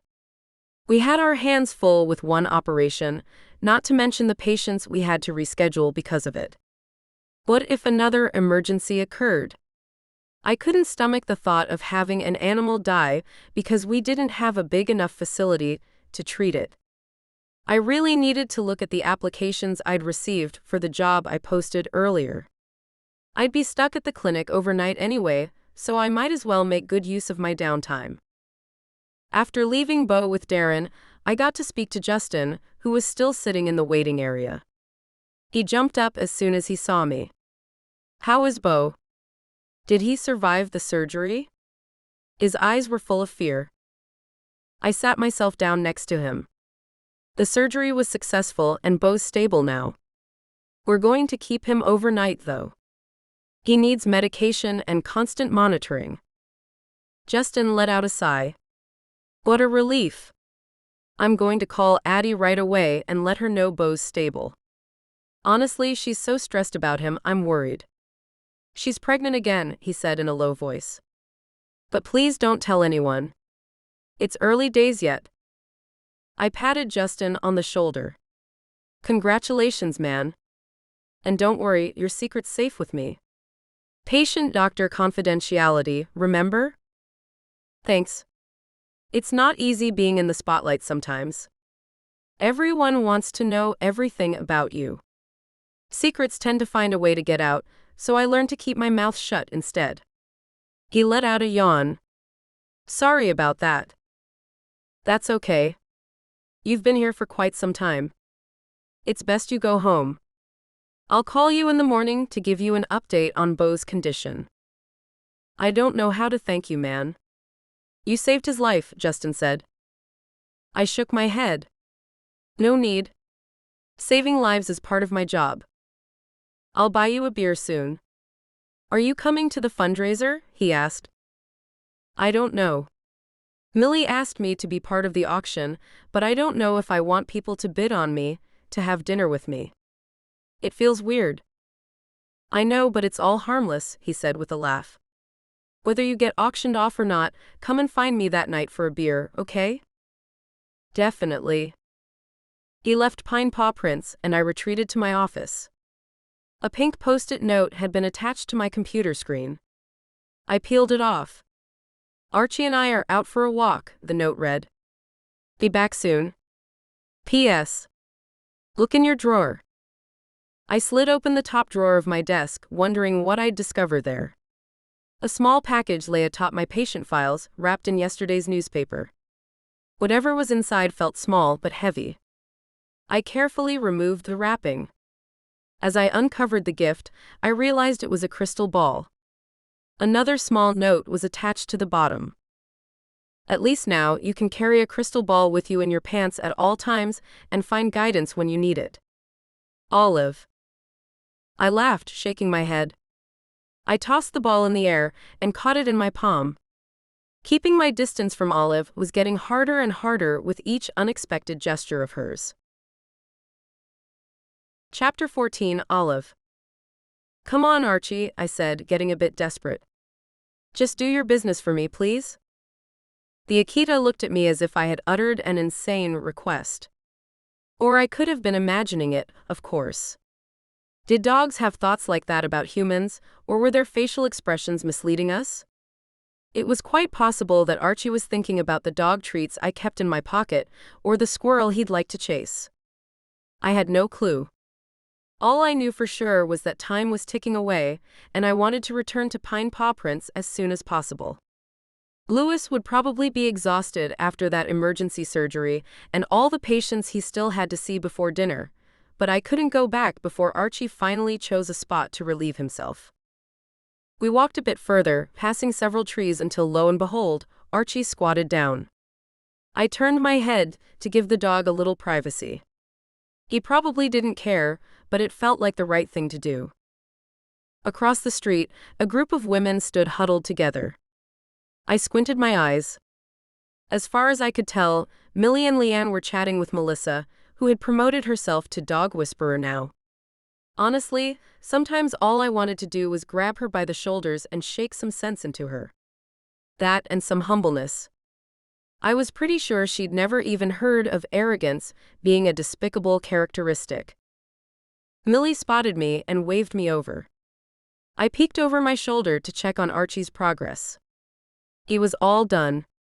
I squatted down myself and produced a bag from my pocket to scoop his poop up.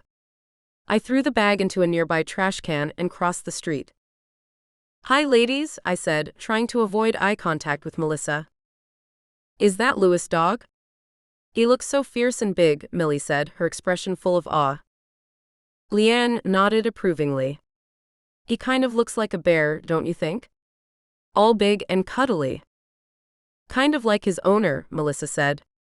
She talked as if she had experienced firsthand how big and cuddly Louis was. It took everything I had not to roll my eyes at her.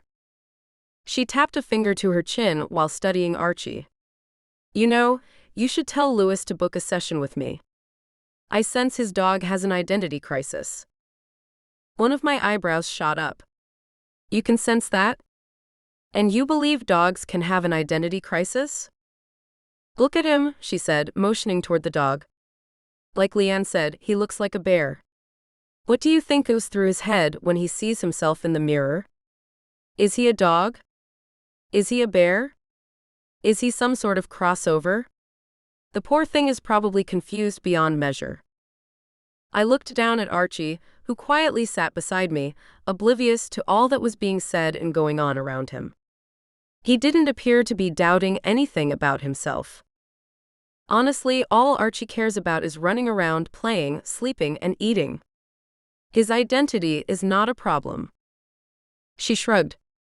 "That's what you say, but a dog whisperer like me knows the truth. I'll call Louis myself then." "Speaking of Louis, has he decided about entering the auction?" Millie asked.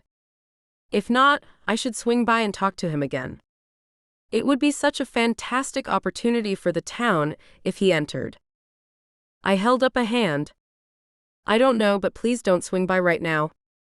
Louis has been dealing with an emergency and still needs to see a lot of patients before dinner. He won't have time to talk about the auction." "Really? What happened?" Leanne asked. All three women stared at me expectantly, their looks urging me to spill the beans, but I knew better. "Anything you said around here could be used against you." "I can't talk about that, sorry." Melissa winked at me. "Patient confidentiality, right? I know what you mean. I deal with that all the time with my new business. The things I have heard. Unbelievable. How was that even possible?" She walked dogs. And whispered at them, apparently. It wasn't as if they were going to spill their greatest secrets to her at the dog park or confide in her that they'd seen their owners naked while showering, and how weird that was for them. "Will you ask Louis to call me then?" Millie asked. "And if he can't be convinced, let him call me," Melissa said. "I'm certain I can make him change his mind, if you know what I mean." She slapped her hand in front of her face and giggled, making me almost vomit in my mouth. "How are things going with the fundraiser anyway?" I asked, trying to subtly change the subject.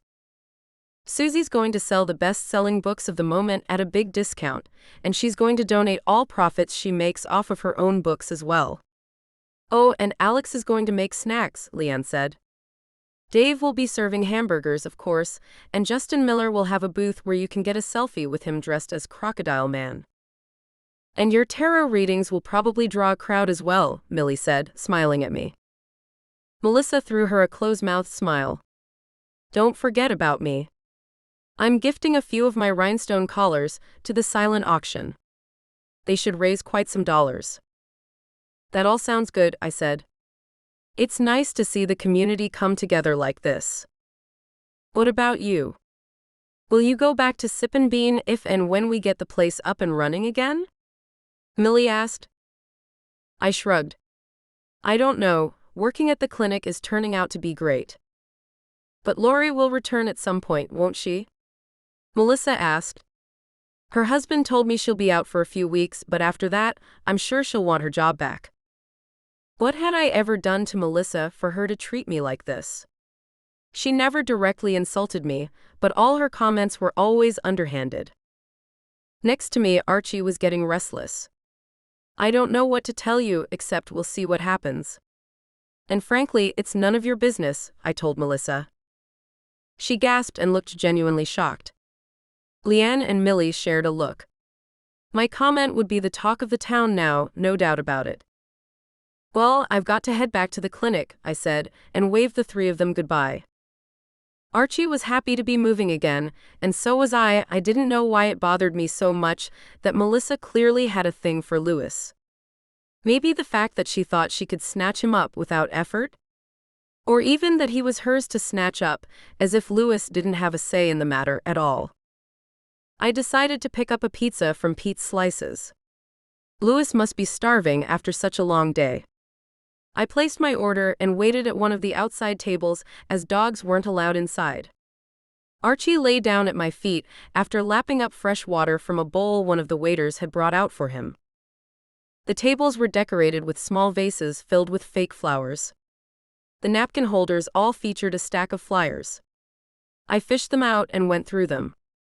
Most were for local businesses, offering a 10% discount when showing the flyer. I wondered if it would be considered appropriate or not to shove the entire stack in my handbag.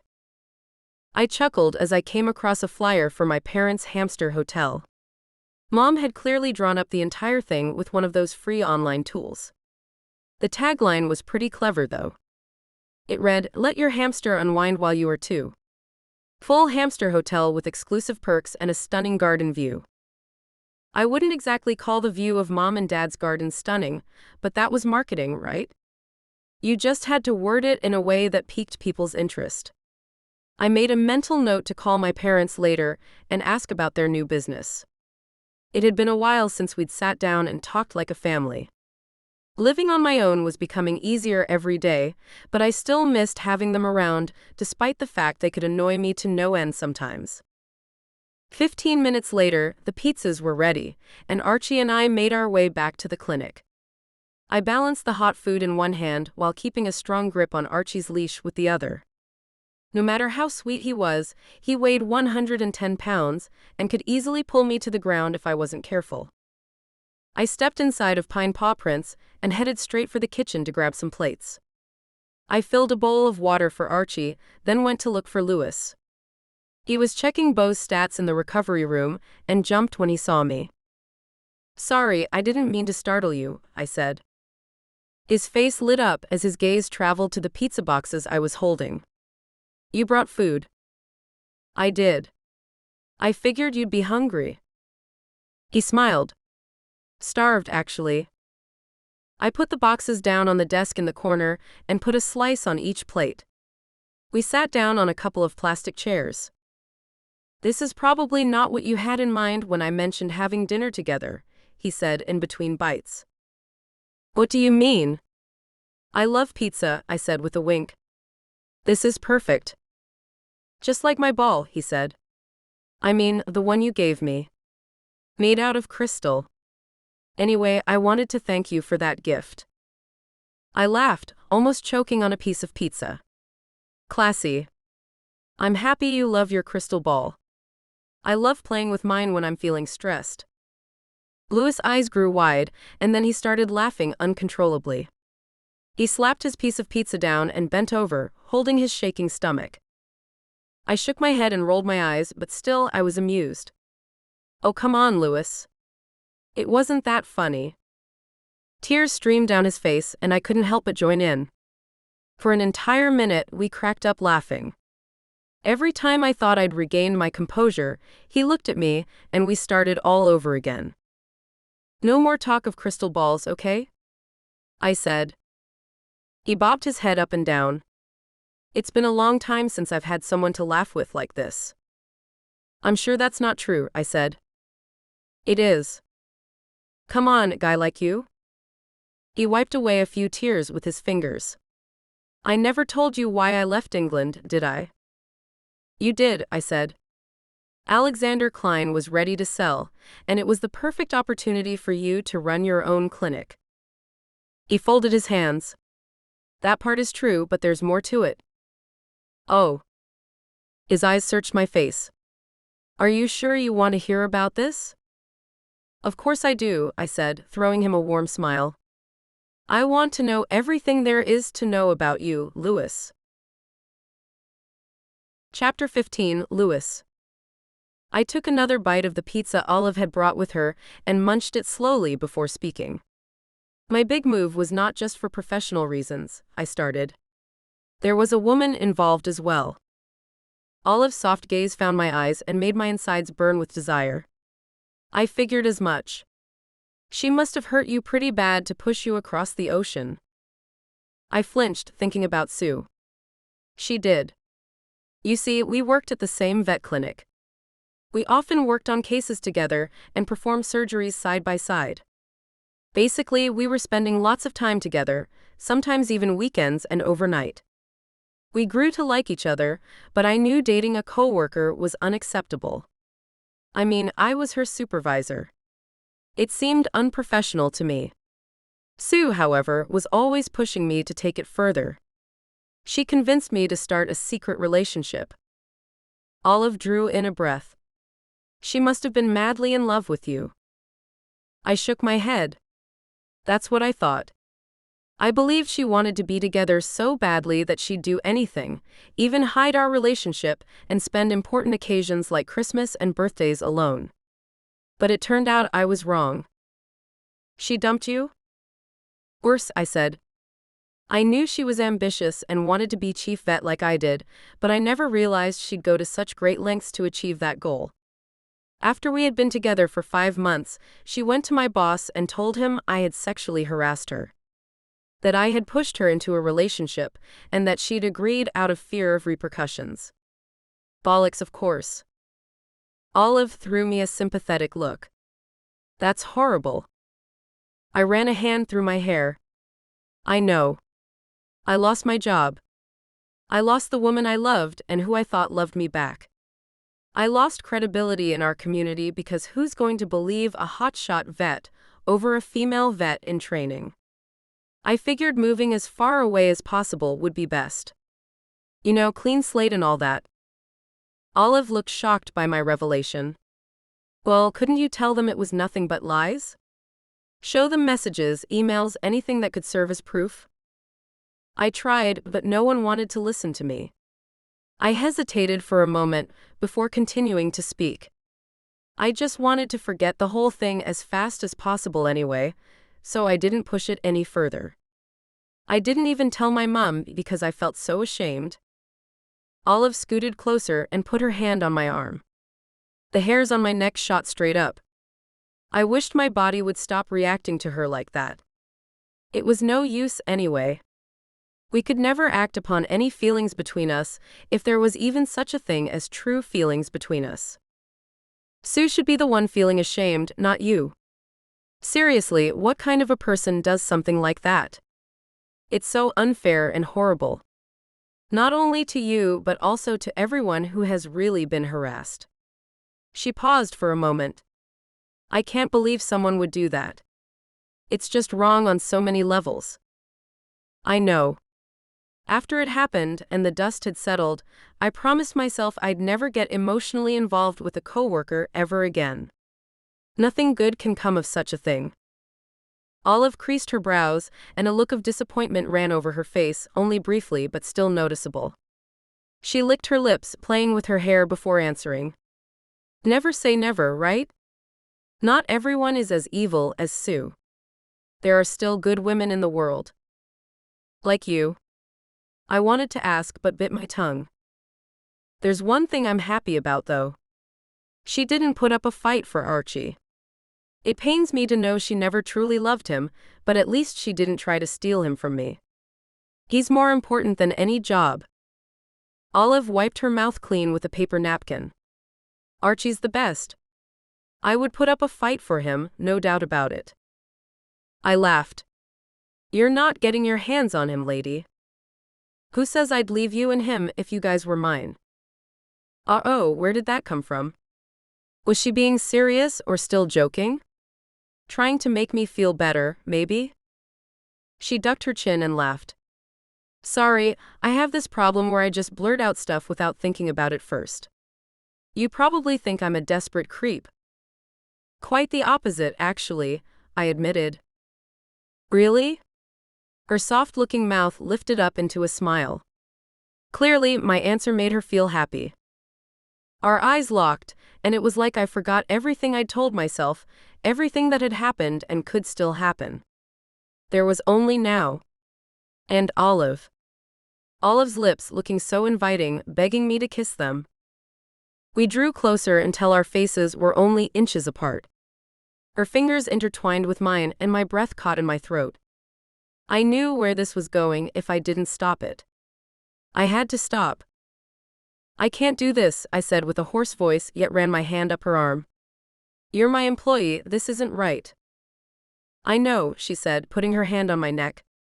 It's so wrong. We should stop. Definitely. I gently pulled her onto my lap, and fire spread through me. I lost the ability to think. Reason had made way for a hunger I didn't know I had in me. We shouldn't be doing this, I said again. I promised myself I wouldn't go there again. No, we should be sensible adults and stop. Her gaze traveled to my mouth, and she bit on her lower lip, a soft gasp escaping her mouth.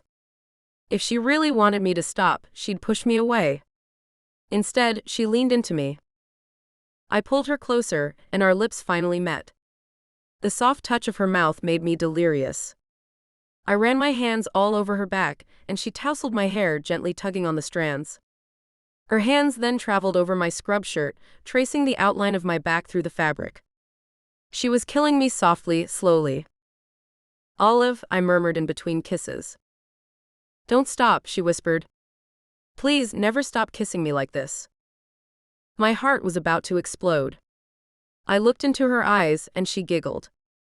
I smiled back at her, then went for another taste of her lips. This felt so wrong and yet so good at the same time. I'd never felt this with Sue. I'd never felt this with anyone, for that matter. I let my hands travel up her arms. She let out a soft moan, and her voice only spurred me on. But then the sound of a phone call filling the clinic begged for our attention. She pulled back, looking all startled and flushed. Leave it, I said. Let it ring. She shook her head. It could be important. She was right. I was still on call, which meant I couldn't exactly ignore the phone. We let go of each other, both looking like we'd just come back to Earth after a long voyage out in space. I'll be right back, Olive said in a husky voice. She blushed and tried to smooth her hair before disappearing into the hallway. She was so adorable, it almost hurt. I took a few deep breaths and tried to come back to my senses. I walked over to the sink in the recovery room and splashed cold water in my face. I needed to get a grip. What had I done? Why had I let myself get carried away like that? Olive popped her head back inside. It's Justin. He wants to know if he can get an update on Beau's condition. His wife is worried sick as well. Apparently she's pregnant, and he's afraid the stress will harm the baby. I nodded. Of course, I understand. I'll take the call in my office. Do you mind staying here and keeping an eye on Beau? I know he's sleeping, but I don't want to take any chances. She nodded before heading back to the reception desk to transfer the call. I had taken enough risks already today. I just hoped neither of us would regret it later. I sure didn't, even though I had no clue what to do or expect next. Chapter 16, Olive. Louis shut his office door behind him, and I slid myself onto a chair. Archie stirred in his sleep, his paws twitching. I smiled as I touched my lips with my fingers. The same lips Louis had just kissed. Gah, it had been so amazing. But now what? That's the thing with crossing a line with your boss. It probably gets awkward after the fact, and you still have to work together. I couldn't even blame him if he told me it was all a big mistake because he had told me to stop. He had told me he didn't want to date a coworker. But if all of that was true, then why did those kisses feel so good? There had been a passion in the room that I'd never experienced before. Stefano had definitely never managed to stir those feelings up inside of me. The chemistry we used to share didn't come close to what I had just experienced. Heck, even calling it chemistry with my ex-boyfriend stretched it too far. Stefano was like a dry sandwich, and Louis a giant cinnamon roll. Stefano was like a salad, and Louis a complete meal with extra fries on the side. Yeah, that was it. Louis was exciting and fresh, whereas Stefano was bland and safe. Not to mention the lame move he'd pulled with chickening out on our relationship. A feeling of dread crept over me. What if Louis flaked out as well? I didn't feel like finding out. Maybe it would be better to ignore everything that had happened between us. I sighed. As if I had fallen under the same Louis effect the rest of the town's women had seemed to succumb to. With one difference. He had kissed none of them and all of me. I grinned, thinking back to how his hands had caressed me. Could a guy like Louis truly like someone like me? Someone with weird passions like tarot card readings for dogs? Or had it been nothing but a temporary bout of lust? I decided to remain professional and not talk about it for the rest of the night. I'd pretend to catch up on some paperwork, then go home and obsess about what this all meant without Louis around. That sounded fair, no? He had Beau to focus on after all. The last thing I wanted was to jeopardize his patient's health. 5 minutes later, Louis appeared at my desk. Everything okay? I asked. He nodded. Yeah. I told Justin Beau is doing well considering the circumstances. Do you want me to stay and keep you company overnight? A part of me hoped he'd say yes, but he shook his head. That's okay.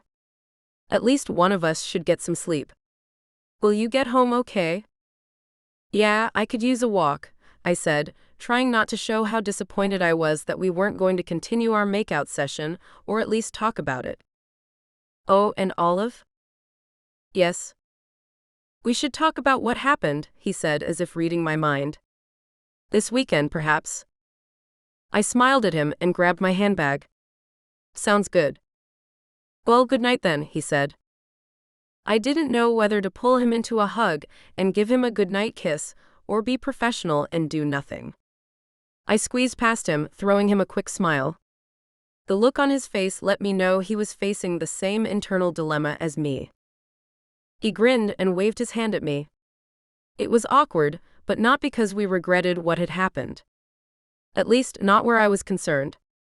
For me, it was more the thought of how I'd let my hands run all over his scrub shirt as if it were the normal thing to do. As I left the clinic, breathing in the fresh evening air, I let out a big sigh. I needed it.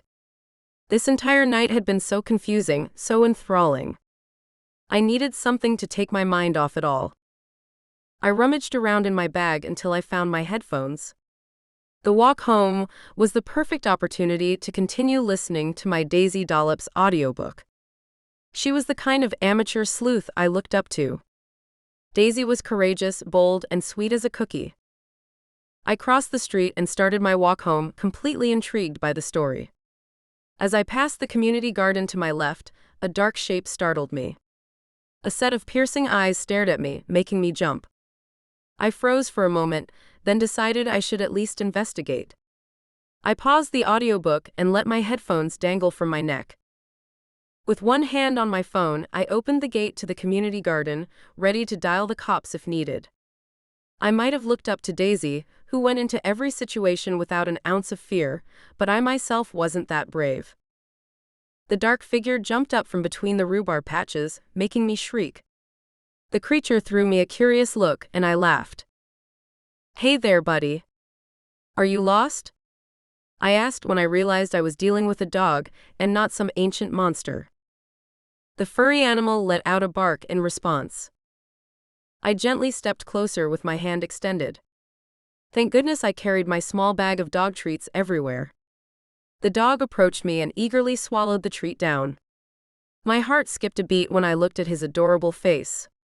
He or she was still a puppy, and I wondered who would leave such a sweet-looking dog to its own devices. Wow, you're hungry. Don't you have an owner? I asked. I looked at his neck but didn't spot a name tag. He had mats and tangles in his red-colored fur, making me doubt he had a place to live. A quick gender check revealed the puppy was a she, not a he. Poor thing, I said in a soothing voice. Why don't you come home with me, and we'll see if we can find out more about you tomorrow. All it took for the dog to follow me was another treat. What should I call you? I asked as she trotted next to me. How about Rhubarb? Seems appropriate if you think about where I found you. Rhubarb barked in response, although it was probably nothing but a plea for more treats. I bent down and rubbed her small head. I'm sorry, honey. Too many treats are bad for you. Before I walked into my street, I picked Rhubarb up and held her in my arms. I tried to shield her from being seen by placing my handbag in front of her. I knew pets weren't allowed in the building, but come on, it was only for one night. What harm could a small, fluffy animal like her do? I put the dog on the floor in my living room. She immediately started exploring every corner of the room. It was adorable to see her running around, her little tail wiggling with delight. Rhubarb stopped next to the couch and whined, looking at me with pleading eyes. Ah. My heart melted instantly. You want to go on the couch? I asked, gently picking her up. The dog snuggled herself against my favorite pillow. The poor thing must have been exhausted. Who knew how long she'd been roaming the streets without someone to turn to for safety and comfort? I got a bowl out of my cupboards and filled it with water. Then I put a portion of dog food in another bowl. I always kept a small bag around to bring with me whenever I attended a fair or event where people had to wait in line to have their dog's cards read. It sure came in handy now. The bowl had only just touched the ground when a knock landed on the door. Rhubarb jumped up, equally curious about who would drop by unannounced at this hour. I peered through the peephole in the front door, and my heart did a double take. Just a minute, I called out. I'm naked. I looked at Rhubarb, praying she wouldn't start barking. The knocker had turned out to be Jim, my landlord. If he knew I had a dog in there, he would freak out. No matter how tiny and unpractical my shoebox of an apartment was, I liked living there. Come here, girl, I whispered. I scooped the dog up in my arms and frantically turned around a couple of times. Where was I going to put her? There was another knock on the door. Is everything okay in there? Just fine, I'm still getting dressed. Okay, this was getting ridiculous. The time I was taking made it look as if I was putting on a skiing outfit when it was summer already, and some light clothing would suffice. I pushed the bowl of dog food into the bathroom, flipped on the light, and put Rhubarb down in front of the bowl. I'll be right back. Enjoy, I said before shutting the door. I then rushed to open the door for Jim. Good evening, Jim. How can I help you? Do you mind if I come in? He asked, his eyebrows raised. I blew out a breath of air. Yeah, of course, come on in. I didn't offer him a seat or a drink. I wasn't normally this rude, but I hoped making him stand would also make him leave faster. How can I help you? I asked. He scratched his head. Well, Diane told me you have an animal in here. A rat or something? Anyway, pets are not allowed in the building. I nodded. I know, but I think Diane must have been mistaken. Really?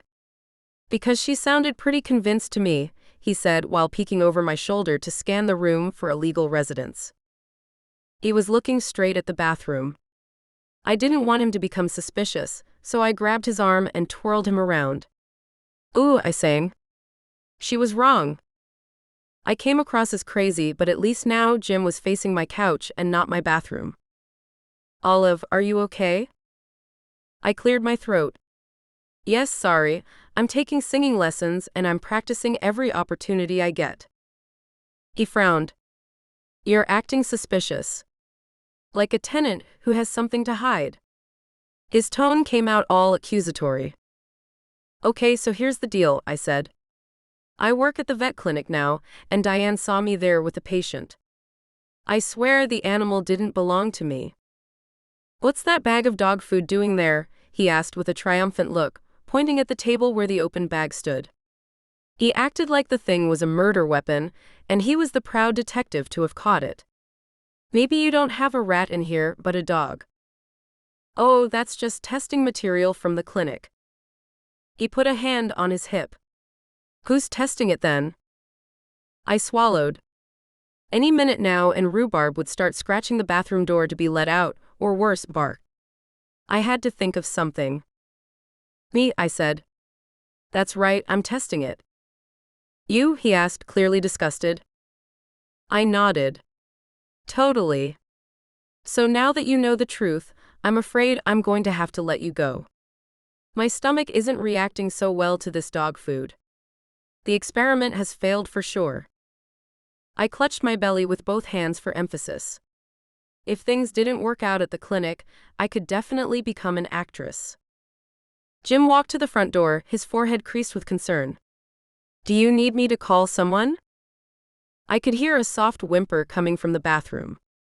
My time to improvise was up. No, I said, then leaned forward and let out an imaginary cry of pain. Ouch, it hurts. I'm sorry, the toilet is calling me.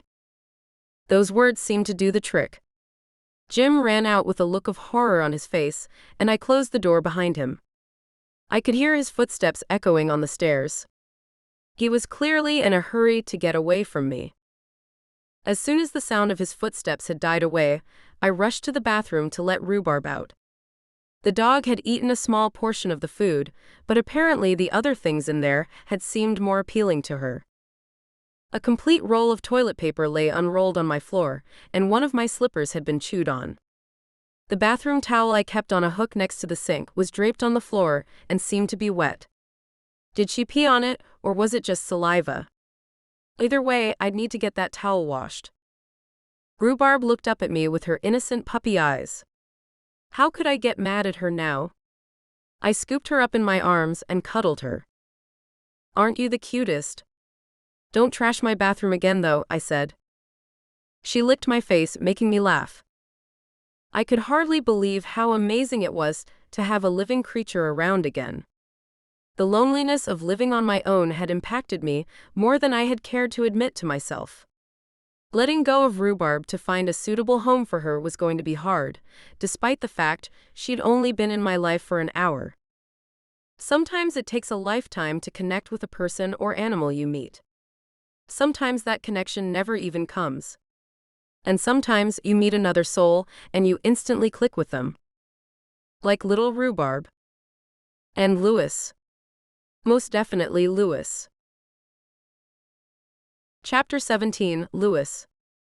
After spending the entire night with Beau at the clinic, I was pleased to call Justin and tell him their dog was doing much better. Addie and Justin picked him up looking all happy and excited. I, on the other hand, was a mess. The exhaustion was something I had become accustomed to over the years, so that was a minor inconvenience. What really bothered me was the way I had left things with Olive. I had driven straight home after releasing Beau. My scrubs were now in the laundry basket, and hot water ran over my tired body as I enjoyed a much-needed shower. That kiss with Olive had been magical, even though it was wrong on so many levels. I normally wasn't the kind of guy who broke his promises that easily, especially not a promise I had made to myself in order to protect my heart. But wow, I just had to kiss her. I grinned as I thought about her sweet laugh, her cute smile, her perfect curves. At any other time in my life, I would have chosen to go all in and start a relationship with her. If she wanted to, of course. But now, so soon after getting my heart and trust broken, doubts filled my head. But as I soaked up my body, it clicked. Sue had taken so much from me already. She'd broken my heart, tainted my professional career. Heck, she even sent me running across the pond. Why would I be stupid enough to let her ruin a new chance at love? I couldn't let one mistake hold me back from moving on. Letting Sue have this kind of power over my love life was ridiculous. It had to stop. The realization that I could do as I pleased felt like a weight had been lifted off my shoulders. Yes, Olive could potentially break my heart, but I'd be better off losing again than never trying. That still didn't solve the biggest problem of all, though. Olive was still my employee. I didn't want to mix business and pleasure. That was something Sue had taught me. Where would I run off to if things with Olive took a nasty turn, professionally speaking? The North Pole? Or if I stayed and something went wrong, I'd have to fire her. I balled my hands into fists. Why couldn't I be attracted to someone else? Someone not working for me? Why did I have to offer her the receptionist job? Because I was smitten, that's why. I knew I had to talk to her before the clinic opened again on Monday. This was an issue too serious to ignore. I decided to take Archie out for a short walk, have a rest, and then drop by Olive's place. Scratch that. I'd ask her to meet me someplace neutral, or I probably wouldn't be able to contain myself from kissing her soft lips again. I fired off a text to Olive, asking her to meet me later at the local diner. Then I put Archie's leash on and went out. Some fresh summer air would do me good. Archie kept pulling at the leash, his big eyes begging me to go faster, but I wasn't in the mood for jogging. Not after a night without any sleep. Not now, boy, I said. Later, when we get to the dog park, okay? Now heel, Archie. The dog did as I asked. It wasn't that I wanted to be extra strict with him, but a dog his size out on the street needed to listen to his owner, or he'd wreak havoc all over town. I felt my phone vibrate in my pocket and slid my finger across the screen to read the incoming text message. It was Olive telling me she was free to meet me, and that she was bringing a cute lady with her. I frowned. How odd of her to bring someone to a private conversation. I slid the phone back into my pocket, wondering who she'd bring. Her mother, maybe? A friend? But why? Sometimes I feared I'd never understand women. They were such complicated beings. When we arrived at the dog park, Archie was ecstatic and ran from one corner to another. I slid down on one of the benches. Not even 5 minutes later, Diane came into sight, heading straight for me. I was starting to suspect this town had cameras everywhere to track everyone's moves or something. How did these people manage to find me wherever I was? Diane's dog, Lulu, was dressed in a pink sweater, the same color as Diane's blouse. The poor dog must be sweating, dressed like that in this heat. The woman perched herself down next to me, pulling Lulu onto her lap. Not only did the dog have to endure being dressed up, but she also wasn't allowed to go and play with the other canines. I truly felt sorry for her. "Hi, Diane," I said. She looked me up and down. "Is something wrong?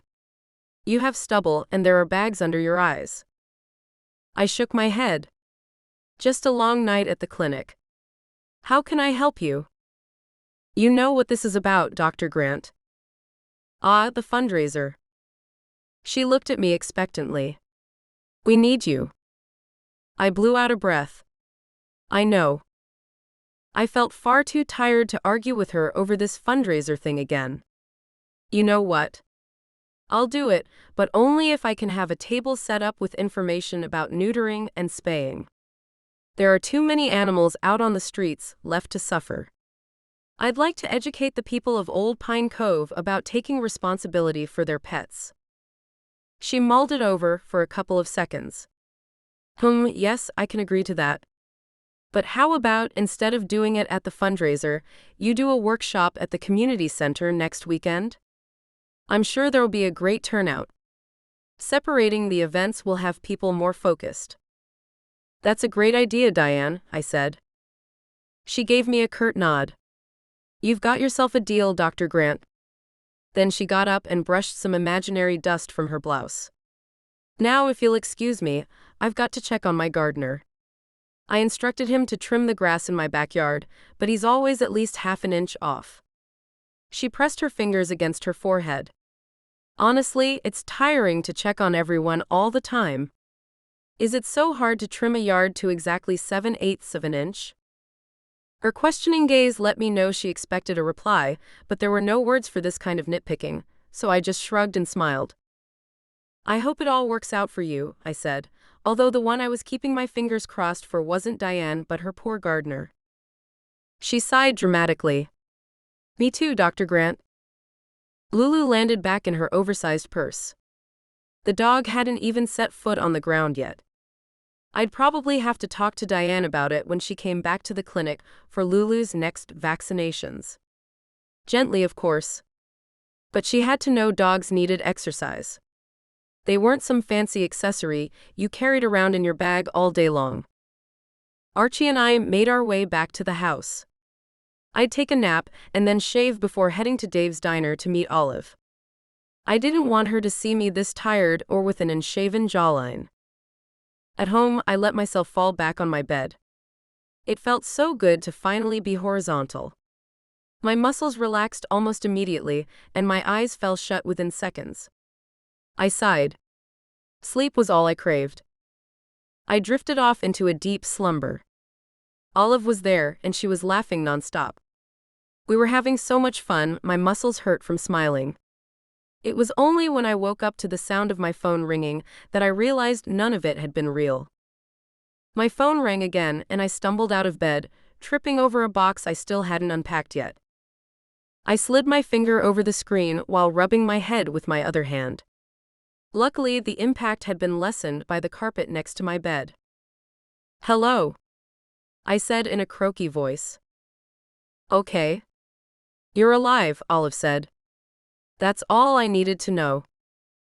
The call got disconnected and I frowned. What was that all about? I stumbled into the living room. The sun was way lower than it should be at this time of day. I looked at my phone again. It was almost 6 p.m. Great. I was supposed to be at Dave's diner over 2 hours ago.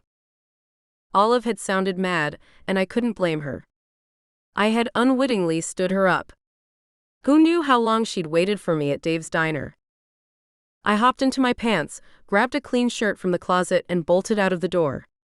I drove by Dave's diner, but she had already left. After a couple of wrong turns, I ended up on her street. I slowed the car until I spotted Olive's apartment building and parked in front. It was a plain and simple one, housing only 5 units. Olive's name was written in purple Sharpie next to the top call button. I pressed it, hoping she'd be home. No answer. I tried my luck with the front door.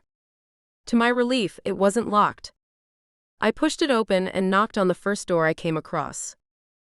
Yes, an older woman answered, her gaze full of suspicion. I'm looking for Olive, I said. She lives in this building. Top floor, the woman said before slamming the door in my face. Wow. Friendly neighbors. At least she had a nice apartment with one of those open-plan kitchens. I was pretty sure that's what she told me about her living quarters, anyway. I ascended the narrow spiral stairs. They gave way to a small landing with just enough room for one person to stand. I knocked on the door. Even though I heard someone stumbling inside, she didn't answer. Olive? I called out. It's me. Louis. Crickets. I rested my palm against her door. Look, I know you're in there. Please let me in so I can explain. Still nothing. Olive, come on, we need to talk. Please. After 10 long seconds, I finally heard her unbolt the door, and I let out a relieved sigh. I couldn't wait to get inside. Chapter 18, Olive. No. Why was Louis standing outside my front door? I couldn't possibly let him in. First of all, I'd been crying for an hour and looked horrible. Second of all, he'd discover I had lied about the coolness factor of my apartment. I had to get rid of him somehow. Maybe I could crawl out the window? But the guy wouldn't stop knocking and begging me to please let him in. What shall we do? I asked Rhubarb, who was too busy chewing on a rubber duck to pay me any attention. After going back and forth in my mind, I decided to let him in. He had some explaining to do after all. I still couldn't believe he'd stood me up, especially not after that passionate kiss we'd shared. I unbolted the door and cracked it open. Louis looked at me with those adorable eyes of his. I wondered if he did it on purpose, or if he was actually oblivious to the impact he had on women. "I'm surprised you found the way to my apartment," I said, opening the door farther and walking away before he could say anything. I flopped down on the couch and crossed my arms. He stood in the doorway, looking confused. Yeah, I know what you're thinking. This isn't at all what you imagined it would be," I said, gesturing at the apartment. "Huh." I rolled my eyes. Men could be clueless creatures. Whatever. He closed the door and perched himself on the edge of the couch. "Have you been crying?" he asked, squinting at me. I shook my head and quickly shoved an empty box of chocolate chip cookies under a pillow. It was one thing if he'd noticed my puffy red eyes, but I didn't need him to know I had been eating my sorrows away as well. "Olive." He scooted closer, then reached for my face and gently turned it toward his. "I'm so sorry about missing our meeting at Dave's diner. I fell asleep. Spending so much time at the clinic with Beau exhausted me. I swear all that happened was me taking a nap that lasted way too long." Now I felt even worse. I had been mad at him for nothing. Of course he'd be exhausted. He basically ran the clinic all by himself. I couldn't possibly stay mad at him, except maybe for the fact that he'd called our little rendezvous a meeting and not a date. I wondered whether or not I should ask him about his choice of words, but he had other questions himself. "Is that a dog?" he asked as Rhubarb came running toward the couch, the rubber duck still in her mouth. "Oh yeah, but don't tell anyone." I threw him a pleading look.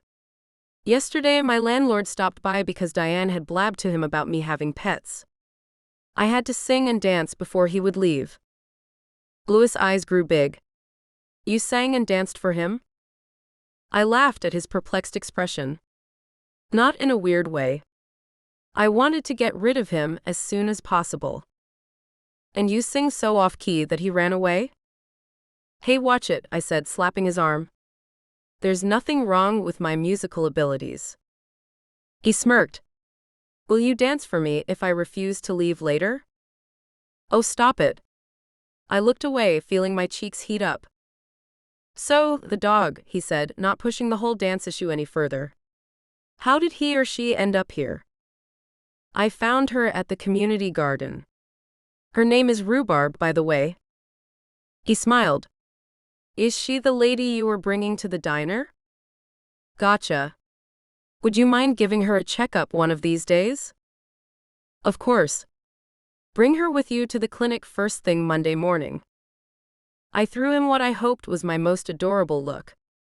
"And perhaps she could stay at your place for a while?" I might have been pushing my luck, but I was growing desperate. It was only a matter of time before Rhubarb's barking would alert the neighbors about me secretly hiding a pet. Louis rubbed his unshaven jaw. "I don't know. Archie's used to being alone. He might act up with another dog there. Isn't there another solution we can think of? I'd hate to lose this place, but I don't want to lose little Rhubarb either. She at least deserves a warm home." "Did you already put up posters? Her owner might be looking for her." I shrugged. "I don't think she has one." "So, you haven't even tried to find out if she does?" He was making total sense, and I didn't like it one bit. I preferred to believe she was wild and free, a gift to me from the dog gods. He leaned closer and spoke in a soft voice. "Olive, what if some little girl is in bed right now crying because her dog ran away?" I laughed. "As if. Come on, Louis, what kind of cliché is that? When I found her, she had tangles and mats in her fur, no name tag." I doubt she has a place to call home. He held his hands up. I know, it seems like she's all alone, but we might be wrong about that. Unfortunately, some people don't treat their dogs that well. If that's the case, wouldn't you want her to have a better home? He raised an eyebrow, and I sighed in defeat. Fine. You can scan and see if she has a microchip. I looked at Rhubarb, who had abandoned her toy and was dozing off on the carpet. I'd hate to give her up, but Lewis was right. If she had an owner, I couldn't keep her. With all this dog talk, I almost forgot why I came here tonight, Lewis said. To apologize for standing me up? I said with a wink. He smiled. That too, but we've got some other stuff to discuss as well, don't you think? Oh man, he was talking about the kiss. Did I even want to go there now? I was afraid he'd burst our bubble by telling me it had all been a big mistake. My heart picked up speed and my hands grew sweaty. Yeah, we should talk, I said, but only because it was the sensible thing to say, not because I wanted to hear him turn me down. Lewis sucked in a breath of air, then released it again slowly. He looked as nervous as I was feeling. That kiss we shared, he started, unable to keep himself from smiling at the memory, it was magical. But? I asked. He ran his hand through his hair. But we're working together. Dating a coworker is a no-go. Aren't you the boss? I am. Then you make the rules, right? He shook his head. It's not that simple. If we started dating, it would be weird for everyone. The patients would notice for sure, and I don't want things to become awkward. I mean, I just arrived here and reopened the clinic. I shrugged. We could keep our distance when we're at work. As if you'd be able to keep your hands to yourself, he said with a grin. I laughed. Speak for yourself, Dr. Grant. Besides, who says I even want to date you? He locked eyes with me. You don't? Why does it even matter? You already said we can't date. I like you, Olive. Then what's the problem? Lots of people date their boss or their employee. Why was he making such a big deal out of this? We were both adults, and despite what Lewis wished to believe, I was able to restrain myself. I'd never do something that would make his patients or other employees uncomfortable. Perhaps that Sue woman had hurt him more than I'd realized. Then again, we had only shared one kiss. Well, more than one, but they were all in one session. It wasn't like we were about to get married next week. Maybe we're getting ahead of ourselves, I said. We haven't even been on a proper date yet. You're right, we're making something out of nothing. He cleared his throat. Not that I regret anything. That kiss was good, I whispered. Heavenly. Lewis swallowed. Yes. It was. I grabbed the pillow that was blocking the spot between us on the couch and scooted closer. It won't happen again, though. Not while we're working together, right? He nodded. Absolutely. We need to be sensible about this. Maybe go out on a date first if you want to. Aha, I said, not so accidentally brushing my hand against his arm. But no more kissing, he said in a husky voice. I shook my head. Definitely not. I had ended up so close to him, I got a close-up of his beautifully colored eyes. The only sounds in the apartment were Rhubarb snoring, my downstairs neighbor scraping a chair across the floor, and us breathing. He could say whatever he wanted, but he couldn't deny this electricity between us. I grabbed his hand and kissed him. He didn't protest one bit, which proved he wanted this to happen too. So what if we weren't supposed to rush into this? Our kiss felt way too good to be wrong. We'd tackle tomorrow once the day dawned, but for now, all I wanted was to kiss Lewis on the couch in my tiny apartment. Chapter 19, Lewis. A week later, I couldn't believe what I had gotten myself into. When Diane told me I could use the community center to educate the town on spaying and neutering cats and dogs, I had thought only a handful of people would show up. Clearly, I couldn't have been more wrong. The room was packed. Diane even had to run off and arrange some extra chairs. Who knew this was considered such a hot topic in a small town like Old Pine Cove? Back in England, I always had to move heaven and earth to get more than 15 pet owners attending. Is this kind of turnout normal here? I asked Olive, who was folding flyers to hand out later. On the front was a picture of a family with a cat and a dog. She grinned as I closed the curtain separating the stage from the audience. It is when they know a hot vet is doing the presentation. I laughed. I doubt my looks are enough of an incentive for people to show up. Clearly you haven't seen yourself in the mirror yet, she said with a cocked eyebrow. You do know you're the talk of the town, right? I am. Everywhere I go, the ladies are talking about you. At Alex's yoga class, at the diner, at the bookstore. I held my hands in the air. Okay, I get it. Still, I hope people here will want to learn as well. Olive stood on her tiptoes and planted a kiss on my lips. The fact that you don't realize how gorgeous you are is nothing short of adorable. I glanced over my shoulder. Didn't we agree we would keep the attraction between us private? At least until we've finally been on a proper date. It's your fault, she said, one hand on her hip. How's that? You're way too irresistible.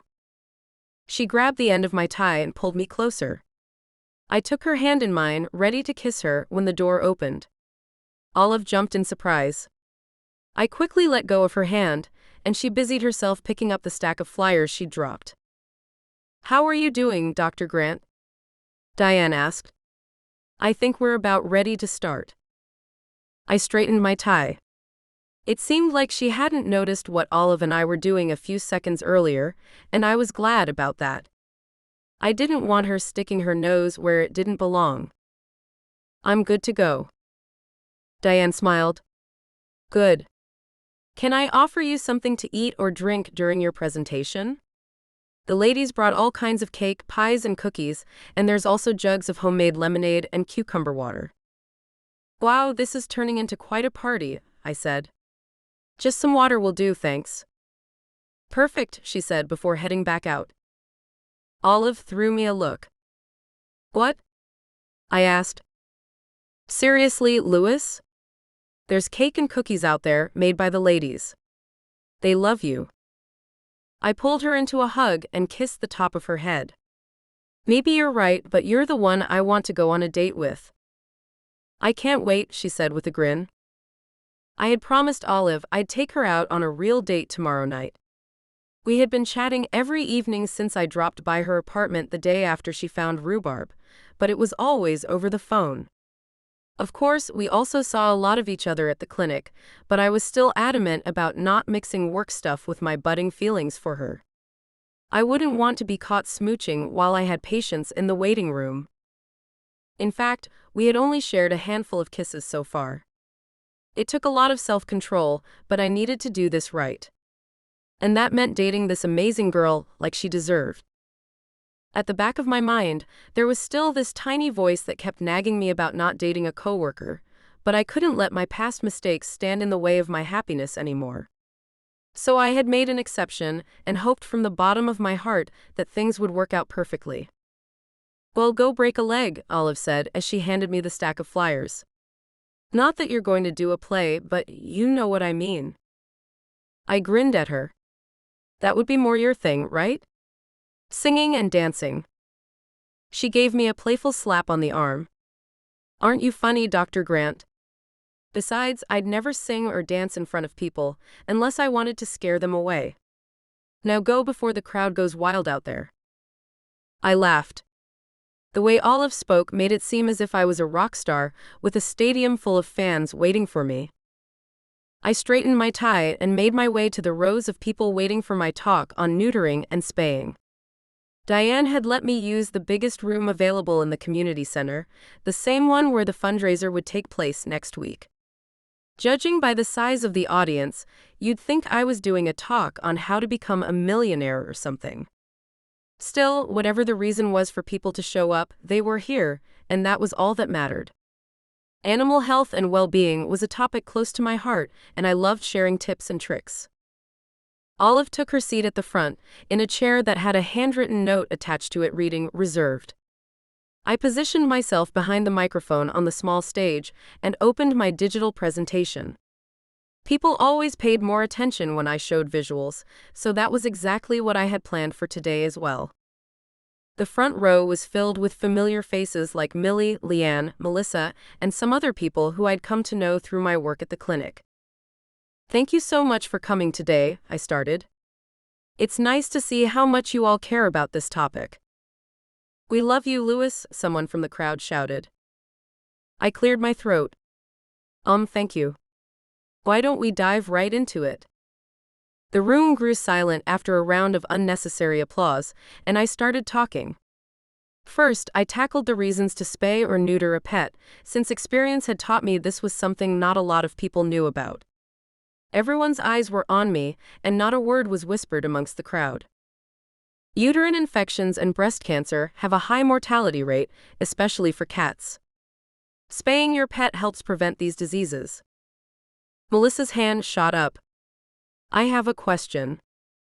"Go ahead," I said. "Does that mean pets who are spayed will live longer?" I nodded. "Yes, longer and healthier. That's all we want for our beloved pets, right?" "Certainly." She threw me a dreamy smile. "Thanks so much for answering, Dr. Grant." "Of course." 7 other hands shot up. "How about you all hold on to your questions until after the presentation?" I suggested. At this rate, we'd still be here next week. I loved the fact that people had questions and wanted to know more, but I was afraid of losing my train of thought when dealing with constant interruptions. I went on to talk about how neutered cats and dogs behaved better, how male dogs wouldn't want to roam away from home anymore, and how it helped prevent unnecessary suffering as pets found out on the street often got euthanized. While I was talking, I couldn't help but steal glances at Olive. She didn't have to sacrifice her free Saturday to be here, yet she was. Sometimes I feared all of it was too good to be true. I didn't have time to think about that though, as it was time to let everyone finally unleash their questions. "Does anyone have any questions?" I asked. This time, almost everyone's hand shot up. Wow. Either I hadn't been coherent with my presentation, or they all really wanted to go deeper into the subject. I pointed at Millie. "What would you like to know, Millie?" She stood up and ran her hands over her flower-patterned skirt to take out the creases. "I'm wondering whether this information is true for other animals as well? As you know, I don't have a cat or a dog, but I do have a turtle." I cocked an eyebrow. This was a first. Never in my years of talking about this topic had anyone ever asked me this. "Your turtle is all set. Nothing about what I just said applies to him, so no need to worry or take action." Millie nodded. "Oh, okay. I'll be making another appointment soon, though. I'm afraid he's got some problems with the hardness of his shell." Melissa jumped up next, not even bothering to wait for Millie to sit down. "Louis," she started, then giggled. "I mean, Dr. Grant. Gosh, I've gotten so used to calling you by your first name."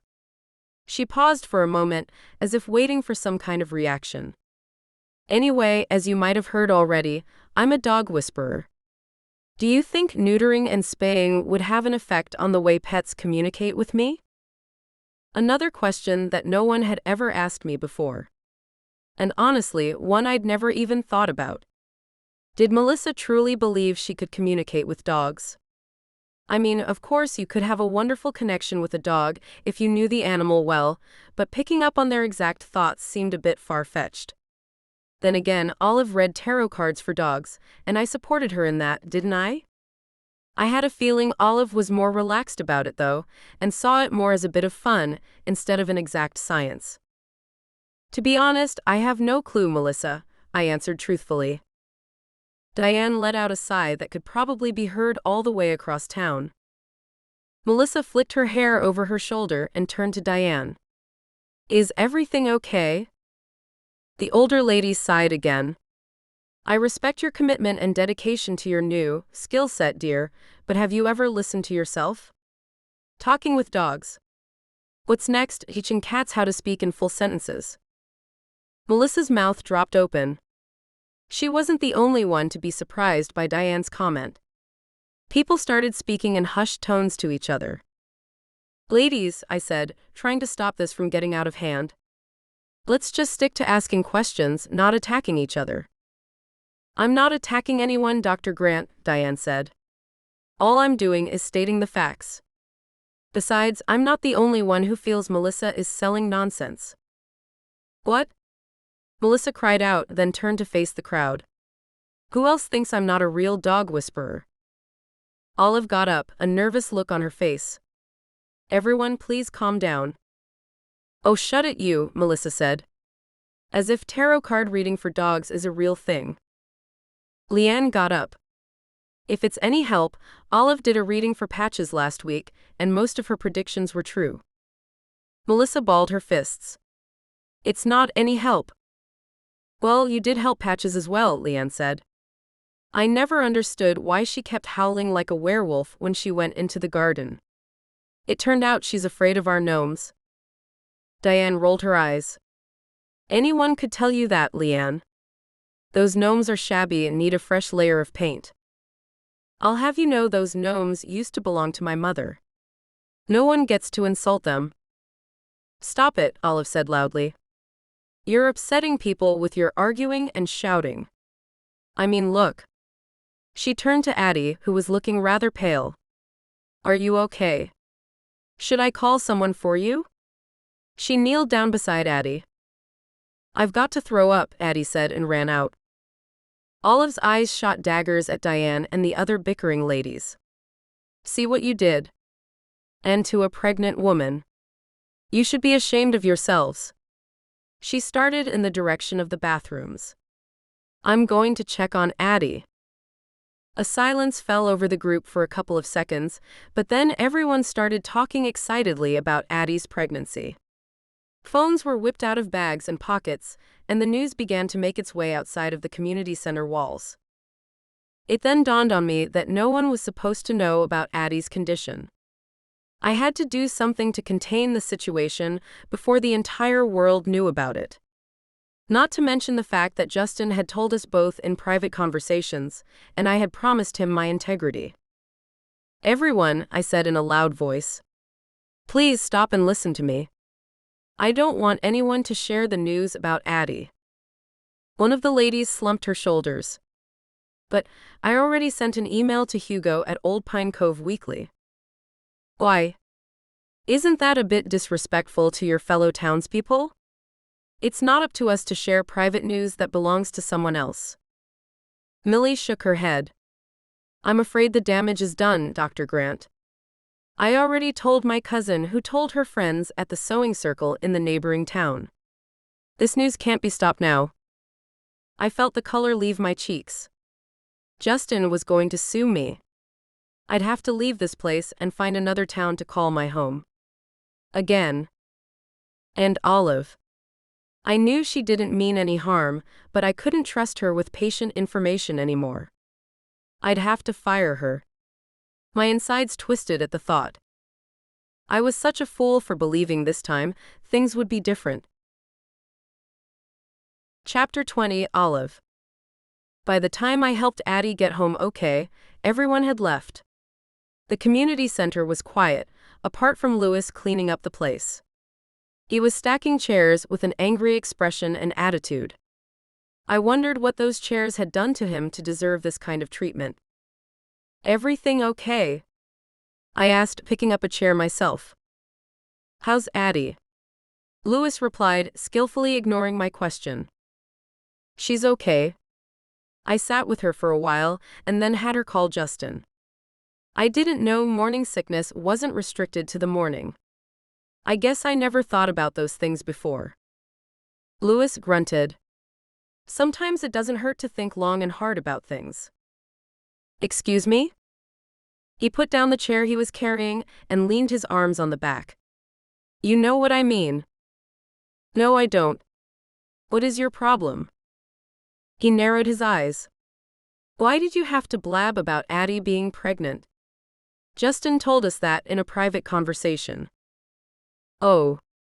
So no one knows about it yet? He scoffed. They do now. I'm so sorry. I wasn't thinking, I said. The bickering got on my nerves, and I saw how unwell Addie was feeling. I needed to do something. Louis let out a heavy sigh. Look, I know you didn't do it on purpose, but the damage is done now, and I'm the one who has to repair it, not you. I know you're mad, but please let me help you set things straight. He moved closer to me until we were at arm's length from each other. I'm not mad. He paused for a moment. I'm disappointed. There he went again, throwing a knife straight into my chest. Mad I could live with, but disappointed. What a slap in the face.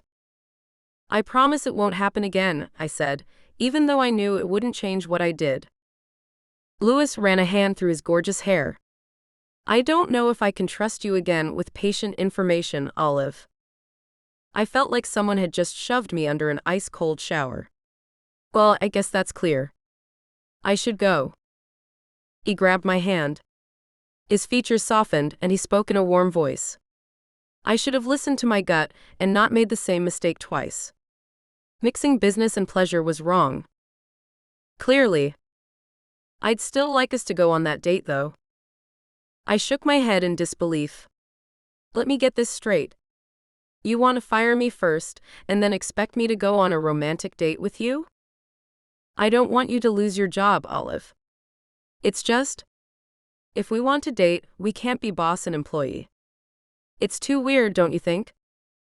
You could have said something about that before kissing me. Multiple times. He frowned. I did. I told you it was wrong to cross that line. I stamped my foot on the floor. And yet you did kiss me, didn't you? You asked me out on a date. You told me you wanted to give this a shot. Don't put this on me, Louis. You wanted those kisses as much as I did. I know, he said, looking lost. I guess I need some time to figure this out. It's all so confusing. Why did it feel like he was breaking up with me when we weren't even together to start with? I hated this.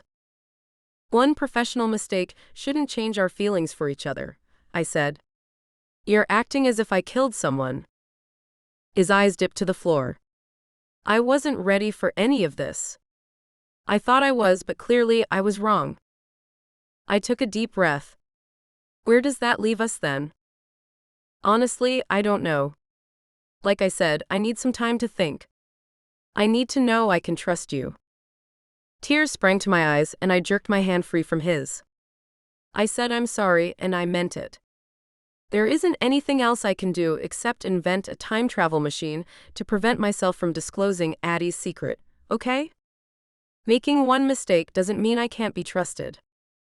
I turned around and ran away, half expecting Louis to follow me, but he didn't move. At least now I knew where I stood. Nowhere, that's where.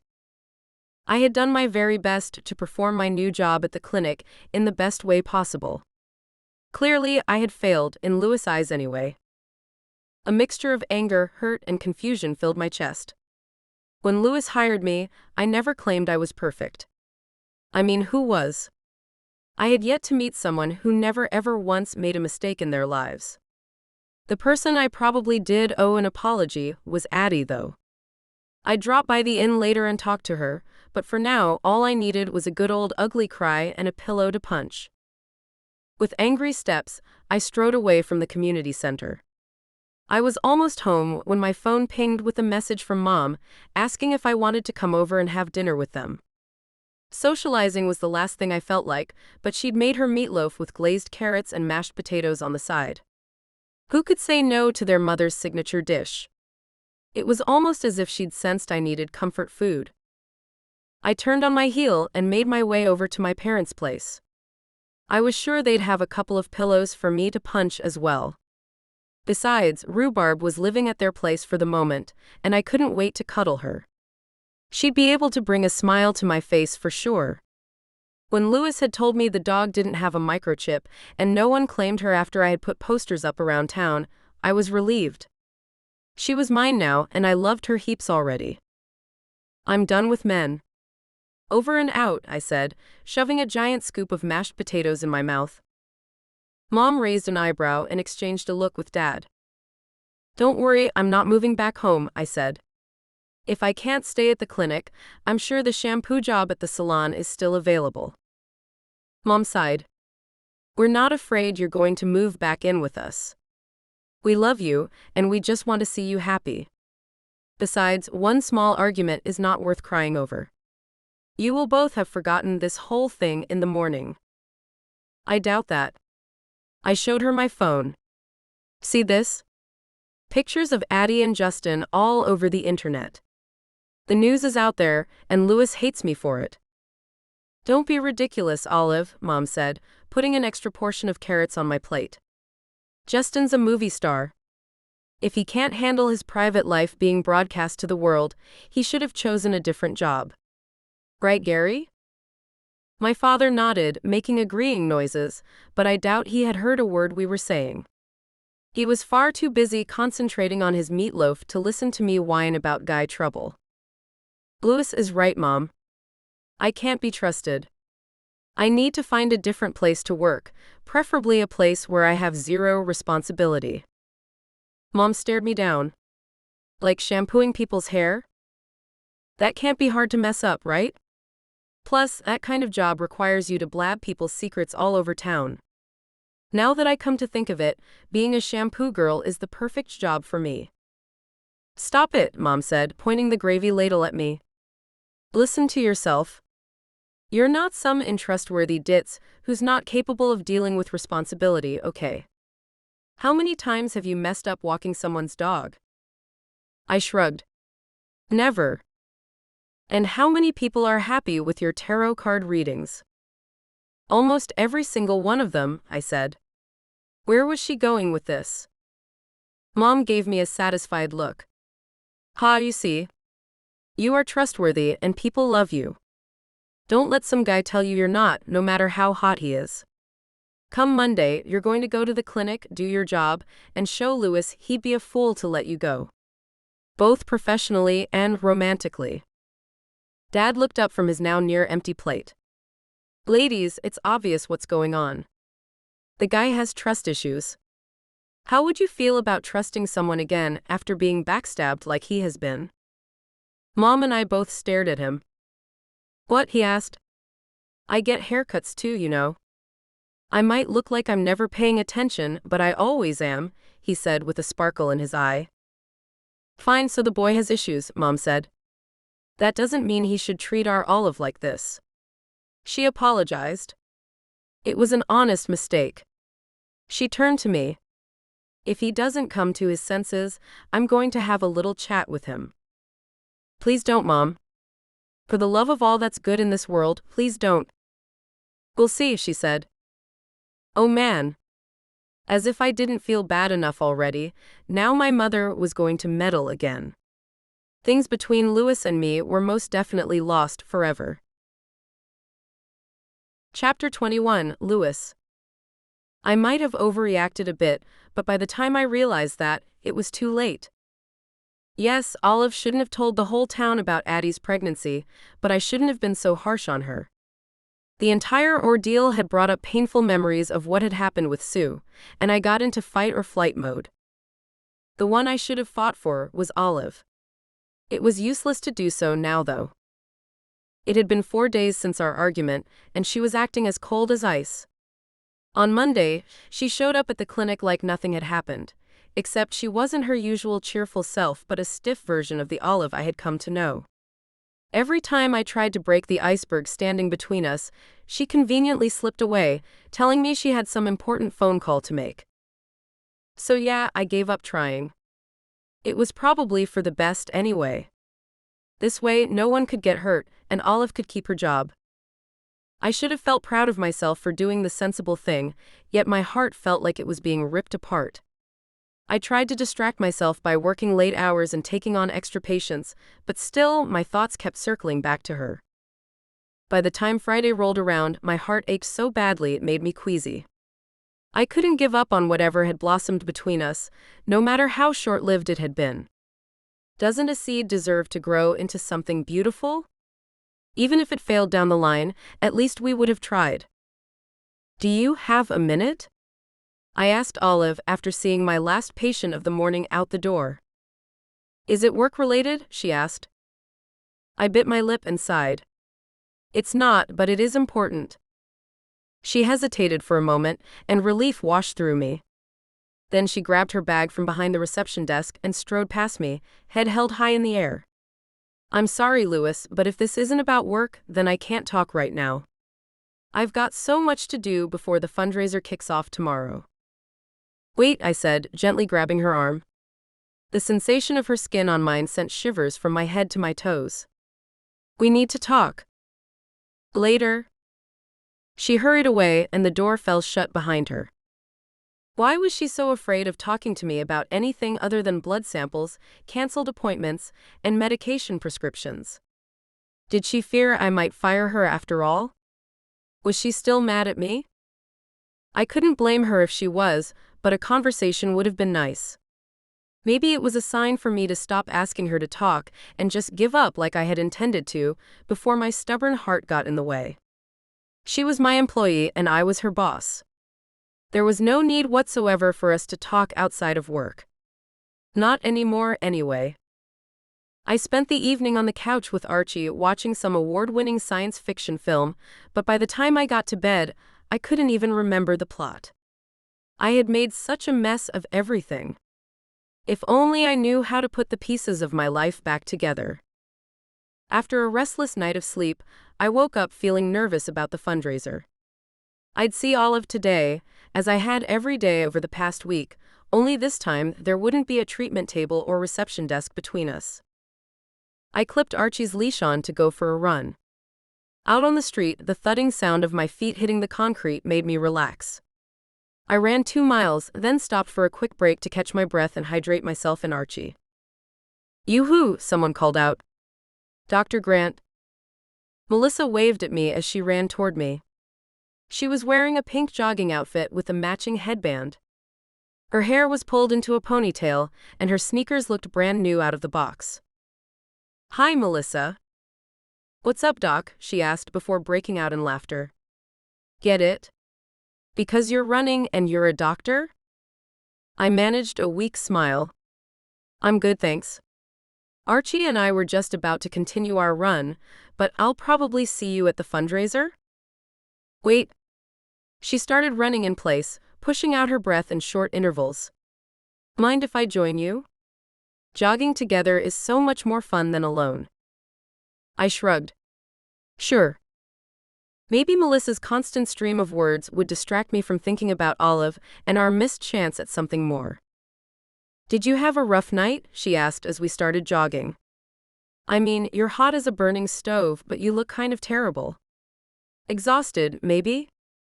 Oh, I know, you had another emergency at the clinic, right? I nodded. Yeah, something like that. Melissa started a spiel about hard-working people, and I felt thankful for her enthusiasm.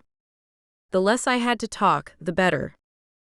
About 1 mile into our run, she stopped and put her hands on her knees. Are you okay? I asked. She smiled. I need to catch my breath. She panted loudly. I'll be fine. If this pace is too much for you, please don't push yourself to keep up with it. She waved my remark away, still panting like crazy. I can keep up with your pace, Dr. Grant. I have, arrived where I wanted to be. I looked around the area we had stopped in. There was nothing but green hills around us. No houses, no shops, no nothing. Are you sure? She stuck her thumb in the air. Absolutely. I glanced at my Fitbit. I should get back. The fundraiser starts in a couple of hours, and I need to shower first. She shot me a dreamy look. And then we can finally go on a date. Excuse me? She smiled at me. You know, after I win a date with you in the silent auction. You're confident about winning, I said with a laugh. Melissa stepped closer, her eyelashes fluttering. Let's say I'm used to getting what tickles my fancy. Oh wow. Was she trying to flirt with me? You're single, she said, stating the obvious. And so am I, plus we both love dogs. It would be crazy for us not to date, right? I don't know if having similar interests is reason enough to go out with someone, I said. She winked at me. Oh, I see. You're one of those guys who loves playing hard to get. The girl had a knack for making someone feel uncomfortable. She was cute, yes, but I had no desire to date her. I really should get going, I said. Archie's getting hungry, right, boy? He's not the only one who's hungry, if you know what I mean, she said with a blush. I could use a candlelight dinner for sure. I let out a cough and waved at her. Bye, Melissa. Then I ran off before she could say or do something else that was way out of my comfort zone. Not the only one who's hungry? Phew. She was a bit too full on for my taste. After a refreshing shower, I fed Archie, who then settled down for a nap on the couch. I put on a suit as instructed by Diane and chose a matching tie.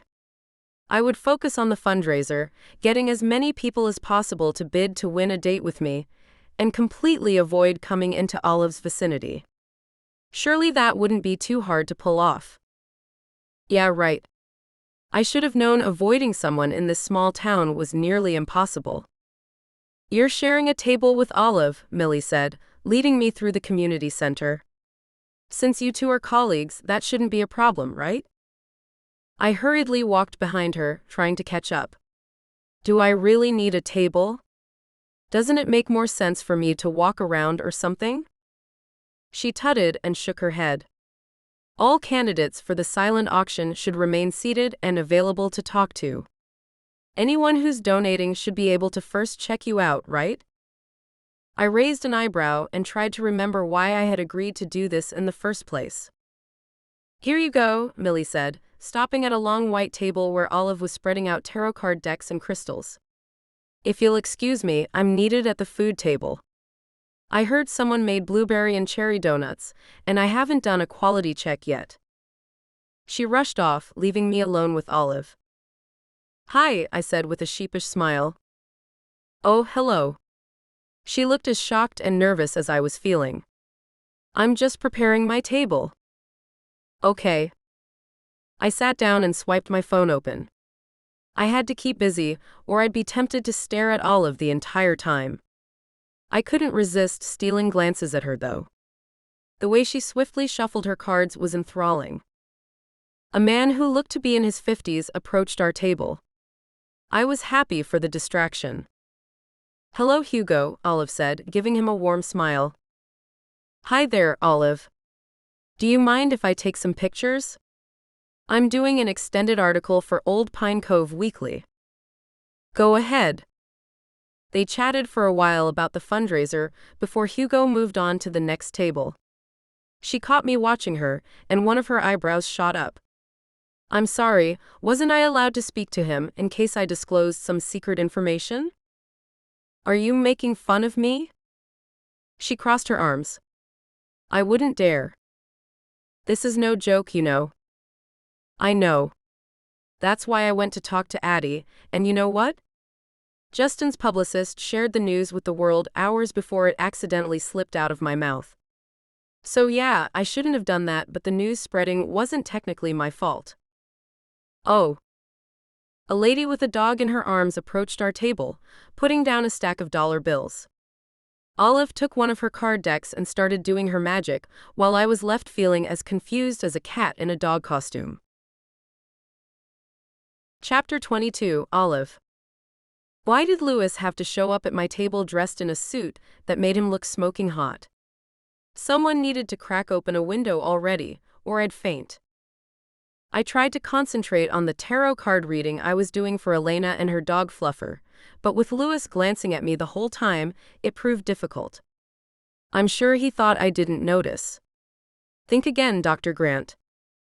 Part of me wanted to grab him by his tie and kiss him, and part of me wanted to slap him in the face. The past week had been one awkward ordeal. I had tried to avoid him as much as possible, while he tried to talk to me. What about? I had no clue. He'd made it very clear that he doubted my professional abilities, and that he only wanted to date me if I didn't work at Pine Paw Prints.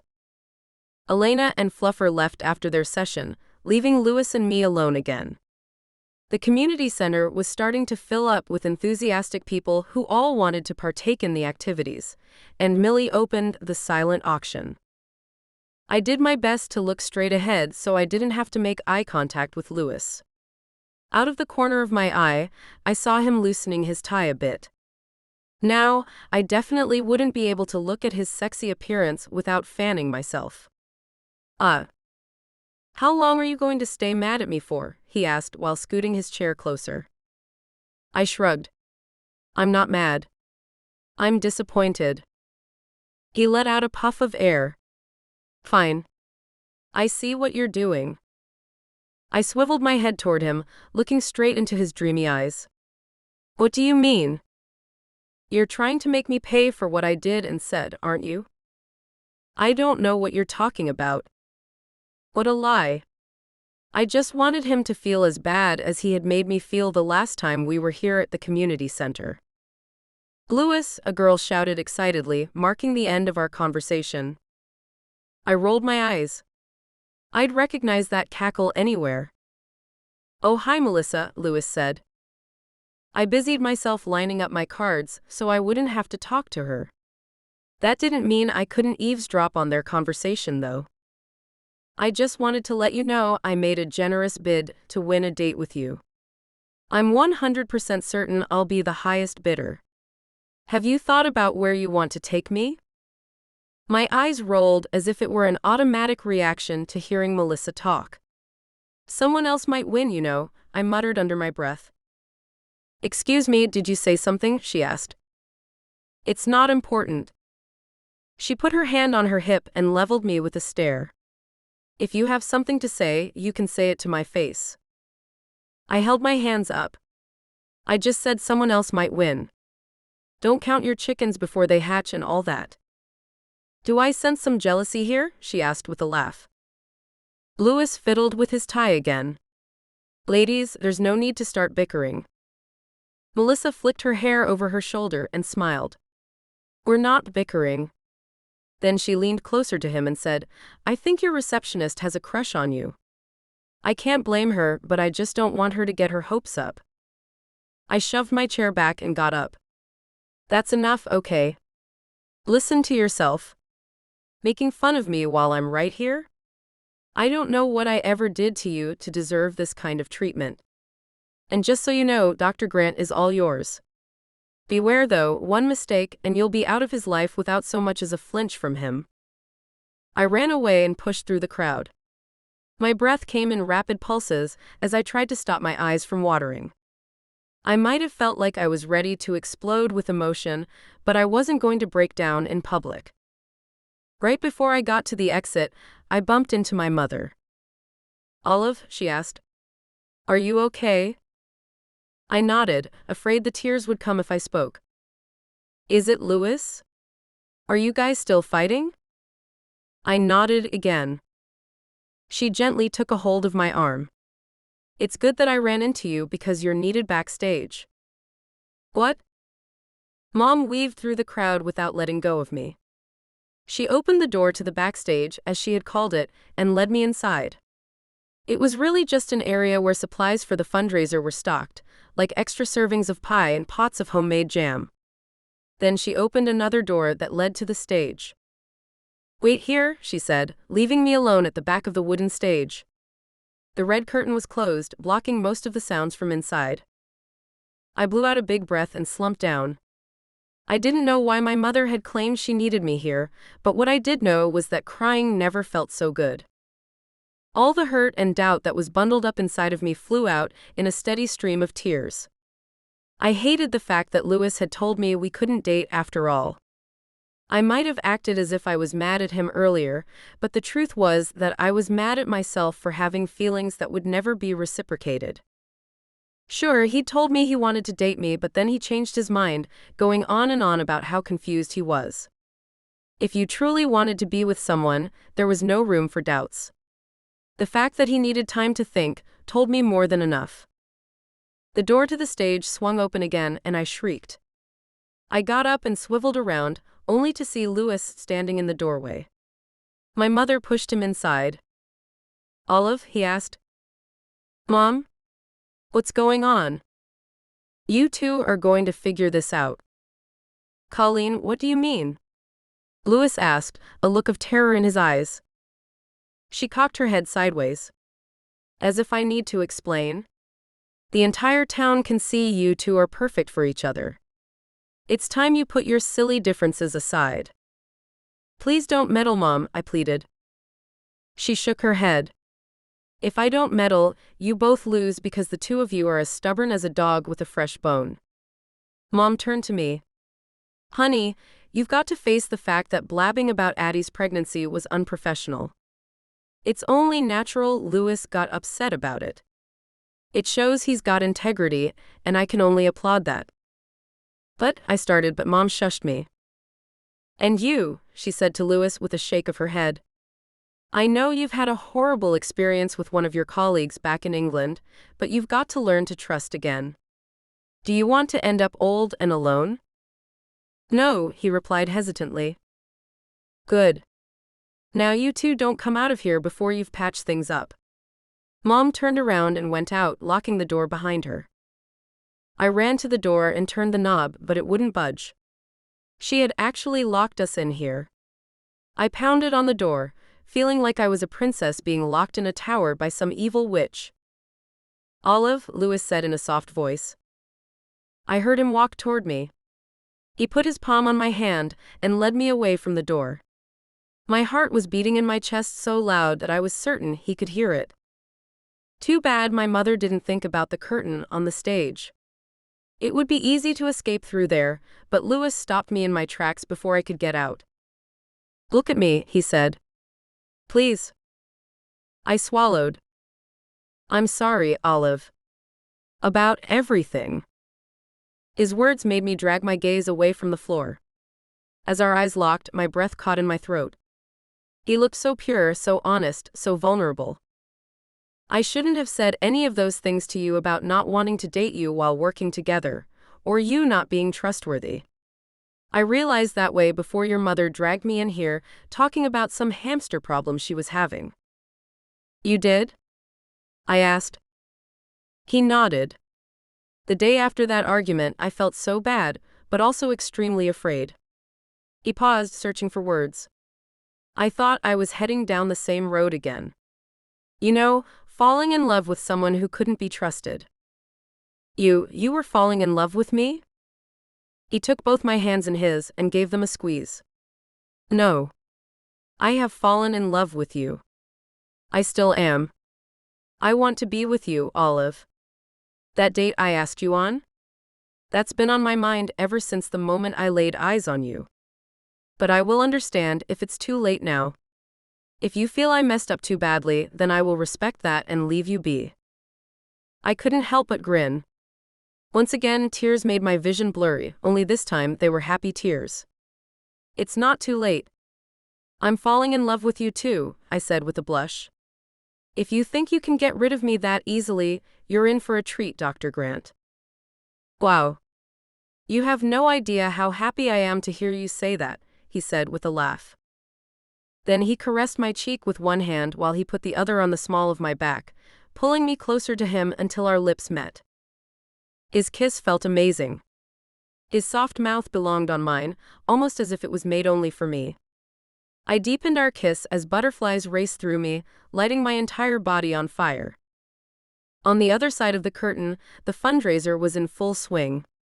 The laughing, cheerful music and excited chattering clued me into the fact that everyone in Old Pine Cove was having an amazing time, but I knew with absolute certainty that none of them could be as happy as I felt in that perfect moment.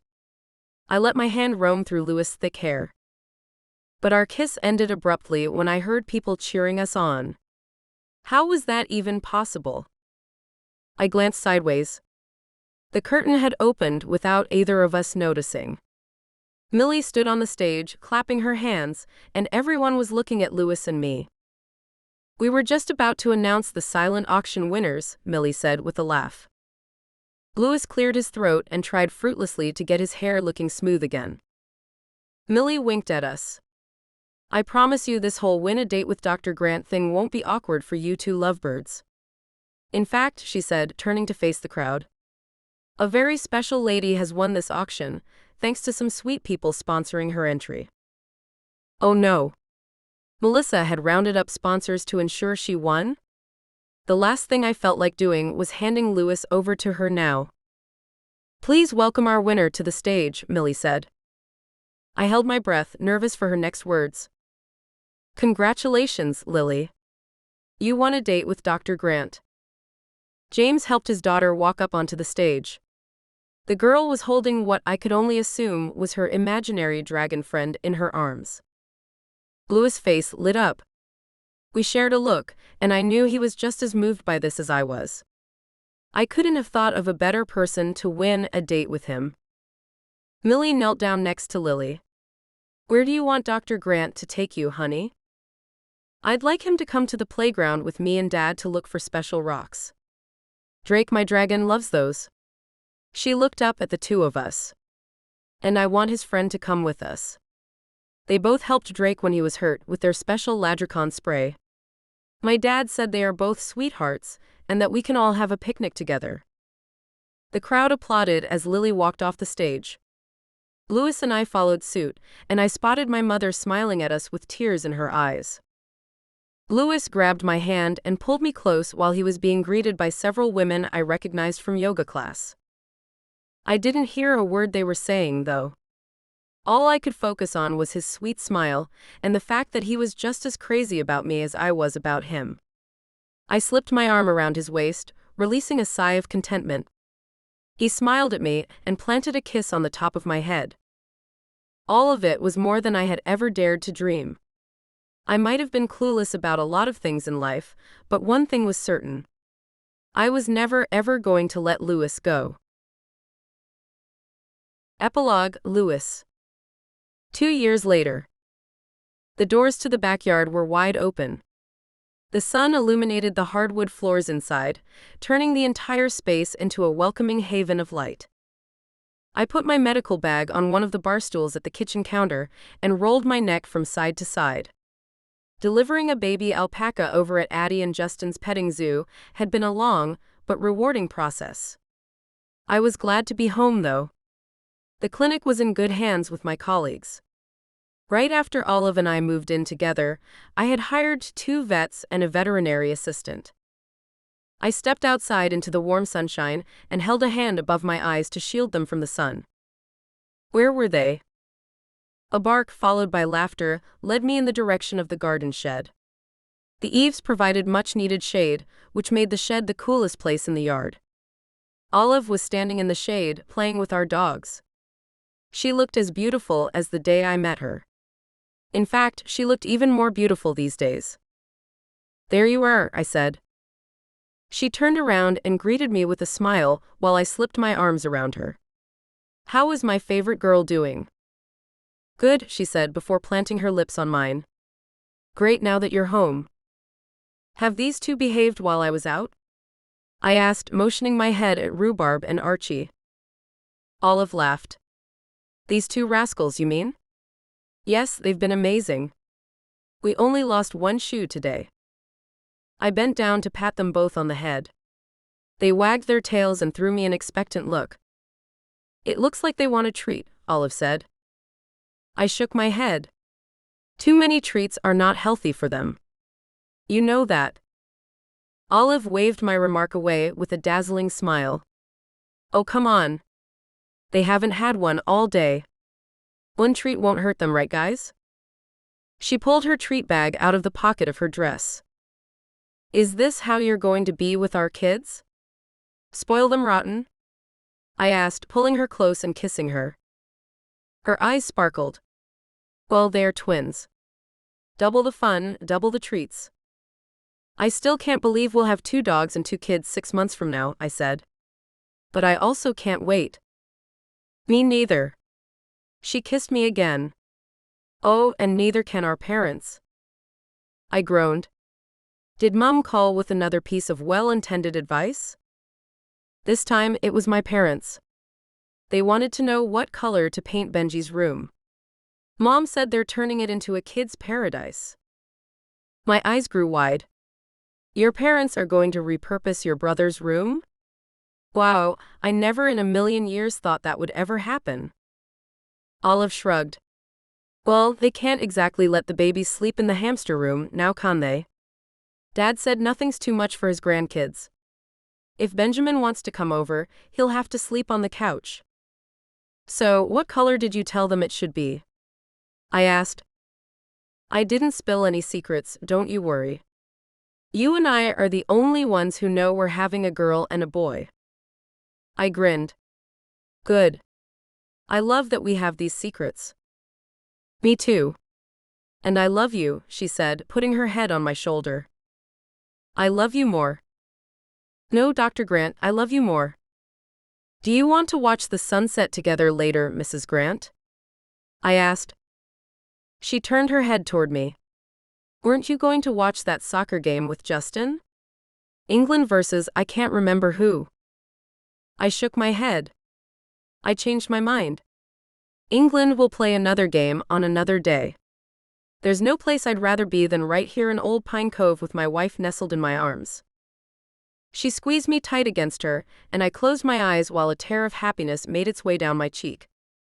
It was a dream come true that I got to spend the rest of my life with this amazing woman who was now lovingly carrying our children.